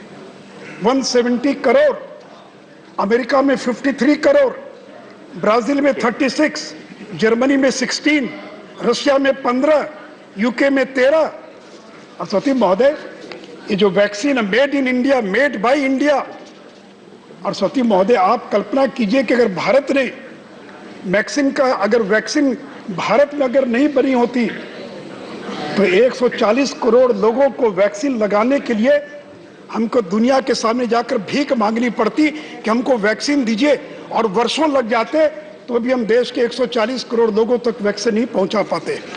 सती महोदय, हमने कोविन का टेक प्लेटफॉर्म डेवलप किया, QR कोडेड सर्टिफिकेट, सर्टिफाइड, हमने लोगों को सर्टिफिकेट प्रदान किया, 1 लाख कोल्ड चेन स्थापित किया, और लास्ट माइल डिलीवरी तक हमने और वैक्सीन को पहुंचाने का काम किया। और सती महोदय, मैं सदन को बताना चाहूंगा कि दुनिया में केवल 7 देश हैं जो वैक्सीन पैदा करते हैं। USA, China, India, France, UK, Russia, Canada, केवल 7 देश। और आज अफ्रीका कॉन्टिनेंट का क्या हाल है? केवल 16% लोगों को फर्स्ट डोज लगा है और केवल 11% लोगों को सेकेंड डोज लगा है। और सती महोदय, इतना ही नहीं तो भारत ने 150 से ज्यादा देशों को कोविड-19 related medical and other assistance देने का काम किया है। और सती महोदय, 28 जनवरी तक हमने दुनिया के 100 से ज्यादा देशों को 14 करोड़ 63 लाख डोजेस वैक्सीन मुफ्त में देने का या कॉमर्शियल एक्सपोर्ट करने का काम किया है। और महोदय, जिस भारत ने कोविड काल में, और ये नरेंद्र मोदी है जो कभी विचलित नहीं होते विपरीत परिस्थितियों में, दिनकर ने ठीक ही कहा, सच है विपत्ति जब आती है कायर को ही दहलाती है। सच है विपत्ति जब आती है कायर को ही दहलाती है। शूरमा नहीं विचलित होते, क्षण एक नहीं धीरज खोते, विघ्नों को गले लगाते हैं, कांटों में राह बनाते हैं। यह है नरेंद्र मोदी की ताकत। तो सती महोदय, कि कोरोना काल के अंदर भारत ने जिस तरह से मुकाबला किया, सती महोदय, मैं कल से भाषण सुन रहा हूं कांग्रेस के नेताओं का, पता नहीं उन्होंने अपने 50 साल में कितने रोजगार पैदा किए, लेकिन सती महोदय इस बजट का अगर कोई एक फोकस है तो that is job job job, रोजगार रोजगार रोजगार। इसके हर एक पन्ने पर रोजगार लिखा है, इसके हर एक पन्ने से रोजगार पैदा होता है। सती महोदय, हम ऐसा विकास देश को दे रहे हैं जो रोजगार पैदा करने वाला विकास है, job oriented growth, growth with job creation. सती महोदय, रोजगार लोगों को डोल देने से पैदा नहीं होता है, कैश ट्रांसफर देने से, इनकम सपोर्ट से रोजगार पैदा नहीं होता है। हमने भी इनकम सपोर्ट दिया है, हमने भी लोगों को मदद की कोरोना काल में, लेकिन सती महोदय अगर रोजगार पैदा होता है तो कैपिटल एक्सपेंडिचर से, अगर रोजगार पैदा होता है तो मैन्युफैक्चरिंग से। और सती महोदय, किसी ने ठीक ही कहा, न पूछो कि मेरी मंजिल कहाँ है, न पूछो कि मेरी मंजिल कहाँ है, अभी तो सफर शुरू किया है, न हारूंगा हौसला उम्र भर, न हारूंगा हौसला उम्र भर, मैंने किसी से नहीं खुद से वायदा किया है। नरेंद्र मोदी ने केवल जनता से नहीं, खुद से वायदा किया है। सती महोदय, सती महोदय, कैपिटल एक्सपेंडिचर का जिक्र हो रहा है। सती महोदय, पिछले 4 साल में India has spent, will be spending, if you include 2023, 20 lakh crore, 20 lakh crore हम पिछले 4 साल में, इस साल को मिलाकर केवल कैपिटल एक्सपेंडिचर पर खर्च करने जा रही है, खर्च कर चुके हैं। आज तक आजाद भारत का इतना बड़ा कैपिटल एक्सपेंडिचर कभी नहीं हुआ था, इसलिए इस साल के बजट में 35% growth, 7.5 lakh crore, 7,50,000 crore, the outlay has been increase by 35%। और capital assets through grant in aid to states, अगर उसको जोड़ दें तो effective capital expenditure is 10,68,000 crore, which is 4.1% of GDP. और सती महोदय, ये कैपिटल एक्सपेंडिचर का मल्टीप्लायर इफेक्ट होता है। If you add 100 rupees, if revenue expenditure increases by 100 rupees, then only 98 rupees is added to the economy. But if you spend 100 rupees as a capital expenditure, 245 rupees is added to the economy in the same year, और बाद के वर्षों में 480 रुपया और economy के अंदर add होता है। सती महोदय, हमने हर चीज को और इसके साथ जोड़ा है, और कैपिटल एक्सपेंडिचर डिमांड भी क्रिएट करेगा, सप्लाई साइड को भी देखेगा। It will crowd in private investment, contractors, suppliers, huge job creation, skilled technician, cement, steel, sand, हर चीज की डिमांड बढ़ेगी। और इतना ही नहीं सोती महोदय, सिब्बल साहब तो कभी तो राज्यों से संबंध रहा नहीं, 1 लाख करोड़ हमने राज्यों को दिया कैपिटल एक्सपेंडिचर करने के लिए, and 50 lakh 50 years interest free loan. आज तो पता है कांग्रेस ने कभी राज्यों को इंटरेस्ट फ्री लोन 50 साल के लिए और कैपिटल एक्सपेंडिचर के लिए किया था कभी, सती महोदय? और सती महोदय, रोड के सेक्टर में we will be spending 2,42,000 crore. That is the highest ever expenditure in the road sector, and we will be building 25,000 national highways in the year 2023. और एक बात और बताना चाहूंगा, इस बार के रोड के बजट में हमने कोई बोरोइंग नहीं की है। इसके पहले 65,000 करोड़ हमने बोरोइंग की थी नेशनल हाईवे के लिए, and this year we have supported the national highway with the budgetary support. They will not be taking as a single penny as a borrowing. और सती महोदय, इसलिए केवल रोड सेक्टर नहीं, हम जो कैपिटल एक्सपेंडिचर कर रहे हैं, डिफेंस के अंदर 1,52,000 करोड़, रेलवे के अंदर 1,37,000 करोड़, टेलीकॉम में 54,150 करोड़, मेट्रो पर 19,130 करोड़, एटॉमिक एनर्जी पर 1.9% ऑफ कैपिटल एक्सपेंडिचर। सती महोदय, अगर ये रोजगार पैदा, अगर इससे नहीं हो तो किससे रोजगार पैदा होगा? आप ही बता दीजिए कि रोजगार कैसे पैदा होता है। सती महोदय, प्रधानमंत्री ग्राम सड़क योजना 14,000 करोड़ बजट था, 21-22 का this has been increase 27% increase in the PM Gram Sadak Yojana to 19,000 crore. और ये नल जल योजना, क्या ग्राम सड़क योजना से रोजगार पैदा नहीं होगा? क्या नल जल योजना से अगर हम 3.8 करोड़ घरों में अगर हम 60,000 करोड़ खर्च कर अगर हम टैप्ड वाटर सप्लाई पहुंचाएंगे तो क्या जॉब क्रिएट नहीं होगा? अगर 80 लाख घरों को पूरा करने के लिए अगर हम 48,000 करोड़ पैदा खर्च कर रहे हैं तो क्या इससे रोजगार पैदा नहीं होगा? अश्वती महोदय, मुझे बहुत हंसी भी आती है और दुख भी होता है कि चिदम्बरम साहब और कपिल साहब जैसे लोग आरई को 20 से तुलना कर रहे हैं। दे आर कंपेयरिंग रेवेन्यू, ये revise estimate with budget estimate. अरे चिदम्बरम साहब, इतना तो आपको मालूम है, आप तो इतने बार वित्त मंत्री रहे कि हमेशा बजट एस्टिमेट को बजट एस्टिमेट से कंपेयर करते हैं। अगर मनरेगा में पिछले बार 72,000 करोड़ था और बाद में हमने इंक्रीज किया, इस बार भी बजट में उतना ही रखा जो पिछले बार था। So now you are comparing budget estimate of 2023 with the revised estimate of 21-22, Saraswati महोदय। और national infrastructure pipeline 111 lakh crore, Saraswati महोदय, 20 से 25 तक 111 lakh crore we will be spending on national infrastructure pipeline, world class infrastructure। और सरस्वती महोदय, इतना ही नहीं तो प्राइम मिनिस्टर गति शक्ति, ये क्या प्राइम मिनिस्टर गति शक्ति? Road, railway, airport, port, mass transport, waterways and logistic. The projects pertaining to these 7 engines of growth in the NIP will be aligned with PM गति शक्ति प्रोग्राम। PM गति शक्ति और NIP, उन दोनों का अलाइन किया गया। Multi modal connectivity, world class modern infrastructure, logistic synergy among different modes of movement. और सरस्वती महोदय, आप कहते हैं मैन्युफैक्चरिंग की बात करते हैं। सरस्वती महोदय, productivity linked incentive scheme 14 sectors में additional production of 30 lakh crore, 30 lakh crore से ज्यादा का production, additional production will be अगले 5 साल में हम पैदा करेंगे। और 3,46,000 crore will be spent as a subsidy incentive to the industries in the 14 sectors. Semiconductors 76,000 crore semiconductors के क्षेत्र में हम खर्च करने वाले हैं एज ए इंसेंटिव। सोलर, हमारे देश के अंदर सोलर पीवीज नहीं है। सोलर जो मॉड्यूल, जो सोलर प्लेट्स होती हैं, उनको चाइना से इंपोर्ट करना पड़ता है।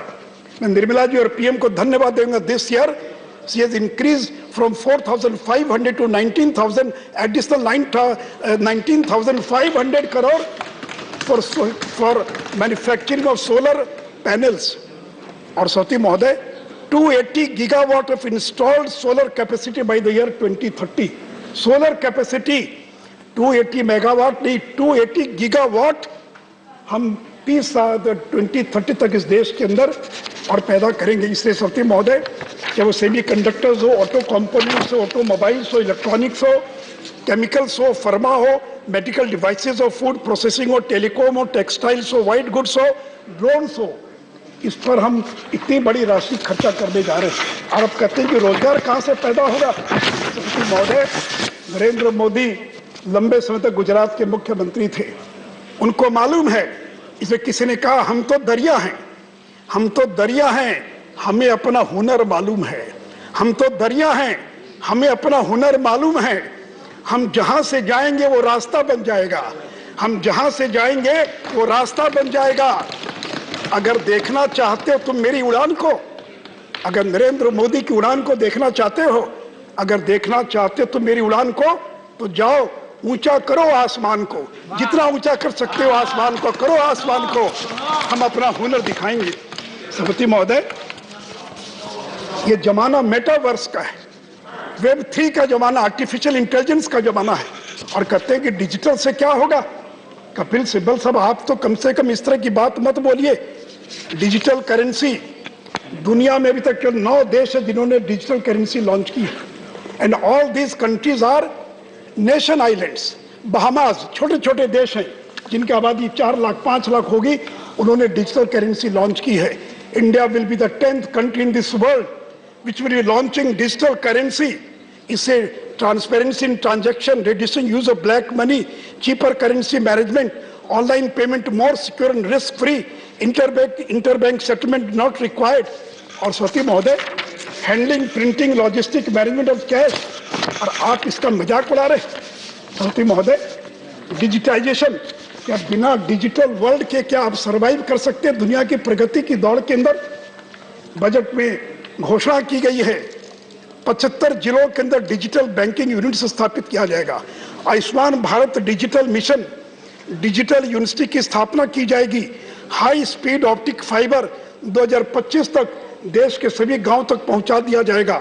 ई passport, national tele mental health programme, animation, visual effects, gaming and comic, इसके टास्क फोर्स का गठन किया जाएगा, which will create 20 lakh jobs का पोटेंशियल जिसके अंदर है। किसान ड्रोन्स, अभी यादव जी कह रहे थे कि किसान कैसे ड्रोन का इस्तेमाल करेगा, तो Yadav ji, spraying of insecticides for crop assessment, government will use these things, और जो प्रगतिशील किसान होंगे वो भी ड्रोन का इस्तेमाल करेंगे। चिदम्बरम ये कह रहे हैं कपिल साहब कि चैनल से क्या होगा आपको पता ही नहीं, आप तो कभी गांव में गए नहीं। बिहार के हर घर तक बिजली पहुंच चुकी है, हर एक भी देश का गरीब नहीं होगा जिसके घर में बिजली नहीं पहुंची होगी। और आप कहते हैं कि टीवी नहीं है। सती महोदय, 2 करोड़ बच्चे केवल बिहार के अंदर स्कूल से बाहर हो गए। हमारी सरकार ने तय कि क्लास 1 से क्लास 12 तक 12 के बजाय 200 चैनल्स हम लॉन्च करने जा रहे हैं। सती महोदय, ये पोस्ट ऑफिस कल तक केवल लेटर और मनी ऑर्डर पहुंचाने का काम करते थे। अभी तक 20,000 post office has been converted into core banking, and government has decided in the coming years more than 150,000 post office will be converted into core banking. Digital payment को सरकार प्रमोट करेगी। वर्ल्ड क्लास फॉरेन यूनिवर्सिटी, और महोदय जब इतना data पैदा होगा, data का एक्सप्लोजन होगा, तो हमको डेटा सेंटर की आवश्यकता पड़ेगी। और सती महोदय, इतना ही नहीं तो सरकार ने यह भी तय किया है कि जो कॉन्ट्रैक्टर सप्लायर्स जो सप्लाई करते हैं उनको प्रोक्योरमेंट के लिए 75% उनका जो बिल है will be paid within से 10 डेज। और ये ई बिल सिस्टम होगा, everything will submitted online, digitally sign bills. इसलिए सती महोदय, ये नरेंद्र मोदी हैं जो मुश्किलों से भागते नहीं हैं। किसी ने कहा कि मुश्किलों से भाग जाना आसान होता है, मुश्किलों से भाग जाना आसान होता है, हर पहलू जिंदगी का इम्तिहान होता है। डरने वालों को मिलता नहीं कुछ जिंदगी से, डरने वालों को मिलता नहीं कुछ जिंदगी से, लड़ने वालों के कदमों में जहान होता है, उनके कदमों में जहान होता है, पूरी दुनिया उनके कदमों में होती है। तो महोदय, हम टेलीकॉम, अभी तो सिब्बल साहब टेलीकॉम मंत्री थे शायद, 5G हम लॉन्च करने जा रहे हैं। इस साल ऑक्शन हो जाएगा और साल के अंत होते थे हम 5G लॉन्च कर देंगे।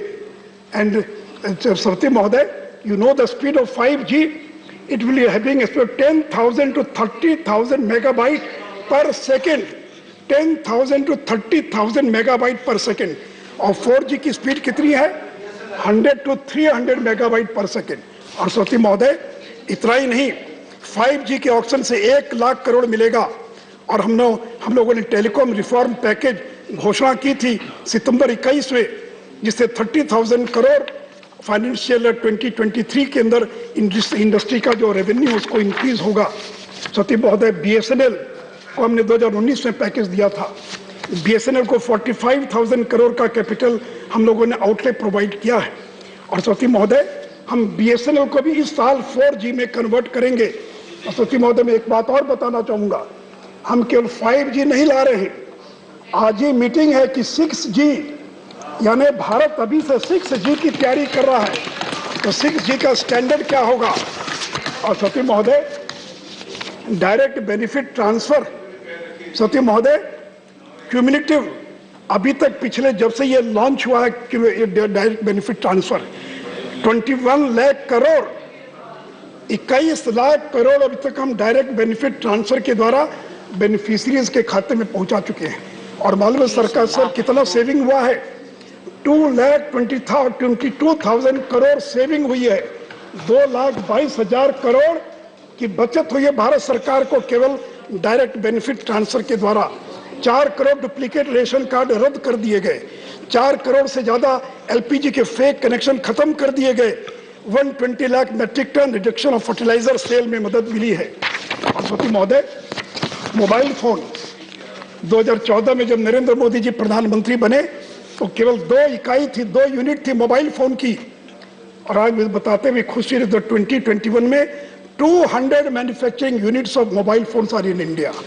और जहां 14-15 में हम 6 करोड़ मोबाइल तैयार कर रहे थे, 2021 में we have manufactured more than 30 crore of mobile phones in this country itself. और सती महोदय, UPI unified payment interface 3874 crore हमने ट्रांजैक्शन किया एक साल के अंदर यूपीआई के द्वारा, और जिसका वैल्यू है 72 लाख करोड़। और महोदय, स्टार्टअप का जिक्र कल कर रहे थे प्रधानमंत्री महोदय, सर यूनिकॉर्न कहते हैं उसको जिसका वैल्यू 7000 करोड़ से ज्यादा होता है, that is known as a unicorn. और मैं सदन को बताना चाहूंगा, the year 2021 during pandemic 44 startups have reached the status of unicorn in a single year. और इतना ही नहीं, तो जनवरी 14, 2021 तक 83 unicorns with a total value of $277 billion, यानी 83 यूनिकॉर्न्स, उन्होंने 7000 करोड़ से ज्यादा का वैल्यू इनका हो चुका है। और आज इंडिया यूएसए और चाइना के बाद तीसरे नंबर पर, और यूनिकॉर्न्स और स्टार्टअप्स के अंदर पूरी दुनिया में तीसरे नंबर पर है। और मैं सदन को ये भी बताना चाहूंगा, venture capital of private equity 5,50,000 crore were invested by venture capitals and private equity in the startup ecosystem, which is one of the largest in this world. सत्य महोदय, जो सरकार इतना काम कर रही है और आप कह रहे हैं, सत्य महोदय, किसी ने कहा है मंजिल उन्हीं को मिलती है, मंजिल उन्हीं को मिलती है जिनके सपनों में जान होती है। पंखों से कुछ नहीं होता है, मंजिल उन्हीं को मिलती है जिनके सपनों में जान होती है। पंखों से कुछ नहीं होता है, हौसले से उड़ान होती है। सती महोदय, फॉरेन एक्सचेंज रिजर्व, वर्ल्ड में हाईएस्ट फॉरेन एक्सचेंज रिजर्व आज इंडिया के पास, चाइना, जापान और स्विट्जरलैंड के बाद highest foreign exchange reserve Bharat के पास है। FDI, we have the highest foreign capital, foreign FDI inflow, ये कोविड डिसरप्शन के बाद highest FDI inflow in this country. सती महोदय, एक्सपोर्ट्स 300 बिलियन एक्सपोर्ट मर्चेंडाइज का हम क्रॉस कर चुके हैं, and for the first time हम 400 बिलियन मर्चेंडाइज एक्सपोर्ट का आंकड़ा पार करेंगे। सती महोदय, इतना ही नहीं, और जीएसटी के अंदर रिकॉर्ड रेवेन्यू कलेक्शन 1,40,000 करोड़, और पेंडेमिक के बावजूद हमने जीएसटी का रेवेन्यू कलेक्शन किया है। और इस पूरे फाइनेंशियल ईयर में हमने रिकॉर्ड रेवेन्यू कलेक्शन किया। सती महोदय, उड़े देश का आम नागरिक उड़ान, मैं सदन को बताना चाहूंगा 86 लाख लोगों ने अभी तक उड़ान का इस्तेमाल किया है। अगर उड़ान नहीं होता तो ये गरीब चप्पल वाले लोग और उड़ान का इस्तेमाल नहीं कर पाते। सती महोदय, आईपीओस, वाइंड अप कीजिए, 2 मिनट के आईपीओस। सती महोदय, 21-22 में so far 89,066 crore has been raised by 750 IPOs. 75 IPOs ने एक साल के अंदर कोविड के बावजूद, और 89,000 करोड़ जो पिछले 10 साल का हाईएस्ट है। और सत्य महोदय, अंत में इंटरनेशनल मॉनेटरी फंड का वर्ल्ड इकोनॉमिक आउटलुक रिपोर्ट आई है 25 जनवरी को, and growth projection released on 25th January by IMF's World Economic Outlook को कहता है India's real GDP is projected to grow at 9% both in 21-22 and 22-23 and 7.1% in 23-24. This project India is the fastest growing major economy in the world in all the 3 years. अगले 3 साल के अंदर भारत दुनिया का सबसे ज्यादा तेज गति से विकास करने वाले देशों के अंदर होगा। अनंत में सती महोदय, गरीबों की बात करते हैं। इंडिया टुडे, 1 मिनट और सोते महोदय, 1 मिनट केवल। सोते महोदय, इंडिया टुडे का मूड ऑफ द नेशन सर्वे आया है। ये हमारा सर्वे नहीं है, ये इंडिया टुडे मैगजीन का सर्वे है। और वो कहते हैं कि 68% लोग they are satisfied with the performance of Narendra Modi government pandemic के बावजूद। 1 मिनट केवल सोती महोदय, 1 मिनट केवल। और इतना ही नहीं, एक अंतर्राष्ट्रीय ग्लोबल कंसल्टेंसी फर्म है, उसने सर्वे किया 4 दिन पहले, मिनट में आया है। नमो की पॉपुलरिटी 72%, मैक्सिको के प्रेसिडेंट की popularity 64%, Italian PM 57%, Japan 47% and Joe Biden केवल 41% है। और अंत में सरती महोदय, लहरों को साहिल की दरकरार नहीं होती है। लहरों को, वेव्स को साहिल की दरकरार नहीं होती। हौसले, लहरों को साहिल की दरकार नहीं होती। धन्यवाद। लहरों को साहिल की दरकार आप कंक्लूड कीजिए, नहीं उसको होती। सुनने की जरूरत नहीं है, आप कंक्लूड कीजिए। हौसले बुलंद हो तो दीवार नहीं होती, हौसले बुलंद हो तो दीवार नहीं होती। जलते हुए चिराग ने आंधियों से ये कहा, उजाला देने वालों की कभी हार नहीं होती, कभी हार नहीं होती, कभी हार नहीं होती। धन्यवाद। इन्हीं शब्दों के साथ मैं निर्मला जी को इस बजट के लिए धन्यवाद देता हूँ। धन्यवाद। Next speaker is Dola Sen. Miss Dola Sen, you have 5 minutes. बहुत कुछ। We have 40 times 10 minutes. Another speaker has already spoken about it. Please, now you start. Yes. 5 minutes or 10 minutes, sir? आप शुरू कीजिए।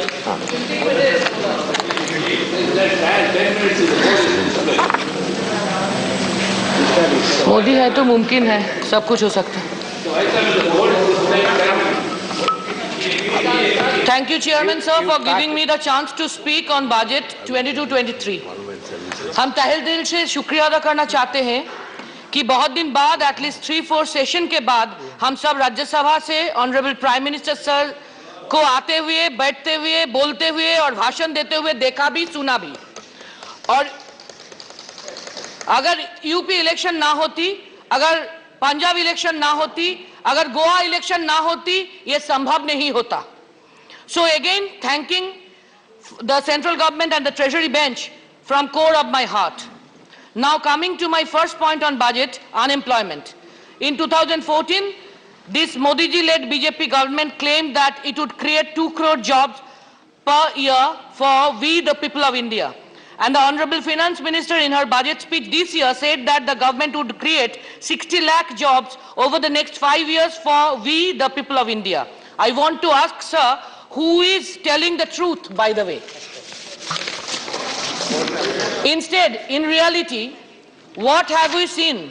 Pandemic से पहले ही हम लोगों ने देखा, इंडिपेंडेंस के बाद पहला बार 45 साल में सबसे ज्यादा unemployment rate in our country. In just 4 years of time, 2016-17 to 2021, and in spite of Modi ji's Make in India policy and call and push, the number of people employed in the manufacturing sector reduced by almost half. In India, 5 million youngsters join the workforce on an average per year. Very unfortunate, but it's the fact that this budget gave no assurance to those youngsters, to the women, to the migrant workers, to the jobless employees, even to the MGNREGA workers of our country. Incidentally, the allocation of MGNREGA fund for this year saw a decrease of 25% from the revised estimate of 21-22 and a decrease of 34% from the actual expenditure of 2021. In this regard, an answer by the minister in Rajyasabha last week also admitted that even the MGNREGA workers have not been paid rupees 3358 crore in wages. क्या बोला जाएगा sir, जिसको पूरा बरसों में सिर्फ 100 दिन का काम मिलता, उसको भी इतना वेज बाकी पड़ गए. What a shame, sir, what a shame. Coming to the second point, sir, privatization of profitable government concerns. Honorable Prime Minister is celebrating Amrut Mahotsav for the 75 years of our independence. And what an irony, sir. Modi ji's Make in India has become Sale India virtually. Rail to well, sale to BSNL, ये देश बेचो सरकार ने सब बेच रहा है, ये स्वाधीनता की अमृत महोत्सव की शुभ अवसर पर. Actually, the ruling party and their predecessors were not at all in the independence movement. स्वाधीनता संग्राम में कितने सारे लोग शहीद हुए, कितने सारे लोगों की जिंदगी चले गए, इसके बारे में इन लोगों को कुछ फर्क नहीं पड़ता, क्योंकि only one or two reference we can get from the history of their predecessors' role in pre-independence era.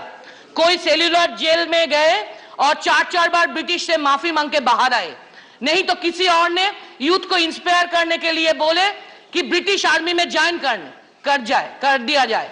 So it's obvious that they don't have the respect for our independence, for our independent country, for our nationalism, for our constitution, for our rights and for our democracy. इसीलिए sir इतने हंसते हंसते ये लोग देश को बेच रहे हैं. Another reason is there too. In fact, very unfortunately, this ruling party have won 303 seats in the last Lok Sabha election, and now in Rajyasabha too, they are majority. So they think and they claim to be the owner of the whole territory, of all the public assets and of all the national assets too. So they started selling these national treasures and assets, considering and assuming that all these are their own private property and they can't do anything. Sorry sir, it's not democracy by the way. ये लोकतंत्र नहीं है, इसको majority के घमंड बोलते हैं. This policy includes privatization or disinvestment in all the profitable central government organizations such as our National Carrier Air India, National Insurer, Life Insurance and General Insurance Corporation, State-owned Oil Refiner, BPCL, IOCL, Traditional Bengal Chemical, country's lifeline Indian Railways, Port Trust, Hindustan Paper Corporation, FCI, CLW, SAIL, BSNL, CPSE, RINL, Pawan Hans, etc., etc. And there is 100% FDI, foreign direct investment, 100% for the foreigners in coal sector. And even 74% corporatization in defense sector too. Nationalized banks को भी बेचने का इरादा ले लिया इन लोगों ने. They are selling public assets like roads too on long leases to private companies. और सबसे दुर्भाग्य की बात यह है कि there is no clarity on the actual benefit of these proposals. लेकिन हमारी एक क्वेरी है सर, सब कुछ जब प्राइवेट हो रहा है तब सरकार की जरूरत क्या? सरकार को भी प्राइवेट कर दीजिए सर, ये अच्छा रहेगा. Now the 4-year national asset monetization plan proposes to generate and vague rupees 6 lakh crore by selling all the assets and properties of we, the people of India.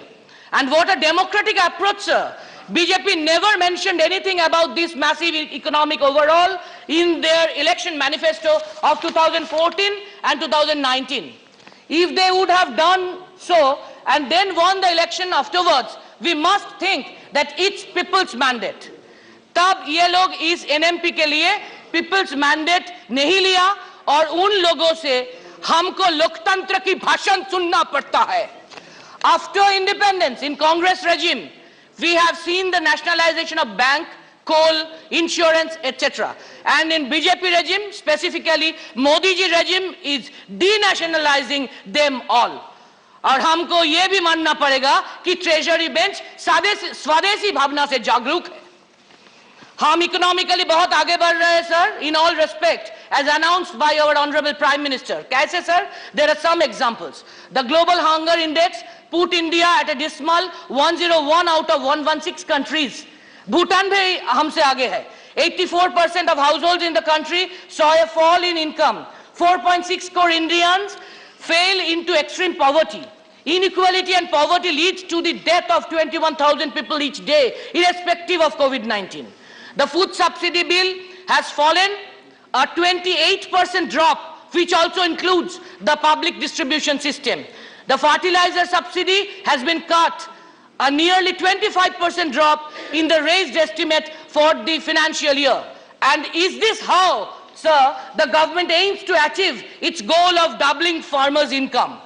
With the Sale India policy and amended labor laws, 4 labor codes, workers and employees are going also to the streets to become beggars. इस सब कुछ को हम लोगों को सबका साथ सबका विकास मानना पड़ेगा sir. Lastly sir, I will refer some traditional industry of my state of West Bengal, jute industry. Raw jute is a natural fiber. It is biodegradable, it's eco-friendly, environment-friendly. It has enough scope of diversification from carpet to geotextile to strengthen the roads and the river banks. Obviously, it has enormous scope of export, that is foreign currency earning. India is an agrarian country. Jute is an agro-based industry too. And our country is self-sufficient in jute in respect to both agriculture and industry. And in our country of 135 crore population, jute industry is labor intensive too. Out of our West Bengal's population of 10.5 crore, jute industry contains 2.5 crore population as a whole, including agriculture and industry. But sir, jute industry is in dire crisis now. In 1987, Congress regime has announced mandatory packaging act for jute industry so that 100% food grains and sugar will be packed by jute bags. Abhi wind up कीजिए. For the sake of 1 minute is 1 minute is left, sir. Please. So that 100% food grains of sugar will be packed by jute bags for the sake of health of us, we the people of India, and for the sake of the survival of the industry. The industry now wants the central government to reduce the raw jute price from 7,200 per quintal to rupees 6,500 per quintal at least, so that they can buy the raw jutes to run the industry. The government must help the jute growers too. But in this ongoing season, the jute industry has already suffered a loss of rupees 1,500 crore due to the dilution of 4.81 lakh bales of Hessian bag orders from Food Corporation of India to Jute Corporation of India in favor of plastic materials, unfortunately, for food grain packaging. Sugar packaging has already been reduced to 20% only from 100%. Only central government can save this industry, but this budget is silent regarding these traditional industries' revival. Let me finish my speech, sir, with our Honorable Prime Minister's reference. उन्होंने कल इस सदन पर बोले हैं, देश की जनता कुछ नेताओं से आगे चल गए. हाँ, ये सच है, ये हम भी मानते हैं. सर, एक सेकंड सर. क्योंकि if we consider world history, we will see that हिटलरी, तुगलकी, तानाशाही, एंटी कैंपेन, झूठ, साजिश, डिफॉर्मेशन कभी लास्ट वर्ड नहीं होते. हर टाइम लास्ट वर्ड होते हैं जस्टिस, सच, न्याय और people. We the people of India will tell the last word sir. जैसे बंगाल में पीपल ने इन लोगों को सबक सिखाए 2021 पे ममता जी को लैंडस्लाइड विक्ट्री देके, वैसे 2024 में देश की जनता भी इसको सबक सिखाएंगे. Thanks sir. The next speaker is Dr. Kanimoji NVN Somu. Thank you, sir.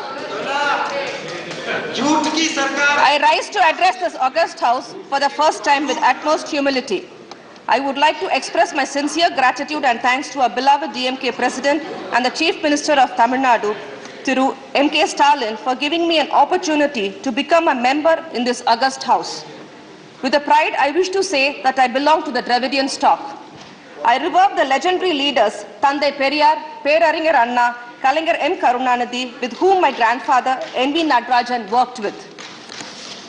My father, the late N.V.N. Somu, was a Minister of State for Defence in the Union government, who died in harshness on his way to address forward troops of Indian Army in 1997 near Tawang in Arunachal Pradesh in a helicopter crash. I am indebted to all of them. Sir, as we enter into the third year of COVID pandemic, we expected the budget 2022-23 would seek to balance short-term fiscal needs with structural reforms to support medium-term growth. However, nothing has been done in this regard, and the road to recovery is very fragile. Every household in the country fails to meet both the ends of the monthly balance sheets. The only sure thing in this last 3 years is the economic uncertainty. Now the Omicron variant has also renewed the economic uncertainty. Even without another full-scale lockdown, substantial fiscal support will be required to keep recovery track month by month. But our Honorable Finance Minister is happy to announce schemes and roadmap for next 5-6 years.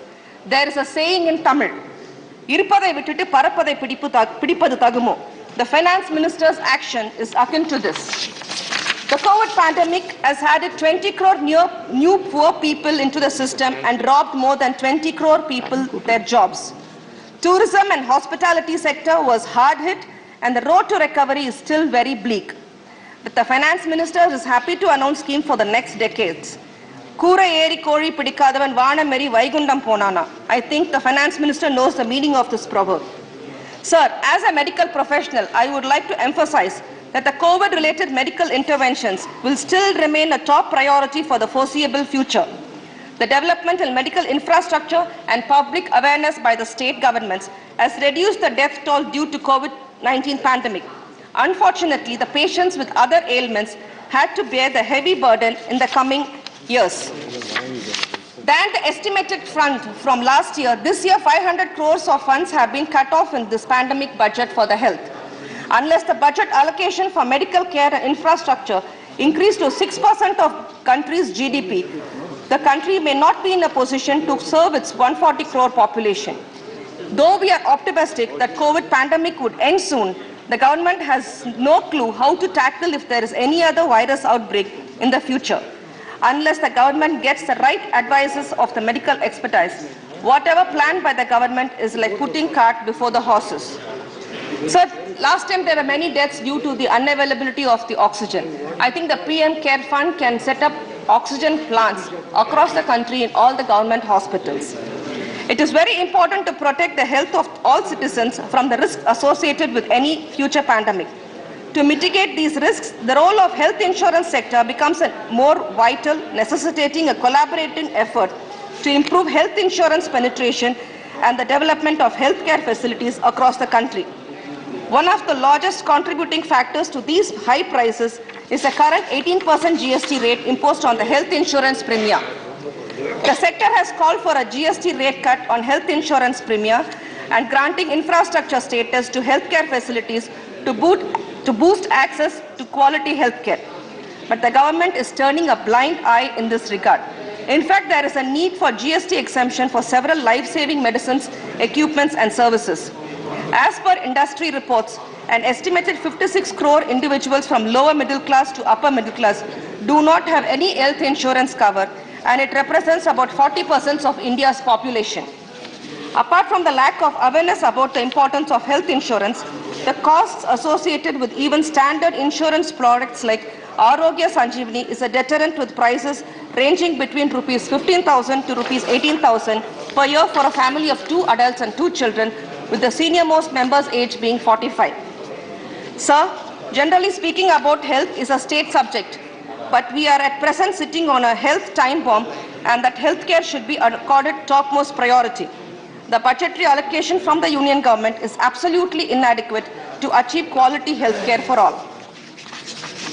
Take for example the success story of Tamil Nadu, sir. The pioneering champion of healthcare in Tamil Nadu is a mercurial leader, Dr. Kalenga, who a beloved leader and Chief Minister M.K. Stalin is following the footsteps of Dr. Kalenga in providing free and good healthcare for poor in Tamil Nadu. Tamil Nadu is the first state in the country to provide free healthcare for all needy patients. In Tamil Nadu, any patient can enter any government hospital without even a rupee in the pocket and still get good treatment and healthcare with required medicine and walk out of the hospital cured absolutely free. Dr. Kalenga is a pioneer champion of free healthcare and health insurance scheme. He has introduced Kalenga Health Insurance Scheme for all way ahead before the union government could even conceive the thought of it. He was a pioneering champion to introduce the free eye care to remove the backlog of cataract patients in the state. It is only after Kalenga and Ilavasa Kannoli Dittam in 1972, the union government has able to conceive the idea of National Blindness Control Program and implement it throughout India. Sir, today Tamil Nadu tops in the country in all the medical and healthcare indices, be it in the doctor-patient ratio, hospital beds patient ratio, or hospital PHCs per population. Tamil Nadu has developed a way ahead of other states in the country. This is a remarkable achievement of the Dravidian party rule in Tamil Nadu. While there is an urgency to focus on all the 3 levels of primary, secondary and tertiary healthcare, it is imperative that the union government look towards improving primary healthcare. The budget 2022-23 is a usual bundle of blatant lies and imaginary empty promises that do not reflect the actual accounts of the government's budgeted expenses and receipts. Instead of setting a stage for the country's actual growth and reform trajectory, the budget plummets the hopes of the people into deep, stinky gorges. Failed promises and false promises are the regular feature of the budget documents since 2015. There are promises repeated in the union budget speeches from 2015-16 onwards. The classic examples are housing for all by 2020, the double the farmers' income by 22. There are many such like the linking of the peninsular rivers, 1 crore loan in just 59 minutes for the eligible SME startups, generation of 175 gigawatt renewable energy or green energy by 2022. In 2022, all the promises still remain a distant dream. Sir, the Housing for All by 2022 announced in 2015 with the aim to construct over 2 crore houses for Indians belonging to particular economic sections. In 2022, the Finance Minister has announced 48,000 crores have been sanctioned for the completion of 80 lakh houses for the eligible beneficiary under the Prime Minister Awas Yojana in rural and urban areas in the year 22-23. At this rate, it may take another 5 years to achieve the desired results. And by the time the backlog of houses required for the poor urban and rural household may go up to another 2 crores, this is only a conservative figure. The real numbers may bring more dark spots in this Housing for All program. Sir, I am immensely proud to also say that Dr. Kalaignar, who introduced the pioneering scheme of providing Pakka house to the slum dwellers way back in 1970s, and later the distribution of free concrete houses to poor people of the sections of the society, namely the Samathuvapuram village housing scheme with 100 houses in each Samathuvapuram. There are so far 145 Periyar Ninavu Samathuvapuram in Tamil Nadu. No other leaders have even dared enough to thought of constructing houses for Dalits along with the other communities to promote social equality and uphold social justice in the country. This has also been allotted to the poor, transgenders and to the physically disabled. Had the Samathuvapuram schemes were replicated throughout India, we could have established a social equality among the people. At least from now on, I would like to urge the union government to take a leaf out of Dr. Kalaignar and his far-sighted social upliftment program, sir. Sir, ever since the government has imaged the railways in the general budget, its importance has been reduced and the stage is set for the privatization of railways. It took 67 years for the rulers from Jawaharlal Nehru to Manmohan Singh to develop railways into one of the world's largest network and employers. But Honorable Prime Minister will take less time to derail the great Indian railways. The commercial sale of railway routes to private players means dividing the Indian railways into two. One for the rich, elite and affordable, and another for the poor, downtrodden, unaffordable people. It will create all the stations into two, one for the rich class and another for the poor class. This will lead to the discrimination like in the colonial times. Are we heading towards such discrimination and division? Indian Railways so far has been a symbol of Indian unity and social integration. It is the prime duty of the union government to maintain the same levels of unity, integration, communal and social harmony in railways. Sir, a stepmotherly treatment in Tamil Nadu by the union government budget stands exposed again. Under the fund allocation for the new railway lines, it has been granted rupees 59 crore for 11 projects, out of which 10 projects have been allocated only a token amount of rupees 1,000. Whereas the Northern Railway gets the highest share across all zones, with rupees 18,926 crores for 14 projects, along with a token amount of rupees 15,000 for 15 other projects. Make in India, make for world is mantra Prime Minister Narendra Modi gave in his 2020 Independence Day speech. For this vision to be successful, over 6.3 crore MSMEs must be taken on board. Whether the Finance Minister has taken any serious note on it needs an answer. To ease credit and liquidity concerns, the Emergency Credit Line Guarantee Scheme should be expanded further to ensure outreach among smaller enterprises within MSMEs. MSMEs need support to improve production and exports to attain Atmanirbhar Bharat or self-reliance in line with Prime Minister's vision. Sir, Tamil Nadu is India, India is Tamil Nadu. When Tamil Nadu progresses, India too shall progress. Tamil Nadu is a champion state as far as the socio-economic development in these is concerned.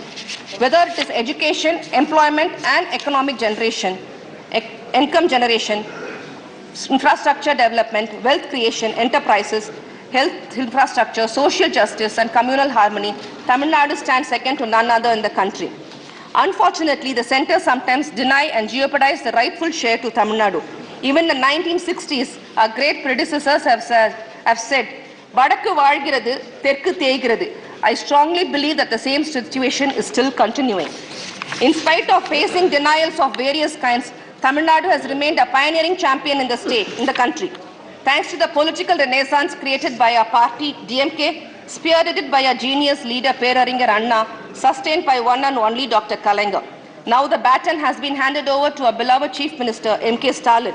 The people of Tamil Nadu, especially the poor, downtrodden and oppressed, the religious, the linguistic minorities, feel that they are very much safe in the hands of Muthuvel Karunanidhi Stalin, the statesman par excellence.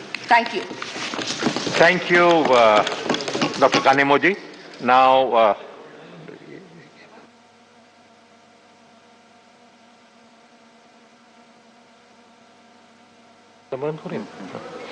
and the next speaker is Elamaran Korim. Is it there? Ah, yes, please. I will not use the word Thank you, sir. There is no such thing as remedial stock. I would like to mention that this is an anti-people budget aiming for all-out privatization. I call this government 3A government. A government of Adani, Mr. Karim, for Adani. You have only 8 minutes Adani. because rest of the time has been exhausted of your party. What is that? So you have 8 minutes. 8 minutes. Only 8 minutes. No. 12 minutes. I have to. This budget is full of high decibel sound bites with no substances. Your other speaker has taken the rest of the time. So you will have 8 to 9 minutes. You can. Yes. We can adjust, sir. Yes, we all know that budget is presented in the backdrop of an economic scenario when majority of the people are facing unimaginable miseries in the form of huge loss of livelihood, loss of earnings, deepening poverty and intensified hunger in the midst of unprecedented price rise of fuels and essential commodities. Sir, unemployment is so bad that there are job riots in Bihar and UP. Wealth and income inequalities are among the worst in the world. Millions have been pushed into poverty because of the pandemic and the lockdown. And inflation is accelerating even in the midst of massive unemployment. No budget in the recent period had been presented at a time when the economy is going through such a challenging situation. In this scenario, what was needed in the budget was a big push towards job creation and increasing domestic demands. But this budget failed miserably in addressing these issues. Union Budget 22-23 has been presented in the overall background of desperate and destructive privatization drive, forgetting the need of the common man. The so-called inclusive growth, financial inclusion mentioned by the finance minister in her speech displays shameless hypocrisy of the union government. Sir, the total budgeted government expenditure for 22-23 is 39.45 lakh crores, which is just 4.6% higher than the revised estimate for 21-22. That means the increase is below the rate of inflation and hence also below the growth rate of real GDP of 8.5 projected by the economic survey. The budget has proposed a growth in total expenditure by around 1.75 lakh crores from the revised estimates of 21-22. But as percentage of GDP, the total expenditure has come down from 17.8% in 2021 to 15.3% in 22-23 budget estimates. This squeeze on expenditure is visible not merely in the central government expenditure. By squeezing the transfer of resources to states, the state governments are also being forced to do the same.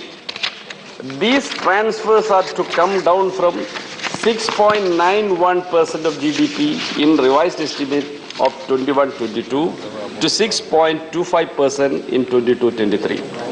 The growth of revenue receipts has primarily grown as corporates were able to accumulate profits during the pandemic, reflected through increased corporation tax realization and also garnered through GST hike and petroleum price from indirect taxes levied upon the common people.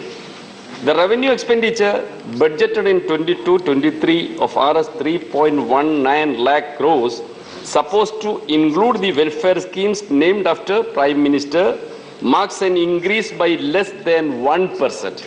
Despite a huge increase in GST collection as claimed by Finance Minister in her budget speech. The allocation of MNREGA is reduced to Rs 73,000 crores from 98,000 crores the previous year. In the face of increased intensity of widespread hunger, food subsidy is also reduced. National food security has been slashed down by 30%. Fertilizer subsidy has been also drastically cut by 25%. Petroleum subsidy by 11% in the face of the skyrocketing fuel price. Even the allocation for midday meal scheme, that is for the poor students, now renamed as PM Poshan, faced a drastic cut by 1,267 crores. Sir, budget did not bother about the miseries being faced by the working people during the pandemic in the form of loss of livelihood and earnings, and also widespread informalization of employment. Despite demands for relief and expansion of social security for all, the budget remained absolutely in a denial mode for the working people who actually create wealth for the nation. The budget does nothing to stimulate demand for affecting the economic revival and also for providing relief to the working people.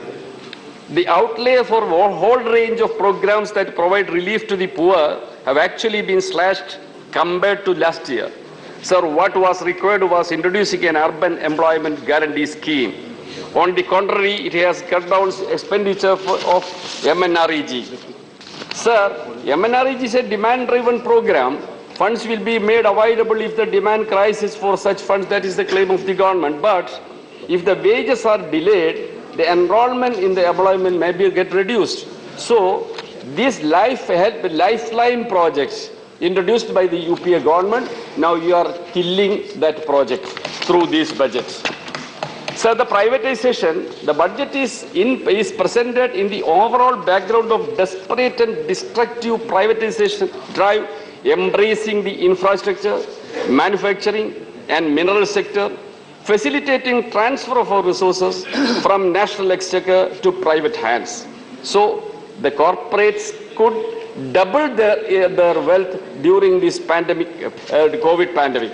The finance minister at the very beginning of her budget speech itself was praising the government for its successful sale of the national carrier Air India and Neelachal Ispat to the Tatas. The budget has reiterated government's commitment of further transfer of state-owned capital assets to private sector, both domestic and foreign.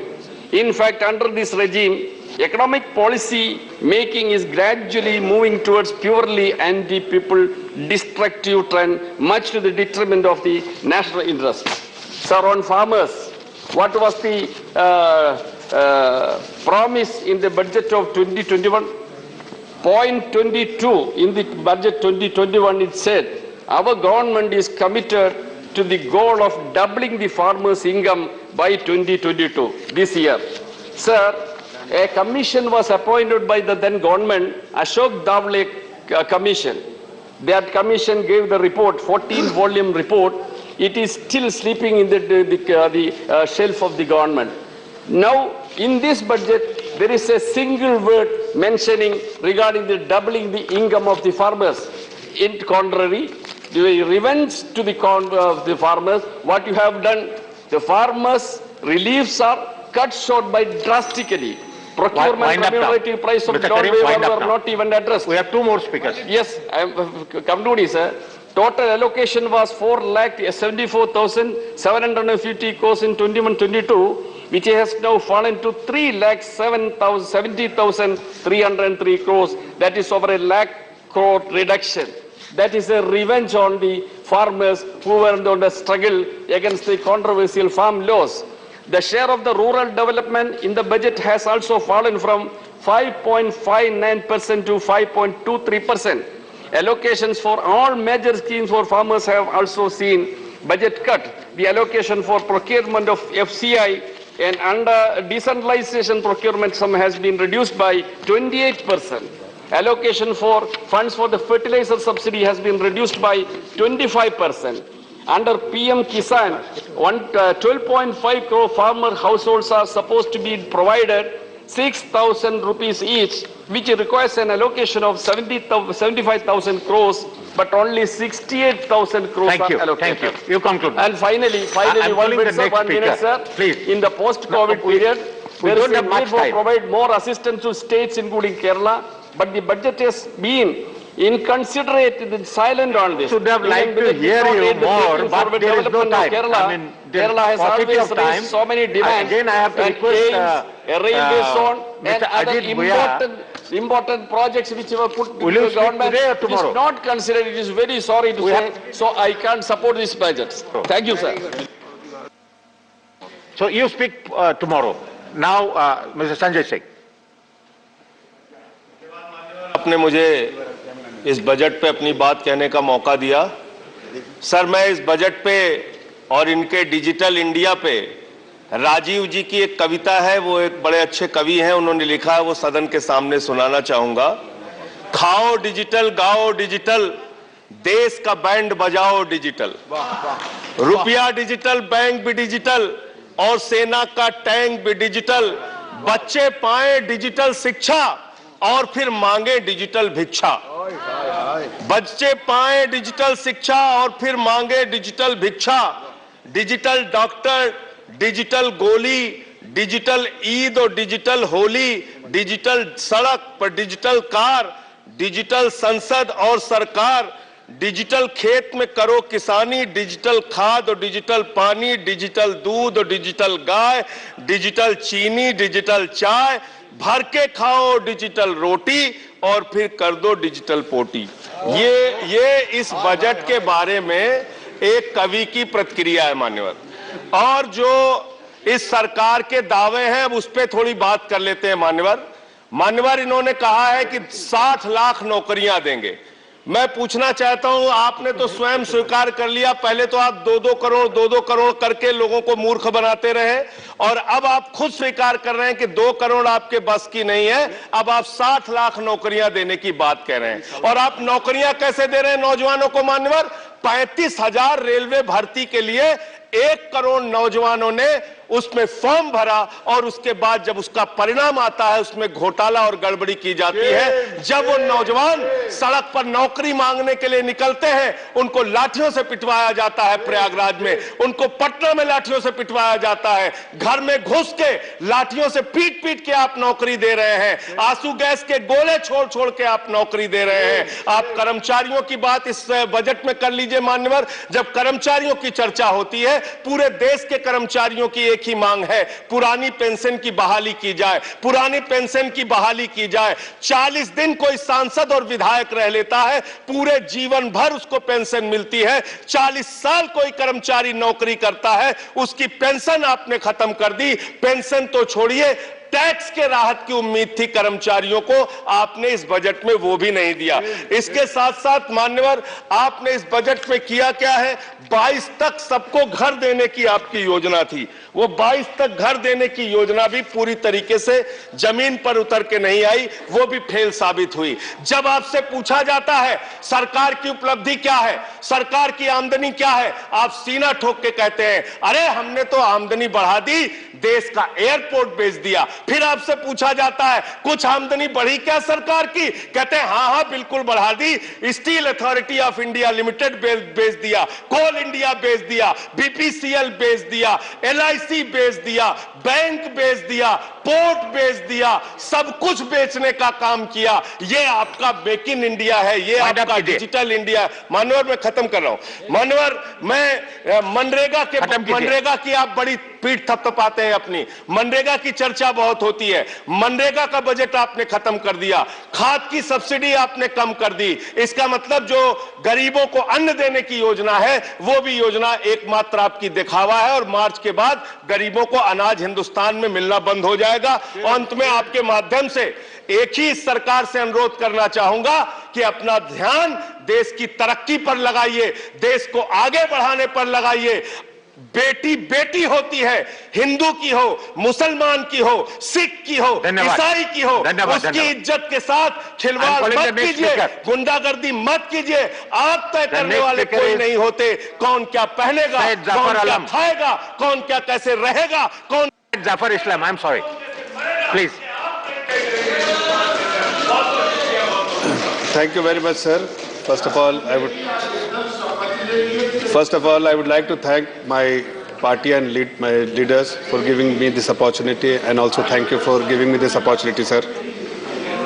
Sir, I want to really congratulate the Honorable Finance Minister. Under the leadership of the Honorable Prime Minister, she has presented a very important budget.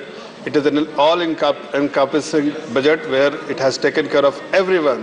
So there is something for everyone in this budget. Sir, लेकिन इस budget को मैं बहुत लोगों को सुन रहा था, यहाँ पर बहुत पुराने जो मंत्री भी रह चुके हैं ऑपोजिशन बेंच पे, और बहुत सारे ऐसे लीडर्स को मैंने सुना जिन्होंने बजट के बारे में काफ़ी टिप्पणियाँ की। लेकिन मैं कहना चाहता हूँ कि सर, बजट को किसी बैकड्रॉप पे देखना चाहिए, किसी कॉन्टेक्स्ट में देखना चाहिए। आइसोलेशन बजट को कभी नहीं देखना चाहिए। जब बजट प्रेजेंट करती है सरकार तो उसका कोई मकसद होता है, और उस मकसद को देश के मकसद से को अकेले रख के नहीं देखना चाहिए। इस बजट में सरकार ने जो बजट पेश किया, इसको आइसोलेशन में नहीं, साइलो में नहीं, बल्कि इस बजट को एक कंटिन्यूटी में देखना चाहिए कि पिछले सारे जो बजट अभी तक पेश किए गए सर, और जितने आत्मनिर्भर पैकेज रहे, और जो सरकार 2014 से जो एक चरबराती इकोनॉमी को सुधारने की जो पेशकश कर रही है 2014 से, उसी नज़रिए से देखना चाहिए कि उस पूरे 7 सालों में जो हमने बहुत सारे जो रिफॉर्म्स किए हैं, रिफॉर्म मेजर्स लिए हैं, स्ट्रक्चरल रिफॉर्म्स किए हैं, पॉलिसी रिफॉर्म मेजर्स किए हैं, और बहुत सारे जो ऐसे डिसीजन लिए हैं जिससे आज जो है इकोनॉमी जो है एक बहुत स्ट्रांग इकोनॉमी उभर के आई है। ये हमें सबको मालूम है, और मेरे ख्याल से अपोजिशन बेंच को ही मालूम है कि हम 2 साल, एक तीसरा साल है सर, जब हम कोविड से जूझ रहे हैं। सर, हमें बधाई देता हूं आदरणीय प्रधानमंत्री जी को कि और देश के जो फ्रंट लाइन वर्कर्स थे और सारे साइंटिस्ट को, कि आज हम बड़ी अच्छी स्थिति में, बड़े सुरक्षित स्थिति में अपने आप को सुरक्षित महसूस कर रहे हैं। लेकिन इसके पीछे एक लीडरशिप थी, इसके पीछे एक सोच थी, और प्रधानमंत्री इसके बधाई के पात्र है। लेकिन उससे हट के मैं कहना चाहता हूं कि जब ये कोविड आया, और कोविड के परिप्रेक्ष्य में आप देखिए जब Sri Jafar Islam, it is beyond 3 now. The 3 House was supposed to adjourn, but we have some pending business like special mentions and all, very short business. So we want to finish it. If the House we want to extend the House for another 15 minutes. If the House agrees. Okay. Okay. So thank you, sir. Yeah. Yeah, let him, he has just started. He will, please. Please, carry on. Thank you very much, sir. I'll finish in 15 minutes. So I was talking about the period we had in COVID. और वो 2 साल का वक्फा जो तीसरा साल है sir, उसमें हमने जो तकलीफ़ों का दौर देखा है, जिस तरह से पूरी दुनिया की इकॉनमी चरमराई, जिस तरह से पूरी दुनिया की इकॉनमी लड़खड़ाई, भारत को एक्सेप्शन देश नहीं था, भारत की अर्थव्यवस्था को भी असर पड़ा। लेकिन हमने जो रिफॉर्म्स मेजर लिए थे, आज जो लोग क्रिटिसाइज़ करते हैं कि इकॉनमी अच्छी हालत में नहीं है, वो उनको मैं बताना चाहता हूँ कि आज के हालात में अगर इकॉनमी को देखिए सर, तो आज के हालात में अगर आप देखिए तो इकॉनमी जो है सबसे तेज़ी से चल रही है। इस बार का हमारा जो 9.2 का जो जीडीपी रहा है, जीडीपी ग्रोथ, वो अपने इस बात को दर्शाता है कि हम एक बुरे दौर से वापस आ गए हैं। हमने रिकवरी मोड में है, रिकवर करके तेज़ी से हमारी इकॉनमी बढ़ रही है। जिस पैरामीटर पे देखिए चाहे सर, जितना भी आप जिस पैरामीटर पे भी अगर देश की इकॉनमी को देखेंगे, देश की अर्थव्यवस्था को देखेंगे, तो आपको लगेगा कि इकॉनमी तेज़ी से बढ़ रही है। चाहे आप आप देखिए एक्सपोर्ट का नंबर देखिए, चाहे टैक्स टू जीडीपी नंबर देखिए सर, रिकॉर्ड हाई है टैक्स टू जीडीपी रेशियो जो है इस बार का जो है। हमारा बजटेड जो फिगर था सर, बजटेड जो 2022 फाइनेंशियल ईयर का जो बजटेड बी था वो 9.8% था, 9.9% सर, बट इवेंचुअली 10.8% जो है रिवाइज एस्टिमेट जो है 10.8%। दैट ओनली सजेस्ट कि इकोनॉमिक रिकवरी है, इकोनॉमिक एक्टिविटीज है। और ये 10.8% सर अगर आप देखिए पिछले 2 डिकेड में सबसे ज्यादा जो है इस बार जो है टैक्स टू जीडीपी जो बेस्ट नंबर जो है वो इस बार का रहा है। और इस बार जब देखिए अगर आप अगर जो इस पे एक्सपोर्ट्स का नंबर देखिए तो एक्सपोर्ट्स का नंबर जो है सर ऑल टाइम हाई चल रहा है सर, पर मंथ जो है वो $33 बिलियन का चल रहा है। अगर आप देखिए क्रेडिट ऑफटेक जो है नहीं हो रहा था बिकॉज पिछली सरकार ने इतने लोन बांट लिए थे, उसके बारे में कभी नहीं बात करते हैं कि हमने इतने लोन बांटे, लेकिन वो बात करते हैं कि लोन जो वापस कभी नहीं, उसको सुधारने के बाद डिलेवरेज कंपनी करने, जो लेवरेज इतना कंपनी कर चुकी थी उसको उन्होंने डिलेवरेज किया। और अब इकोनॉमिक रिकवरी के साथ साथ ये भी दिख रहा है कि देखिए क्रेडिट ऑफटेक भी है, अभी 9.9% प्लस में क्रेडिट ऑफटेक है जो कि पिछले महीने में 7% था। तो ये सब चीजें दर्शाती है कि sir economy in the going in the right direction, back in order और it's moving very fast. That's why अगर आप ग्लोबल पर्सपेक्टिव से देखें तो सबसे फास्टेस्ट ग्रोइंग इकोनॉमी है और दुनिया के जो निवेशक है वो हिंदुस्तान में आज इन्वेस्ट कर रहे हैं। जो रिकॉर्ड जो है हमारा एफडीआई है 62 बिलियन, अगर प्रोरेटा बेसिस पे देखें तो 64 बिलियन डॉलर जो है हमारा आएगा, वो अपने आप में एक बहुत बड़ा नंबर है। इसलिए कि इंडिया को आप ब्राइट स्पॉट देखते हैं। क्या सोचते हैं सर ग्लोबल इन्वेस्टर्स, क्या सोचते हैं ग्लोबल इन्वेस्टर्स? देखते हैं 2 चीज़ की, देश की अर्थव्यवस्था में एक ऐसी लीडरशिप के हाथ में है जो कि ठीक है कोविड की वजह से अर्थव्यवस्था सबकी खराब हुई थी, क्या ऐसी लीडरशिप है जो इसको अच्छे डिसीजन ले सकती है और उसको वापस पटरी पे खड़ा कर सकती है? तो आज हमने ये देखा कि उस इकोनॉमी को जो वापस ऑर्डर पे आई, उसके बाद इसको और तेजी से कैसे ले जाना है उसकी भी जो है इस बजट पे पेशकश की। जो बहुत छोटे संक्षेप में बोलूंगा सर, अभी कुछ हमारे सीनियर लीडर जो अपोजिशन के वो कह रहे थे कि हेल्थ इंफ्रास्ट्रक्चर, भाई हेल्थ इंफ्रास्ट्रक्चर में अगर आप देखिए तो आपने कोई ऐसा तो नहीं कि आपने ऐसा हेल्थ इंफ्रास्ट्रक्चर खड़ा करके रखा था 70 सालों में कि जिसको हमने खराब कर दिया हो। हमने तो हेल्थ इंफ्रास्ट्रक्चर में sir compounded annual growth rate के अगर हिसाब से देखें CAGR जो एक्सपेंडिचर किया, खर्चा किया, उस पर 23% हमने जो है वो उस रेशियो से हमने खर्च किया है। इसलिए कि वो कंपेयर कर रहे हैं कि पर कैपिटा दुनिया की 20% आबादी हिंदुस्तान में रहती है, पर कैपिटा हेल्थ एक्सपेंडिचर कितना है $175। अरे आप कंपेयर करना है तो करिए कि इटली और उसको भी देखिए कि आपने जिस समय में उन्होंने हेल्थ इंफ्रास्ट्रक्चर डेवलप किया तो आपने क्या किया? आपने तो दुनिया के जो 200 कंट्रीज में के बाद आप आते हैं हेल्थ इंफ्रास्ट्रक्चर में, जबकि आप जो रेफरेंस दे रहे हैं, रेफरेंस पॉइंट आपका अमेरिका का है, आपका इटली का है जो कि नंबर 1, नंबर 2, आप फ्रांस और जर्मनी की बात करते हैं। ये इन सब कंट्रीज की बात करते हैं जिन्होंने हेल्थ इंफ्रास्ट्रक्चर में लीड लिया था सर। जब हम सो रहे थे तो उन्होंने लीड लिया था। अब ये सरकार जो है लीड ले रही है, इसीलिए खर्चा भी कर रही है। और उसका ये भी दिख रहा है कि आज जो पिछले साल बजट में सबसे बड़ा लार्ज एलोकेशन हेल्थ सेक्टर में हुआ और उसके बाद हमने देखा कि जो गांव-गांव तक जो हमको आज राहत पहुंचाने का काम हम कर पा रहे हैं, जो हमने जो गांव-गांव में जो हेल्थ केयर सेंटर जो हम खोल रहे हैं, इससे किसको फायदा होगा? इससे आम जनता जो आज भाग के अगर छोटे शहर में, हम जैसे लोग जो छोटे शहर से आते हैं सर, तो हमने बचपन छोटे शहर में गवाया है, तो हमने छोटे शहर में जब हमने गुजारा है तो देखते थे कि कोई बीमार पड़े तो उसको किसी बड़े शहर में ले जाना पड़ता था। आज इस सरकार की एक कोशिश है कि हर छोटे शहर में एक हॉस्पिटल हो, मेडिकल सेंटर हो, ऐसे सेंटर हो जिसमें इलाज हो सके। तो ये सरकार की सोच है, आपकी सोच नहीं थी। आप क्रिटिसाइज कर रहे हैं लेकिन आप अपना इंट्रोस्पेक्ट नहीं करें कि आपने क्या किया था। उसी तरह से अगर बहुत सारी चीज़ों के बारे में बात करना चाहते हैं सर, तो मैं आपको बताना चाहता हूं कि एजुकेशन सेक्टर में हमने इस बार जो है एजुकेशन सेक्टर में 1 लाख एजुकेशन के लिए 1 लाख करोड़ का जो है बजटरी एलोकेशन किया है। आप जरा 2014 में देख लीजिए आपका क्या बजटरी एलोकेशन था। आपका बजटरी एलोकेशन था नॉट इवन 50,000 करोड़। वहां से हम अपने 7 सालों में डबल कर दिया सर बजटरी एलोकेशन। आप इसलिए कि हम चाहते हैं कि गांव-गांव तक एजुकेशन में हर तरह का वो सपोर्ट मिले अपने आने वाली पीढ़ी को, ताकि वो पढ़ लिख के आगे बढ़ पाए। सर सबसे बड़ी इंपॉर्टेंट चीज़ है कि इस बजट में क्या है। इस बजट में लोग कह रहे हैं अनएम्प्लॉयमेंट की बात कर रहे हैं। साहब अनएम्प्लॉयमेंट कैसे ठीक होगा? आपने तो बार बार सीएमआई का डेटा, आपने हर जगह पे आप सीएमआई का डेटा बात करते हैं।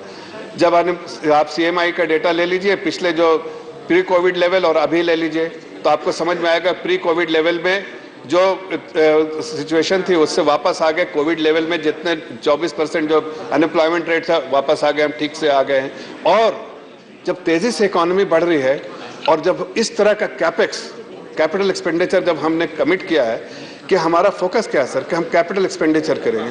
आप कह रहे हैं कि डिमांड कंजम्पशन बढ़ेगी। कैसे डिमांड कंजम्पशन बढ़ेगा? सिर्फ पैसा बांट देने से, या कि परमानेंट सॉल्यूशन निकालना है?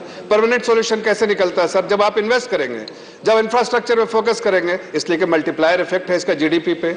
आप अगर चाहे ₹1 इन्वेस्ट करते हैं, तो अगर इंफ्रास्ट्रक्चर में करते हैं, रेल में करते हैं, तो 5-5.5% रुपये उसका नेशनल जीडीपी में कंट्रीब्यूशन होता है। इसलिए कि बैकवर्ड इंटीग्रेशन, फॉरवर्ड इंटीग्रेशन दोनों को लेते हुए आप रोड पे करते हैं तो 3-3.5 रुपए का होता है। उसी तरह से हमारे सरकार का फोकस और जॉब एम्प्लॉयमेंट क्रिएशन होता है।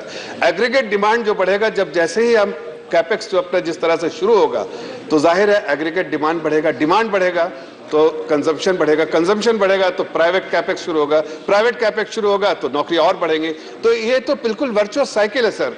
हमारी सरकार ने उसको ध्यान रखते हुए किया है कि हम इस तरह की पॉलिसी लेकर आएंगे ताकि परमानेंट सॉल्यूशन, हमारे पुराने जो सरकारें रही हैं उनकी सोच होती थी कि कुछ बांट दो, थोड़ा सा बांट दो, उनको छोड़ दो, उनकी स्थिति में छोड़ दो।